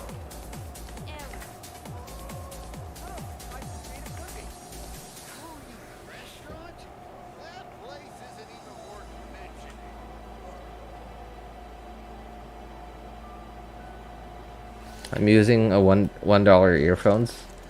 I mean, as long as they're in ear, like if they're the type of if they're again those types of earphones that that have like a silicone tip, and the tip itself like goes into your ear, then yeah, it's actually fairly easy to hear like everything. Yeah, and this is why I'm actually super back in 2015, I bought myself a Zenfone 2. Yes, I bought myself a Zenfone 2, and I actually really like. I don't know if Asus still includes earphones with their phones, but back then they did. They used to include earphones with their phones, and they were, while they weren't like super high-end earphones, but they were pretty good. They were some of the best earphones I've ever had. I mean, that, you know, like for context, I'm like poor, so I've never ever owned anything high-end in my whole life.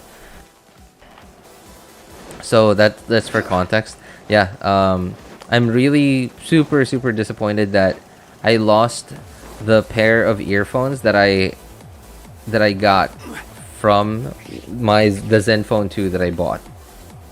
I lost it at work in 2016. Yes, 2016.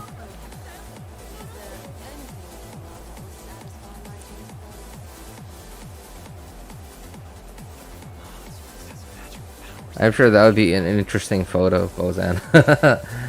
Hey, should I pull Xingqiu or Yelan as my first hydro applier?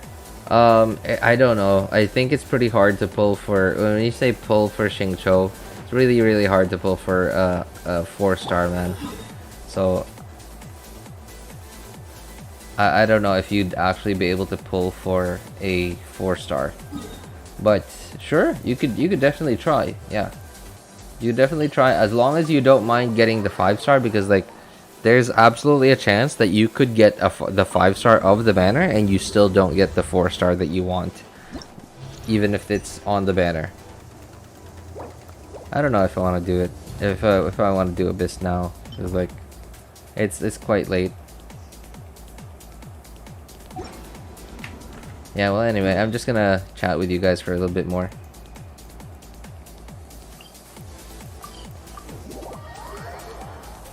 Xingqiu or Yelan? Yelan, like, sure, if Yelan's on the banner, sure, why not? I think Yelan, and not just Yelan specifically, but like what it is that Yelan and Xingqiu provide is really, really valuable.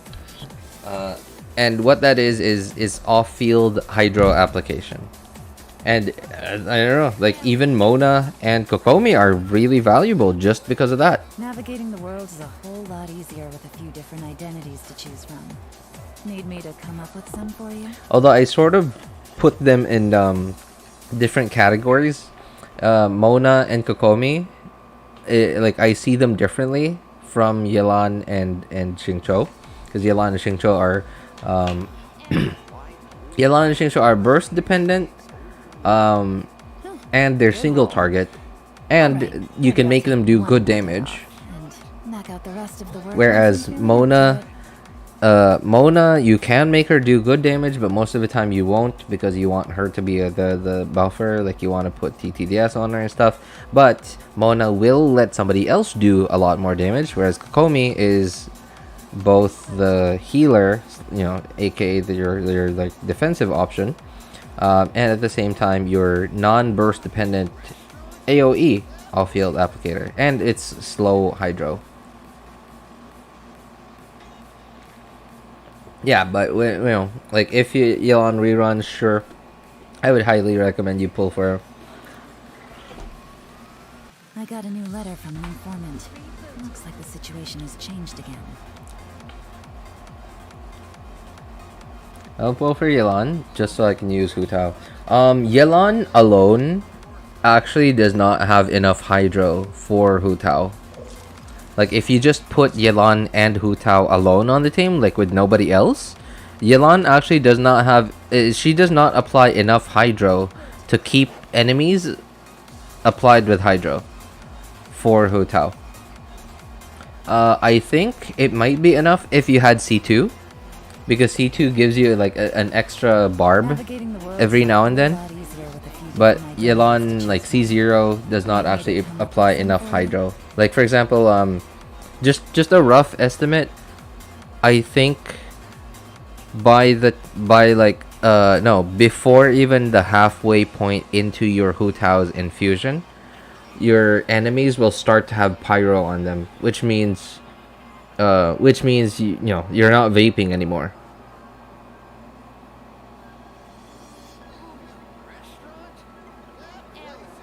Yeah, Yelan can be better than Xingqiu, but C6 Xingqiu can apply hydro, 4 hydro, or more hydro than Yelan. Yes, that's absolutely right.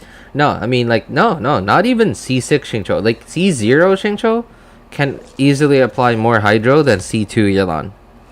So not only because he has more rain swords, like he has more things, right? Like he has more like things applying hydro, because so Xingqiu's thing has like before C6 you have waves of hydro rain swords coming in intervals of 2, 3, and then 2 and 3 and 2 and 3. But not only that, you also have okay.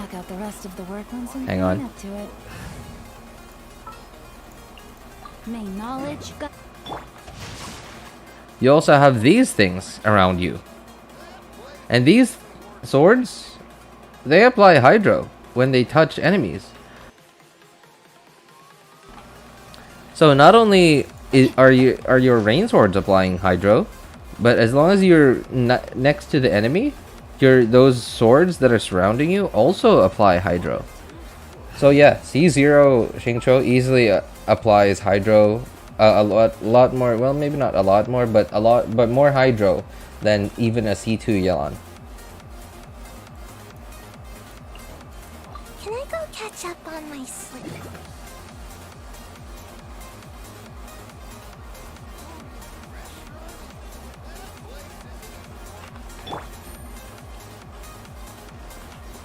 Yeah, but then like Yelan is definitely better at Yeah, like it's easier to make Yelan do good damage on top of being a Hydra applier. While you can make Xingqiu do good damage, but his damage ceiling is lower than Yelan's, and you need a lot more investment into him than you would with Yelan.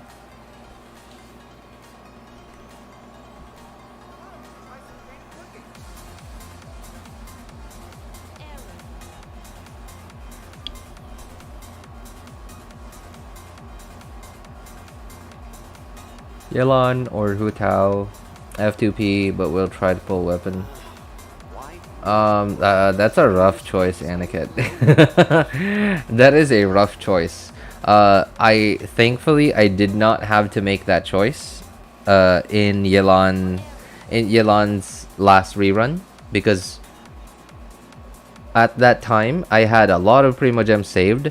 It was not enough to get everything that I wanted. I wanted C0 Yelan, C1 Hu Tao, and Homa, but somehow I got lucky. I got really lucky that I got all of it. I had a lot of Primogems saved, but I would definitely say it was not enough to get C0 Yelan, C1 Hu Tao, and Homa. I got unlucky too. I got that was on my third account. Now I'm on my second account, so I can't exactly show it. But I got unlucky. I didn't get Homa right away from the weapon banner, but the next weapon that I got was Homa, and it was pretty low pity, so I think I got lucky that way. But yeah, in that situation, I think you, Annika, you're gonna have to decide for yourself. Like, for example, if you have Xingqiu, then you can make your Hu Tao work, and that's good. You can already make your Hu Tao work, but because you're going to be using your Hu Tao with your Xingqiu with your Hu Tao, if you have Xingqiu, then that means you can't use Xingqiu in your other team, like a Hyper Bloom team or a national team or whatever other team that you need Xingqiu for. So in the very least, in a Hyper Bloom or a Burgeon team, no, actually scratch that, Hyper Bloom, in a Hyper Bloom team, so at the very least in the Hyper Bloom team, you can just substitute it for some other Hydro character that can apply a lot of Hydro, like for example Barbara, because she's a Catalyst user, so her normal charge attacks are Hydro. Same thing with Mona or Kokomi. Sure, so you can find a way to make it work, to make your Hyper Bloom team work even without Xingqiu there, and it's fine.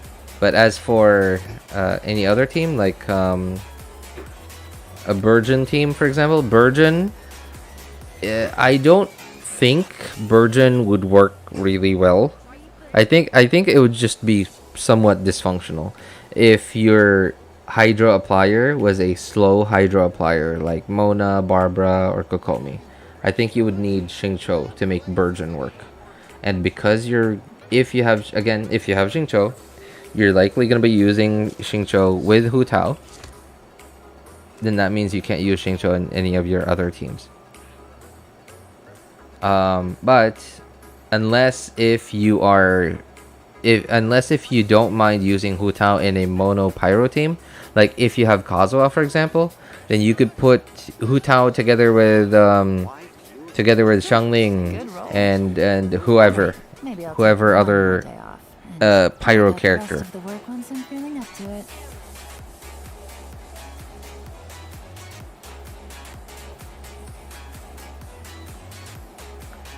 No swords also hear you. Yes, you're right. You're right.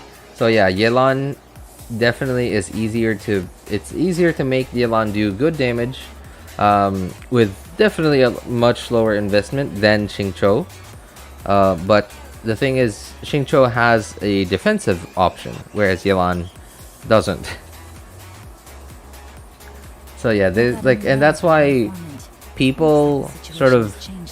While more people, I think, would agree that Yelan is better than Xingqiu, but I think the more objective people wouldn't agree with that. I think they would just say Yelan and Xingqiu are about as good as each other. They just have they just have different strengths and weaknesses.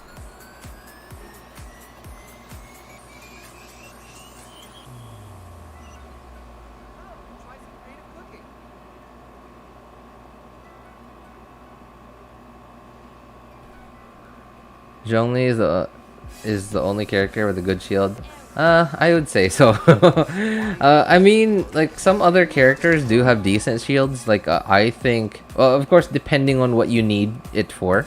Like if you're fighting, let's say consecrated beasts, then definitely Diona's shield is not enough. Like no one else's shield, I think, is enough for the consecrated beasts. But if you're just dealing with like normal content, then I think Diona's shield is pretty decent.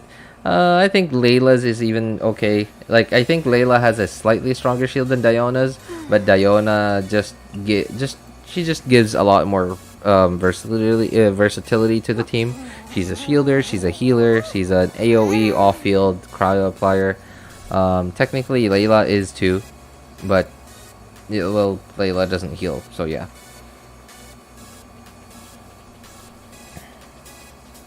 I usually tell with C2 Shengqiu, Benny, and Sucrose. Oh, nice. Wait, Bennett? You're healing your Hu Tao. And Kaza and Inabis. And second team. In the open world, he replaces Kaya. Had level 6 for Hu Tao. Had 34k HP. 34k HP Diona. Wow.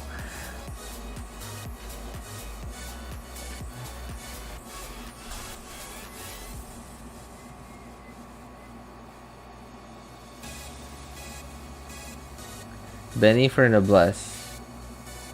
Layla is better for Hu Tao. Well, I mean, the thing is,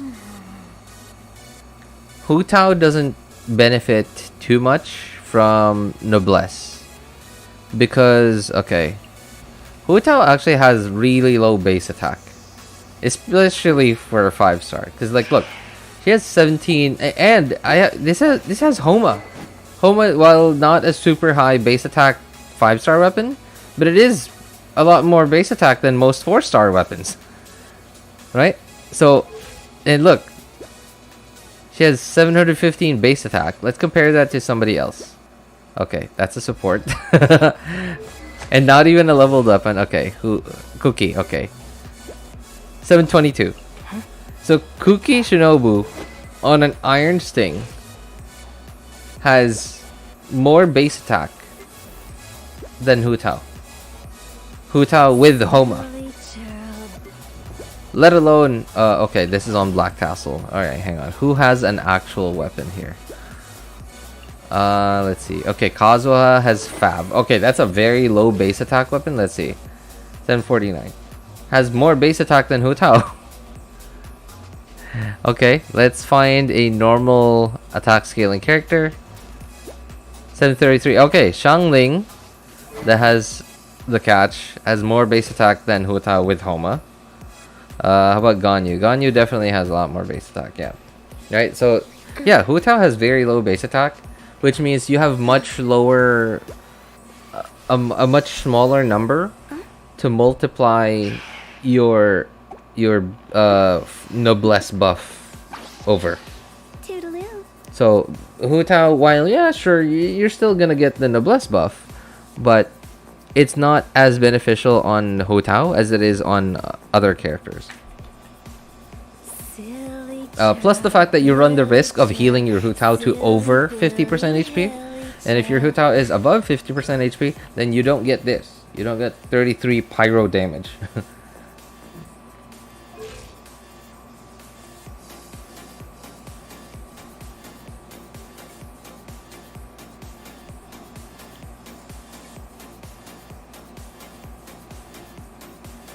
I'm thinking about making Jean sunflower tea with Lady and Xingqiu.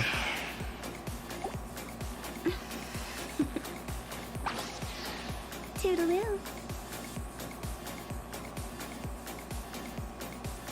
Jean sunflower. Jean sunflower. Was it called sunflower? No, it's sunfire. You mean, right? Jean sunflower.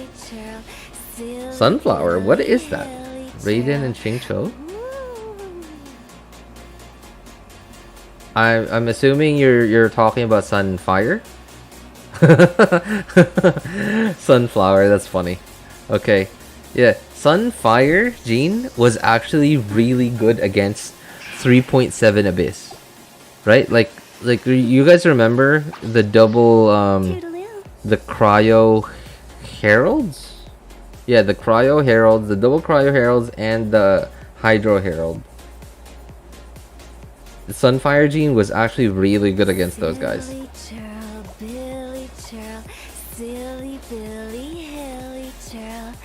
Woo. Sunfire.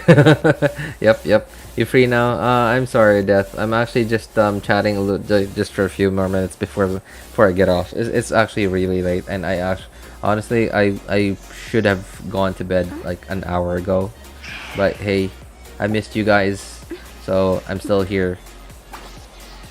Short artifacts, please. Sure. I have 4 crimson because I prefer Hu Tao on 4 crimson, really. They're not great, but hey, like at the very least, they're useful. They're useful rolls. It's not the perfect Hu Tao ever. It's not the best Hu Tao ever, but at the very least, like most of the rolls, artifact rolls, are actually useful. Most of them are. Attack it's not useless, but it's not ideal. Like I said, wow. Oh wait, I remember I recently got this. This is sort of new, actually. Yeah, it's sort of new. Defense. In the very least, it's 17 crit damage, but still 19% defense. Jeez. Yeah, only reason why this crit ratio looks so good is because like 66 crit damage. If we swap that to a non-crit crit weapon, it's actually just okay. Yeah, especially because Hu Tao's ascension stat is crit damage, I believe. I think it is crit damage.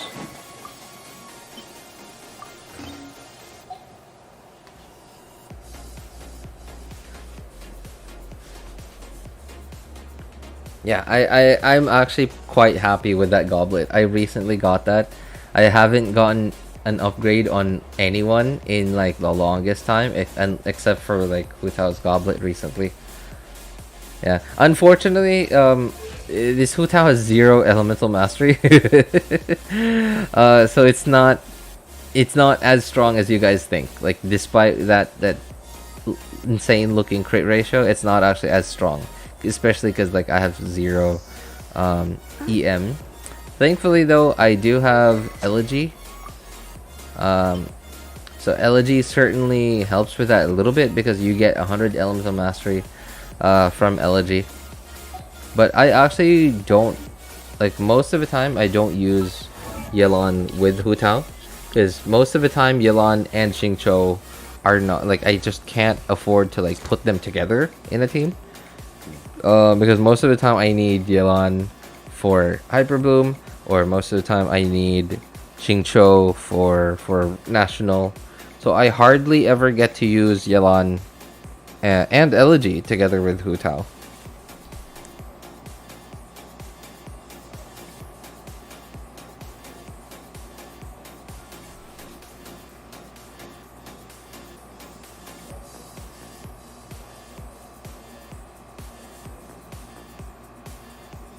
I don't know what to do for my second team because Xingqiu is gone from Hu Tao. Yeah, right. Like it's a rough situation to be in. It's a rough situation to be in because like so I don't know what your first team is. I'm still here, but man, I don't know. Like I feel like I sound like a salesman. I sound like a salesman at this point, but if you are able to form a Hyper Bloom team, then you can just put your Hyper Bloom team on one side, and like somehow, and if you really want to use your Hu Tao, you could give Xingqiu to Hu Tao, but you're gonna have to go with like a Copium Hyper Bloom team. Like maybe use Mona if you have Mona, or use Barbara as your Hydro application. Like your Hydro application is on field. Like, and for example, if you don't have Nida's off-field Dendro application, well, it's good, but it's not actually very fast. It's only like once every 2.5 seconds, I think. Yeah, it's only once every 2.5 seconds, which can get shorter if you have your burst up, depending on how many Electro characters that you have. Where's Electro? Trigger interval. What is this? Why are there two? Trigger interval decreased. Why are there two?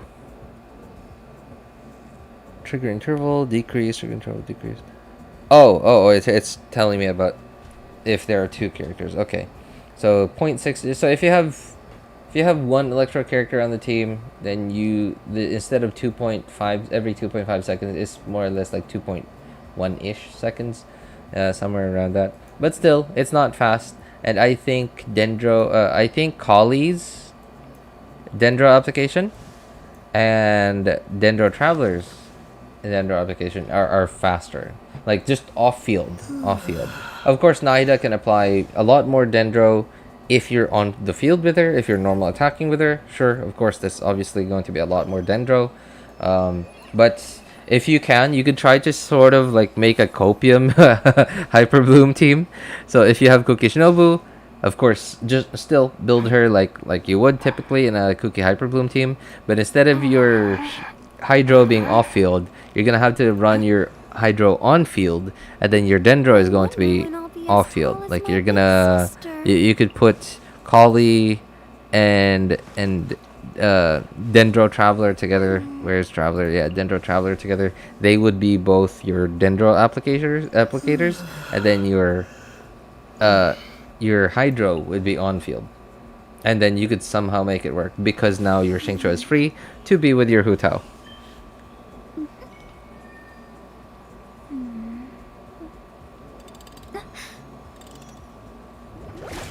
I don't know what to do for my second team. Oh, okay. Yeah, they're pretty strong.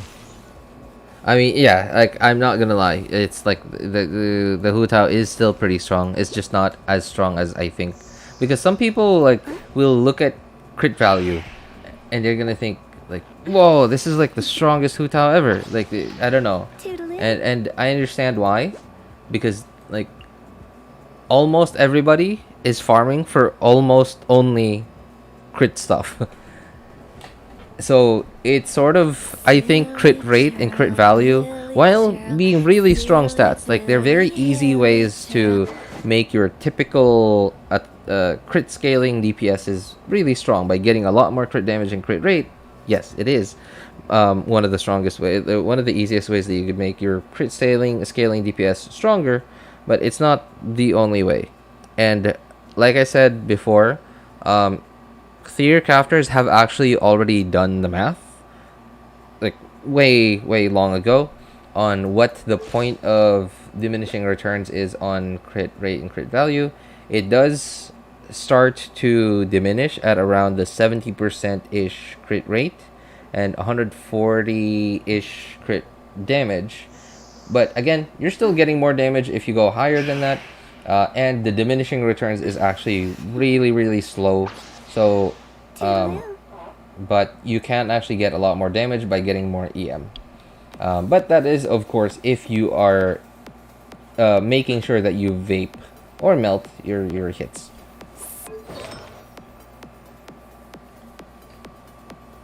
Run Alhaitham, Hyper Bloom with Zhongli. Team is Alhaitham, Kuki Xingqiu, Zhongli. Team is strongest in current meta.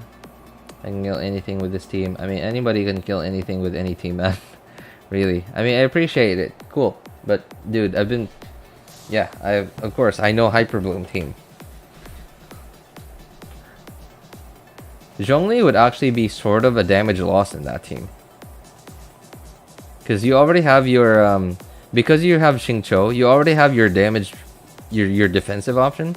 Xingqiu gives you, damage reduction and pseudo healing, and Kuki also does healing. So if you replace Zhongli with Nahida in that team would do a lot more DPS. Especially because if you put up your Nahida burst, you're getting elemental mastery to your on-field character, who is definitely in this team. I'll hate them. So if you have 1k, if you like your highest EM character is probably Cookie at this team, and the way that her burst, like her EM sharing from her burst works is she takes, where is it? I think, no, that's not right. I think it's this one. Ah, yeah, here it is. So it takes the EM of whoever has the most EM on the team, and it shares 25% of their EM to the on-field character. You can get a maximum of 250, which means if they have more than 1k, you can easily get 250 Elemental Mastery to whoever is on the field. And if your Alhaitham is on the field, then he's gonna spread for a lot more.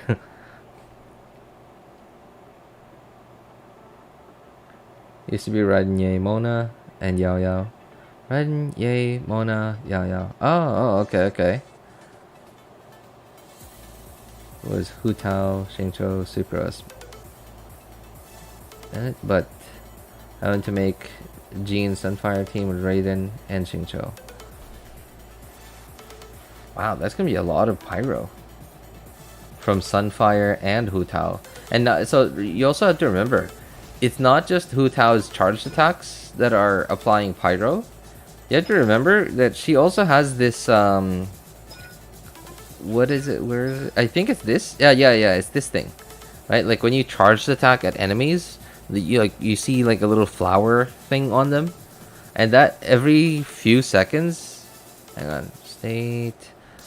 Oh no, it's not this thing. Like I think it's in her skill. Oh, there it is. Blood Blossoms. So every I don't remember the frequency of like how often it procs, but I think it should be somewhere around here. I don't remember. Every 4 seconds. Yeah, it applies pyro every 4 seconds. So not only are your charge attacks and normal attacks applying pyro, but you also have this thing applying pyro. So I don't know if Xingqiu applies enough hydro for that. Especially because Sunfire applies pyro so quickly. Like it's like boom, boom, boom. Like it's like every second.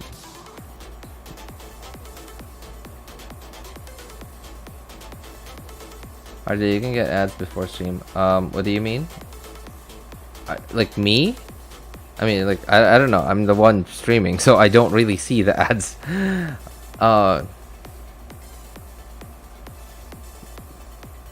And I think what you mean is like those are referred to as pre-roll ads, I believe is what they're called. And yes. Because I do also have the stream open on my laptop, and yeah, I do see the stream, the ads before the stream starts. So yes. My only thing, I'm doing 60k DPS without Nahida, and I'm not losing a single HP because of Zhongli. Well, you're not losing HP either because of Xingqiu and Cookie. So, yep. No matter how you want to put Zhongli on a pedestal, man. Like Nahida is just gonna deal more DPS than Zhongli. Yeah, if you have Ayaka, can I see her build? I haven't gone into the game for a while, so I need to see what kind of artifacts I need for her. Well, I mean, oh, no, not on this account. No, I'm so sorry, genies, but I don't have Ayaka on this account. I have her on my other account. I mean, I could quickly switch over to that. In that way, I could show you guys, like, because I have a few more characters on my main account than on my second account.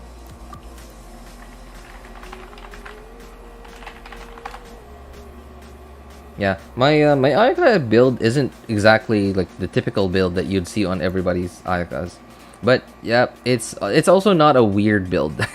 So yeah, it's a typical DPS build, but it's not for Blizzard because I'm just too lazy to farm for Blizzard.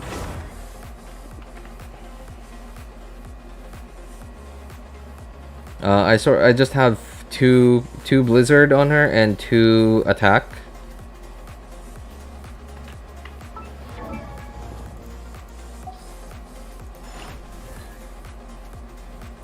Yeah, like almost everybody would put 4 Blizzard on her. But again, like I would put 4 Blizzard on her if I had 4 Blizzard, but I don't. So That's why that's why I just have this build. I just have so like any build really would work on her. But again, if you don't have 4 Blizzard, then you would have to go with like a typical crit ratio with her compared to if you had 4 Blizzard. If you had 4 Blizzard, you could count that into your crit rate like counter, like, and then you would just have like 35% crit damage, or sorry, crit rate here to account for the free 40% crit rate that you would get from 4 Blizzard if you're fighting freezable enemies.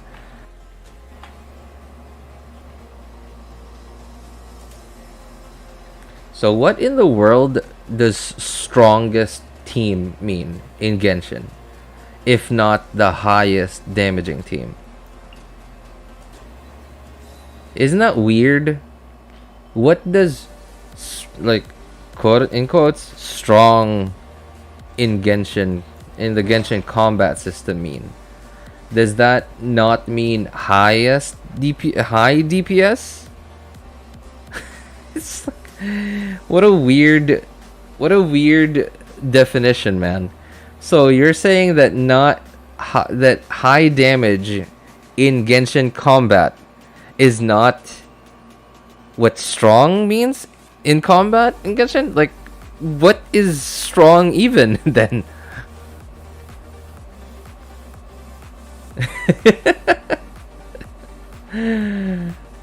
That's weird. Your channel's monetized? Yes, it is. I finally got it working. I finally got it working about a month ago, but because I don't upload like normal videos that are only like 8 to 10 minutes long, viewership is definitely really low. You guys can clearly see it. I'm only getting like 200 to 300 or 400 total views each stream. And not only that, it's not only about the views too, it's also about the how much of each video people are viewing.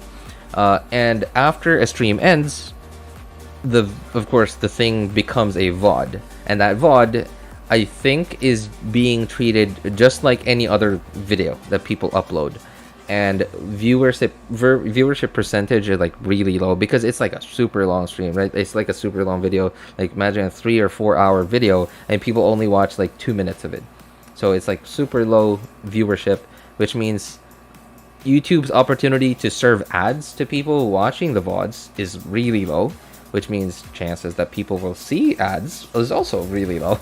So yeah, it's really not financially viable, but I also just don't have time yet to review all my VODs, to like every stream that I have, just so I could take some clips off of like from the streams. Sooner or later I will like find the time to be able to do that and actually like properly upload content to the channel, and but it's not happening right now really, especially with summer vacation going on. Hey, what's up, Coffee? How's it going, man? Thought you weren't streaming anymore, so I didn't check, but luckily YouTube recommended your stream to me. Oh, of course I'm still gonna stream. Yeah, I just haven't streamed in a while because so 3 typhoons just came by the Philippines back to back, and the first 2 for some reason did not affect my internet, but for some reason the third one did. And the third one is the one that didn't come to the Philippines. It just passed by. Like it didn't even hit it. It just sort of passed by like parallel to the country. In my mind, strongest team will be the one that does max average damage. Like, I know, right? I mean, but when you say max average damage, I guess you mean like DPS, like damage per second, because that's like the easiest way to quantify how fast someone or a team is doing damage.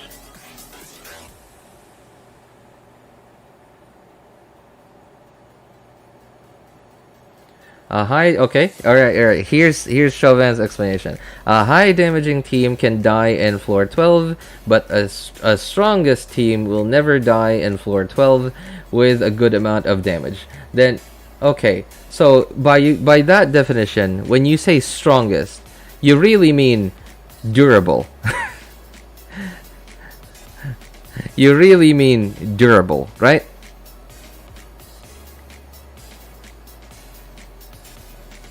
Really weird choice of words there, my friend. Really weird choice of words there. I don't think you understand your comment, man. Because, like, strong, like, you ask anyone what a quote-unquote strong team is in Genshin, almost everybody in the community is going to refer to higher DPS. Durability is not strength in Genshin.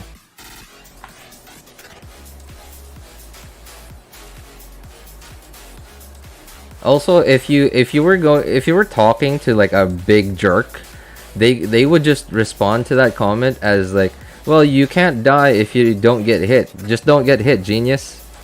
If you were talking to like a really big jerk, then they would just answer with that, something like that. The average person who knows how to dodge won't ever die on floor 12 unless it's that is true. Unless it's the consecrated beast. Yeah. Because like, while there is a pattern to their attacks, but it's like, it's also random. Like, right? Like, so if there's only one consecrated beast, then you could absolutely dodge everything that thing does. But when there are more than one, then yeah. Someone that's really, really good, that has like really good reaction time, and is like quite experienced in Genshin, like, yeah, they might, you know, like, there's a high likelihood that they won't die in Abyss even without a healer. Like, even me, for example, I'm not like particularly skilled, but I was able to do the 3.7 Abyss with a, like, the side that had the consecrated beast. What was that, the first half, I believe? Yeah, the first half. I was able to do the first half with a freeze team, with my freeze team, and my freeze team does not have a healer. It's what is it, Kazuha, Ganyu, where's Ganyu? Kazuha, Ganyu, Ayaka, Mona. But again, it's freeze, right? So like, there's a less likelihood, like, you do have the opportunity to freeze the enemy, which means you're not gonna take damage. But with consecrated beasts, I don't know what this is. Like, it seems to be some kind of stat, and I'm sure theory crafters and people a lot smarter than me do understand this mechanic. But certain enemies seem to be only freezable for much shorter than normal enemies. Like I think the Kairagi. Yeah, the Kairagi, consecrated beasts. What other enemies have a shorter? Oh, like the like new big buff hilichurls, whatever those things are called. If you don't mind, can you check my Aka build? I'm in North America. Hopefully you could check it. IDs. Sure. Hang on. Okay. Oh, I never mind. I could just copy it from here. Oh no, it's in top chat. Hang on, I can't see anything. There it is. Oops. I can't. Oh, there. I copied it. Great. Genshin Enka. Genshin might look like it's frozen, guys, but don't worry. I'm just alt tabbing, which is why it looks frozen.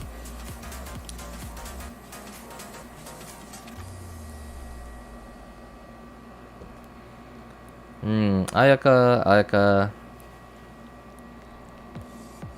Okay, well, I'm looking at your Ayaka right now. Well, wait, AR-50. Okay, understandable.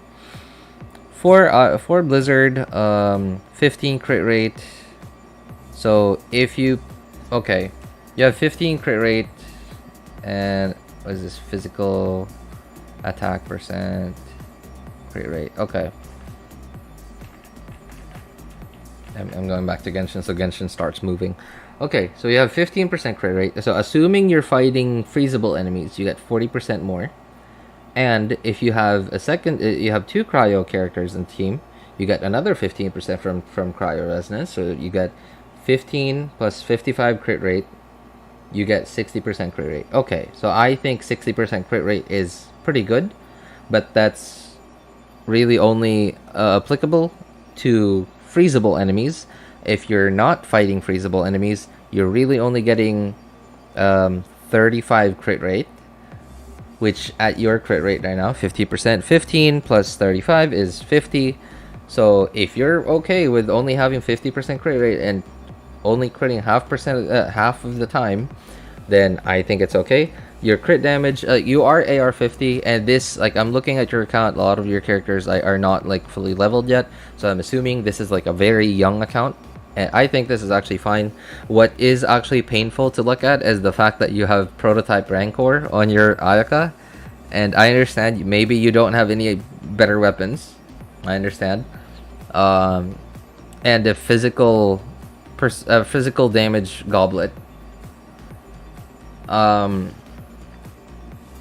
AR 50, again, I understand. If I'm correct in assuming that this is like a really young account, then I'm assuming that you haven't had too many opportunities to farm for artifacts yet, because you're probably still in the process of farming world bosses to ascend your characters, and farming talent books to level up their talents, and even probably like farming ley lines for Mora and XP books, etc.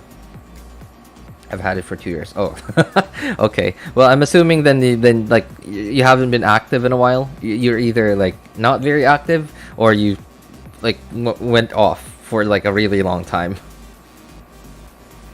Yeah, but again, like, despite the words "new account" being incorrect, I would still consider it to be a young account if you aren't very active. Like, if you're quite inactive. Like, if you said for 2 years, so adventure rank 50 for 2 years either means like you log in like once or twice a week, and your resin is capped most of the time, or you played actively and then you sort of stopped playing for a year and a half and then you came back. I'm assuming that's what happened. Like, one of those scenarios happened. Just guessing.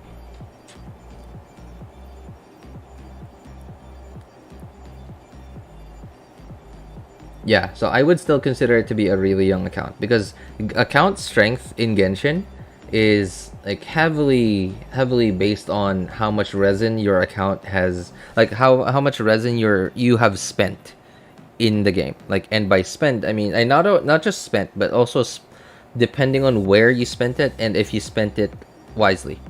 Like, if you just spent a bunch of your resin on farming like 100 million Mora, then but you didn't farm any artifacts, you didn't farm any talent books, etc., then like you would have spent the same amount of resin as I did, but like not towards making your account stronger. You just farmed like 100 million Mora.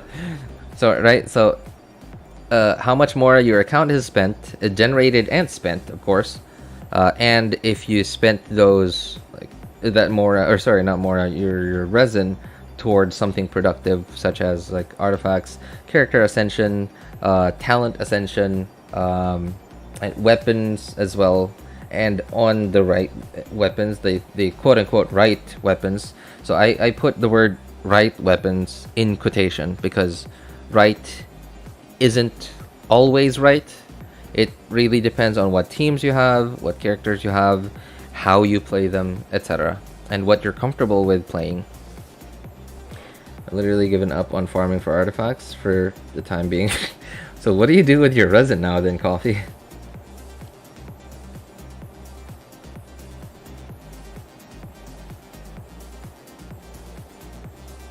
Can you show your screen? I want to see what you're seeing. It's Enka.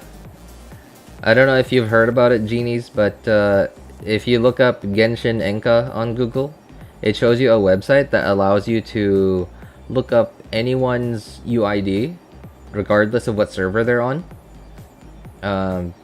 Yeah, but of course you can only see their showcase characters.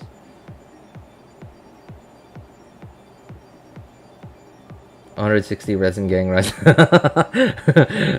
That actually, wow, wait a moment. If there were, okay, if there were guilds in, okay, so technically there is a guild in lore. The the guild. But like if it was like a typical MMORPG and you could create a guild and join guilds from other players, that would be what a funny name that would be. Like, funny name for a guild. 160 resin gang. That's hilarious. I love it. 160 resin gang. And every member is just always at 160 resin. Anyways, thanks for the tips. I'll start farming later. Yeah, like for now, okay. You know what, genies? I would, if again, I understand you don't seem to have a lot of options right now. So if depending on like if you have artifacts, if you have an attack percent goblet, an attack percent blizzard goblet, please just use that. Not a physical goblet. Okay. If you have better substats with the correct main stats on a non 4-piece blizzard set, like for example, like even if they're all off pieces, if you have the correct main stats and decent substats, like for example, if you can achieve like 55% crit rate with 130 crit damage with all off pieces, I think that would be better than what you have now. Again, when I say the correct main stats, I mean like attack percent for Ayaka, attack percent Sands, cryo damage goblet, or attack percent if you don't have cryo, and crit rate or crit damage for the circlet. If you have off pieces, and when I say off pieces, I'm talking about like not 4-piece blizzard, and in fact it could be even sets. It could even be artifact pieces that don't give you a set effect, as long as they have the right main stat, decent substats that give you enough stats to get you to at least 55% crit rate and 130-ish crit damage, then you should be fine. Like, I think that would be better. But if you don't, then it's okay if you stick to whatever you have right now. If you get a attack percent goblet, that please transfer to that. Like, stop using this physical percent goblet. Because physical damage is not giving you anything. Ayaka's damage is mostly cryo, like unless if you're attacking enemies without sprinting. Because as soon as you sprint, when you come out of your sprint, you're already doing cryo damage. Yeah, if you don't, like, if you have Discord genies, like, yeah, please feel free to join our Discord server. Link is in the pinned message in YouTube chat. It's also in the description of all my videos, blogs, and streams. Yeah, ask for my opinion over there. If you want to ping me over there, I am Elvis Einstein on our Discord server. We have a need help channel over there, so if you want to ask for more tips, then yeah, you could ping me over there. And if I don't respond, then there's a bunch of other like super helpful people over there as well. Not a single artifact farmed, bro. Wait, I don't use resin unless I'm playing Genshin with another streamer, and do random domain with them and decide, hey, let's see what I can get. Spoiler alert, I keep getting death circlets. Jeez. Wow, wait. That sounds like something that you could actually make a video out of. 0 resin spent. Like, what would that be titled? AR 60, 0 resin spent. Like, put that on a thumbnail. Right? Like, put that on a thumbnail. Put AR 60 and then 0 resin. Put that on a thumbnail, and the title would be something like, I got to AR 60 without spending a single resin on artifacts. That would be the title. that could be content right there.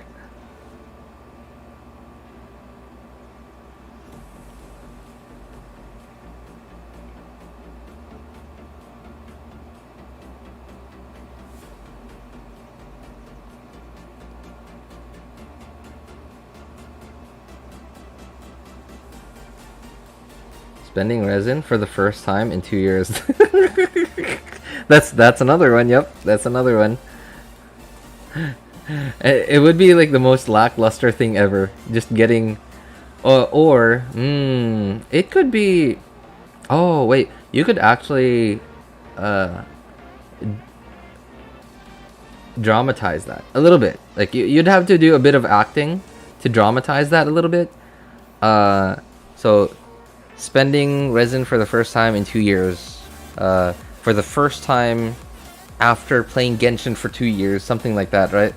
And then like by the end, you like throughout the whole video, you just keep getting trash after trash after trash, and then like you edit your video as if you're actually like you're raging, like, right?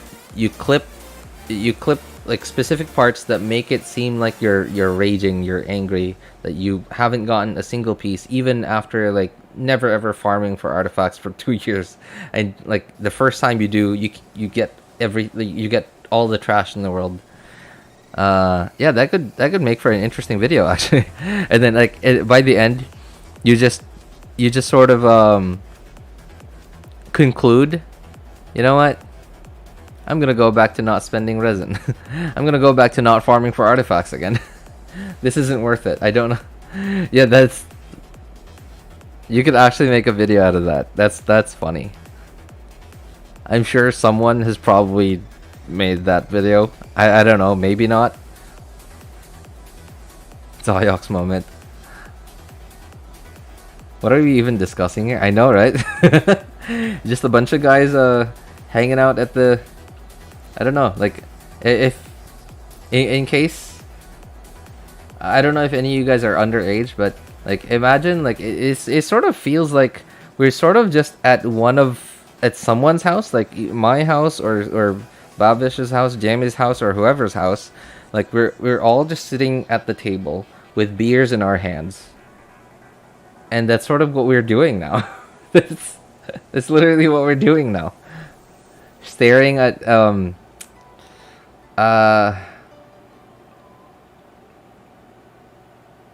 something pleasing, while with beers in our hands and like just having this like guy talk and girl talk, because like it's a video game, so.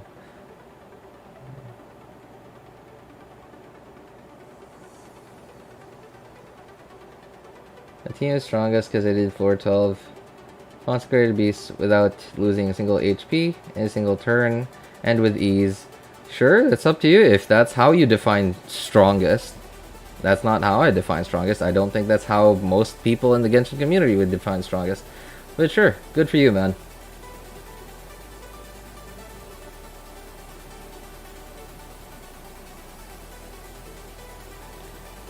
I mean, like, if that's what you think, if you prefer playing comfortably, sure.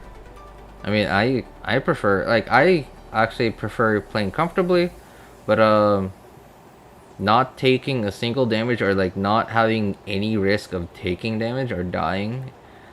I don't know, like, I forgot what adventure rank you are, Chauvin, and I forgot how long you've been playing Genshin.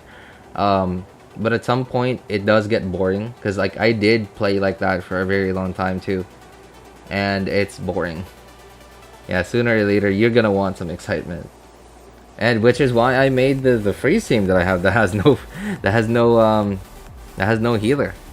But yeah, it's up to you. Again, like if you prefer comfort over excitement, sure, that's up to you. In fact, IRL, actually, like not like video games and stuff, but in real life, I actually prefer comfort over excitement.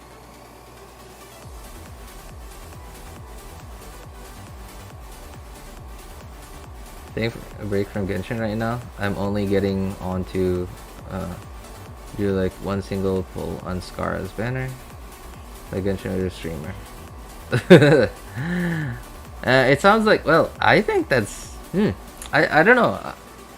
I'm, like, some part of me is actually kind of jealous that you don't feel any attachment to Genshin. Like, you just seem to be, It's honestly you're treating Genshin like anyone would treat Candy Crush or Plants vs Zombies or Angry Birds. And I think that's really nice that you don't feel any FOMO, like you don't seem to feel any of that, and that's really cool. Like you're just able to enjoy the video game when you want to enjoy it, and when it's not fun, you just close it. That's actually really cool. In fact, actually, I think that's one of the reasons why Hoyo has been gradually making Genshin into this super casual game that they've made it into. Like Genshin, while having one of the more unique combat systems across like video games, especially with their unique like take on the elemental system, they seem to have been taking Genshin in a direction where it's a super casual game where almost anybody could complete the content that they have, which, and by content I mean like a lot of the events that they have, etc. Because it's mostly dialogue simulator and a little bit of fighting that you could almost never lose in a million years. Yeah, and I think that's why, because I think Hoyo is trying to cater towards the more casual players that don't really want to try hard too much. I'm just, you know, and if that's the case, then I'm guessing that that's probably where most of Genshin's spenders are probably at.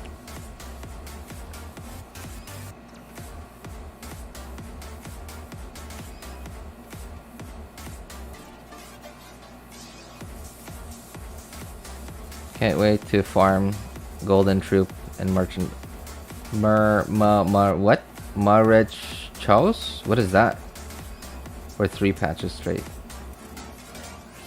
Are those... I'm assuming those are names of new artifact sets?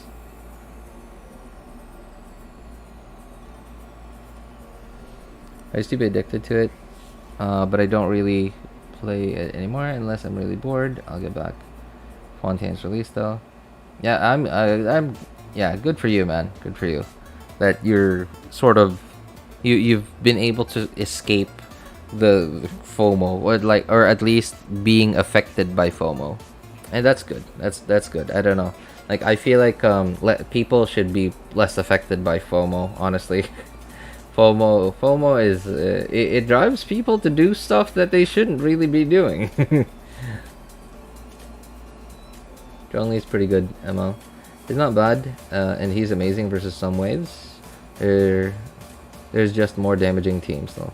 Yeah, that's true. Like, there's nothing wrong with Zhongli. In fact, like when he was released, so people were like raging about how they thought that, like, why is Zhongli so weak, especially right after the release of Hu Tao. I don't actually remember who came first. Was it Zhongli or Hu Tao? Like, there were a bunch of like really strong characters that came out right before that. I think Ganyu, and then like Zhongli, who was the Archon. Everyone was expecting him to be like really OP. Similar with how OP Venti was back in the day. Remember those days? Pepperidge Farm remembers? Unfortunately, nobody else remembers how OP Venti was back then. Yep. And then sooner or later they buffed Zhongli, and then we have the current form of Zhongli. And for a very long time, it was like shielding was the meta. If you had Zhongli, then you sort of didn't have any problem with the game, especially back then when a lot of people did not know much about the game. And when I say did not know much about the game, even the pros were not pros by today's standards. Like, they didn't know how much of the game worked. Like, they understood the mechanics and stuff. Like, when they read description, like ability descriptions, they understand how it would work, but like the people just didn't have enough experience with the game to be able to put teams together and come up with like creative ways to get around problems. Not like today, for example. Yeah, like what people would consider a pro back then, like now would be sort of like new-ish player knowledge. And so having Zhongli and Venti back then was certainly the best thing that could ever happen to your account. Hopefully they add more artifacts to the strongbox. They definitely will. Like they certainly seem to have been doing that. So yeah, you can certainly bet. Like if they continue the trend, then yeah, I'm pretty sure more artifact sets are going to come to the strongbox sooner or later.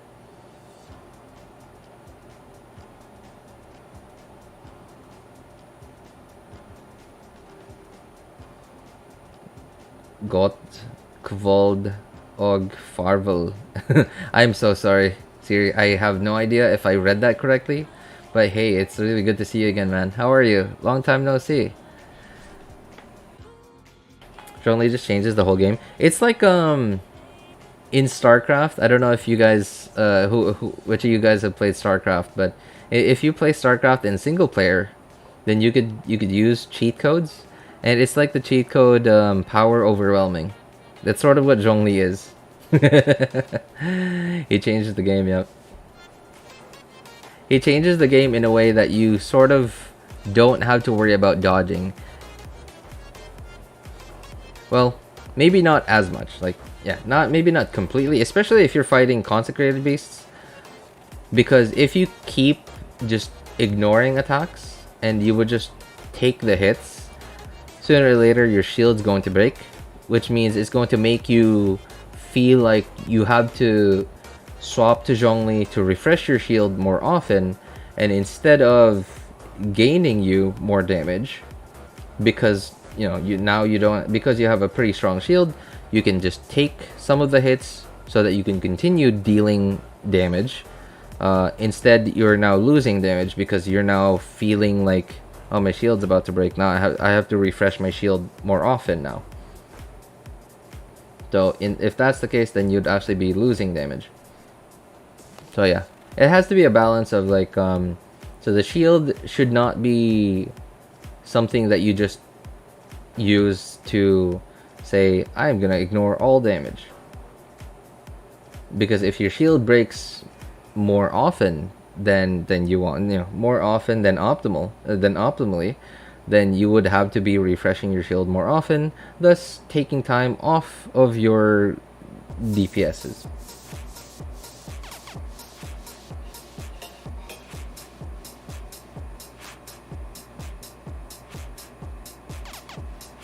There will be a quote later on. Oh, thank you so much. I appreciate it. Not very deep. I really like the quotes that you're sending in. That you comment after a stream here. I don't know. It makes me it gives me a moment. It doesn't happen for very long, but at the very least, it gives me a moment to sort of stop and like zoom out. If that makes sense. Like, it makes me feel like I'm zooming out a little bit of life. That's sort of something that me and my wife recently, like, those are words that me and my wife recently use a lot, is we zoom out. We zoom out of our perspectives and we see the bigger picture. And it feels nice sometimes. Like, sometimes if we zoom out, sometimes if we zoom out a little bit too far, it makes us feel sad and depressed instead. But as long as we don't zoom out too far, because like, so why we feel sad and depressed if we zoom out a little bit too far is it makes us see humanity as a whole and seem really insignificant in the grand scale of the universe. And sometimes we zoom out that far, and yeah, we feel sad. We feel sad. We feel lonely because, like, oh, this is humanity in the middle of nowhere. There's nobody else here for like billions and billions of light years away. Hey, what's up, Luap? How's it going, man? You know why I recommended that team to everyone? Because I got hopeless when I died against Abyss Herald for some HP in Chasm, but after getting Zhongli and Elhatham more whole Genshin perspective. That's alright, man. I mean, I'm happy for you, Chauvin. That's actually what a lot of people felt when they first got their Zhongli, especially way back then, when a lot of people didn't know much about when a lot of people didn't know much about the game. Like, for example, again, like I said earlier, even the pros back then would not be considered like pro, like knowledge slash skill slash experience, amount of experience in playing the game and dodging enemy attacks, etc. And even like manipulating enemy AI would not be considered like pro today, just because the game is just much older now. We've just had more time to experiment and be able to experience a lot more of the game mechanics. So yeah, that's actually how a lot of people felt, especially back then when they got their first only. Especially now that we're getting these like really hard hitting enemies.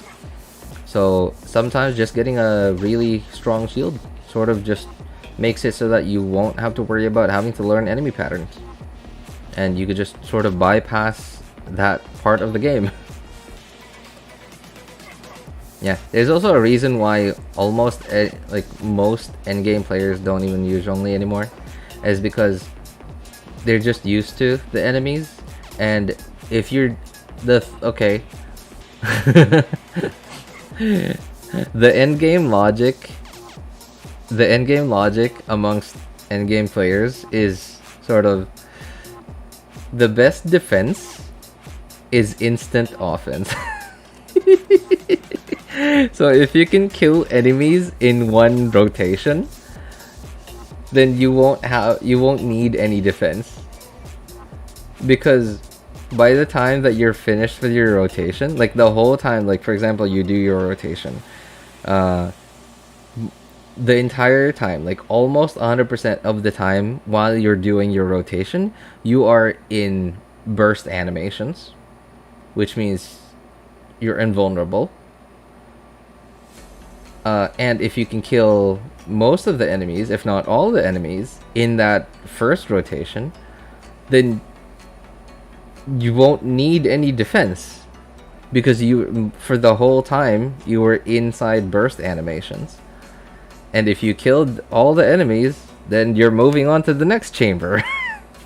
That's sort of the endgame mentality that players in Genshin have, like endgame players have, is if you could kill everything quickly, then you won't need defense. Endgame players think like my younger brother. Hey, what's up, A Book Nerd's Paradise? Good to see you, man. Has the program ended? Luap, no. That's why I titled the stream special program announcement. So the special program hasn't happened yet. It is happening this Friday. Friday, 7:30 p.m. on Twitch. On Twitch, 7:30 p.m. GMT plus 8. That's Hong Kong time. And on YouTube, 8:30 p.m. Hong Kong time. So yeah, it was just announced today, the schedule of when the special program will happen. It's going to happen this Friday. I just got new glasses. Oh wait, are those like prescription glasses or just glasses? And gameplay. Okay. Xingqiu Bei. Oh, Beidou. Okay, just better. Low damage reduction, crazy. I know, right? Like the fact that damage reduction is additive. When I first learned about that, I was like, is that real? Because with Beidou and Xingqiu, you might as well not, like, you might as well have a shield, right? Like, if they might as well, like, I don't know what the English name of this anime was. Like Beidou and Xingqiu might as well Voltus 5 into a new character that gives you a shield, because like you're not taking damage with both Beidou and Xingqiu together with the amount of damage reduction you're getting. Hence why, you know, taser, like Shincho, Beidou, Sucrose, taser is a thing.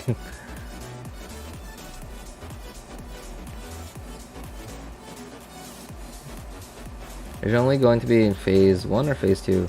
Well, we don't actually know yet. I'm so sorry, man. Xiaol. Yeah, we don't actually know yet because the 4.0 special program has just been announced. It hasn't actually happened yet, so it's happening. The 4.0 special program is happening this Friday. This Friday, what is that? August 4th. Yes, August 4th. August 4th on Twitch at 7:30 p.m. at Hong Kong time and 8:30 p.m. Hong Kong time on YouTube.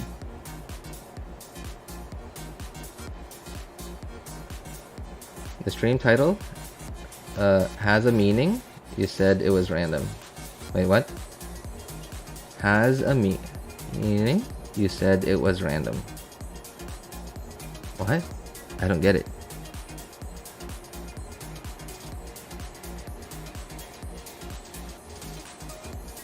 So, since Xiao is asking about whether Zhongli is going to be in phase 1, phase 2, seems like it may as well be confirmed that Zhongli is rerunning in 4.0, because like everybody seems to be really confident about it already, despite not actually being officially announced yet.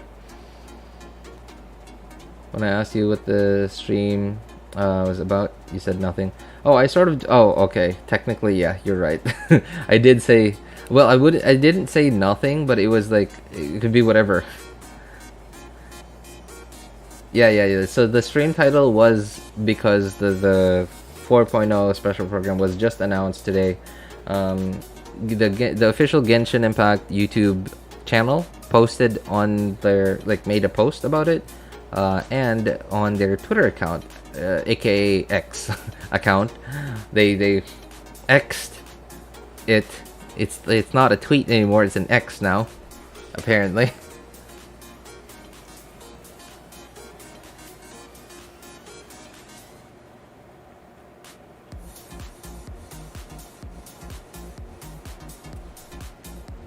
So yeah, my bad. I do remember that I sort of gave you like a very like meh answer.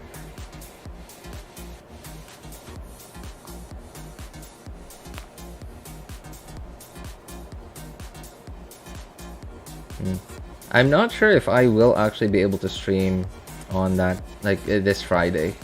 If my internet's fine and if the stars align, if the stars align, I might actually be able to stream. Although I don't think I will be able to make it by the time the special program starts. I will certainly try if I can, but I can't make any promises. That being said, I'm actually pretty excited to see what they announce in the 4.0 special program. It's probably going to be the CEO again, like CEO and a bunch of the devs, a bunch of the dev team. That's typically what they do for 0.0 version updates.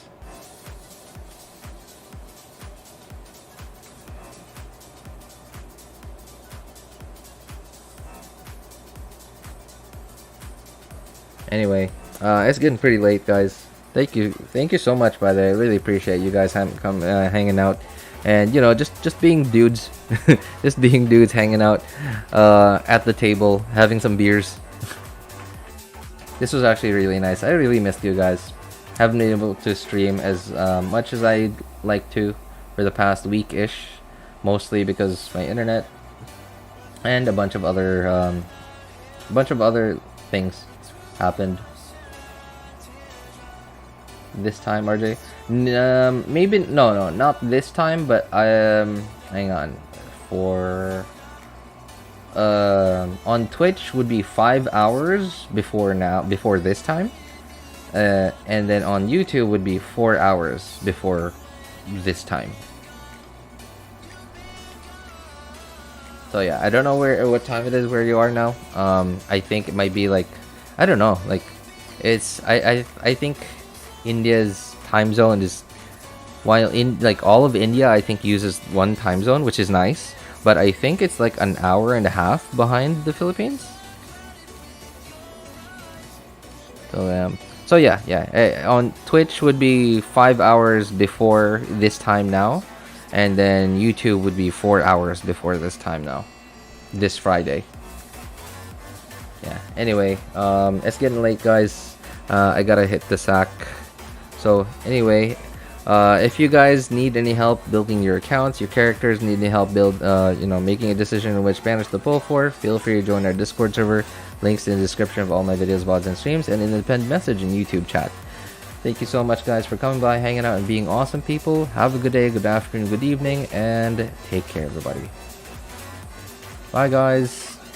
Hopefully, I can stream tomorrow. I'm definitely gonna try tomorrow because I still have this event to finish up on the second account, and hopefully the ping's not terrible.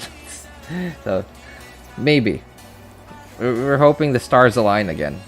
Yeah, thank you, everybody. Bye, guys.